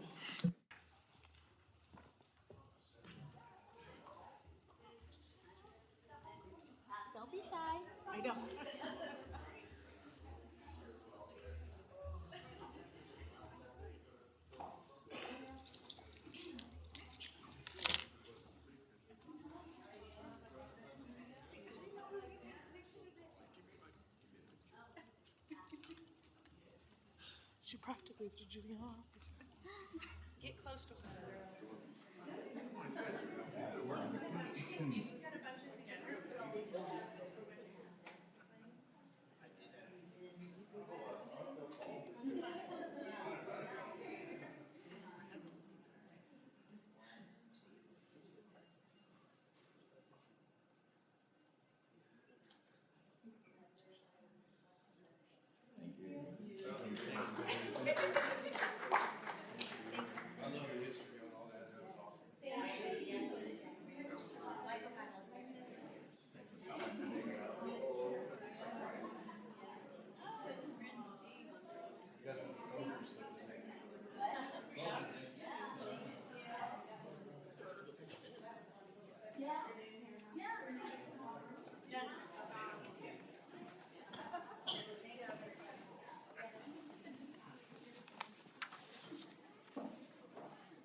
We'll close with comments, board member comments, or locations you've been. I'll be brief if you want, or, huh? Okay. Just a couple, obviously, opening day of the ports was huge. And then the Kings, the Stockton Kings won the G League championship, so that's exciting. We went to Cesar Chavez for the Special Olympics track and field, and that was an amazing day. So I've for the kids there. Lincoln men's basketball too made it to the final, so that was a proud moment. So we went and shared some proclamations with them. The DA survivor lunch, very powerful message there, and they do an amazing job helping victims and survivors of being victimized. The NAACP, the prayer breakfast was another great event with the community involved. We had a Dentoni Park cleanup, and then I want to shout out to all the county agencies. The Easter egg hunt at Mickey's Grove was amazing, and the people that were there, and the people in the community that came out for that. The Haven of Peace also had an open house, and then the Disaster Council met. Another one over here was Laundry Day, which is amazing for outreach for homeless folks in our community. The OES Spring Open House happened, and then also there was a, for the Ag Center, the dog team demonstration happened, which is amazing. Kim Bird from the Miracle Mile Improvement District retired. It was able to attend that. The other thing is Sajafka, and both of us, all three of us have served the groundbreaking for the $1.9 billion project to reinforce our levees is an absolute amazing feat. So it'll not only help save lives, but it'll protect people's properties also. The Stockton Honor Blue, there was a walk and run for that on Saturday. Also Saturday was the Vietnamese Spring Festival at Oak Grove, Norm Shumway Oak Grove. Also, we went to, the sheriff's office had a promotional for some folks, so it's always nice to go and celebrate that. The city of Manteca had the behavioral health kickoff, and then we attended some events for in Supervisor Dollywall's area, and then the parade at the Sikh Temple, which also the Sikh Temple is one of the longest lived temples in the North America. So another shout out to the city of Stockton for hosting amazing diversity in our community. So with that, I think I covered everything. I might have missed a few, but we've been busy, and my fellow supervisors too have been going to tons of events and being out there. And so I think we get a pulse of what's going on in the communities, and I think that's important for us to do so. Yeah, no shortage of events. You know, if you're really looking for something to do, there's always something to do in this community. But I don't want to repeat what Chairman Canepa just said. But no, I appreciate the staff. Our sheriffs have been standing up for a long time right now, and I've been sitting down here, and I don't know if I can get up. But no, just if anything, just the hard work of our staff of putting in the time and making sure that we're prepared for these meetings. But thank you. I'll guilt you. You guys both covered the whole thing. Thank you. Thank you. At this time, we will adjourn till, what's the, May 13th will be our next board meeting. And thank you for watching, listening, and participating. So thank you.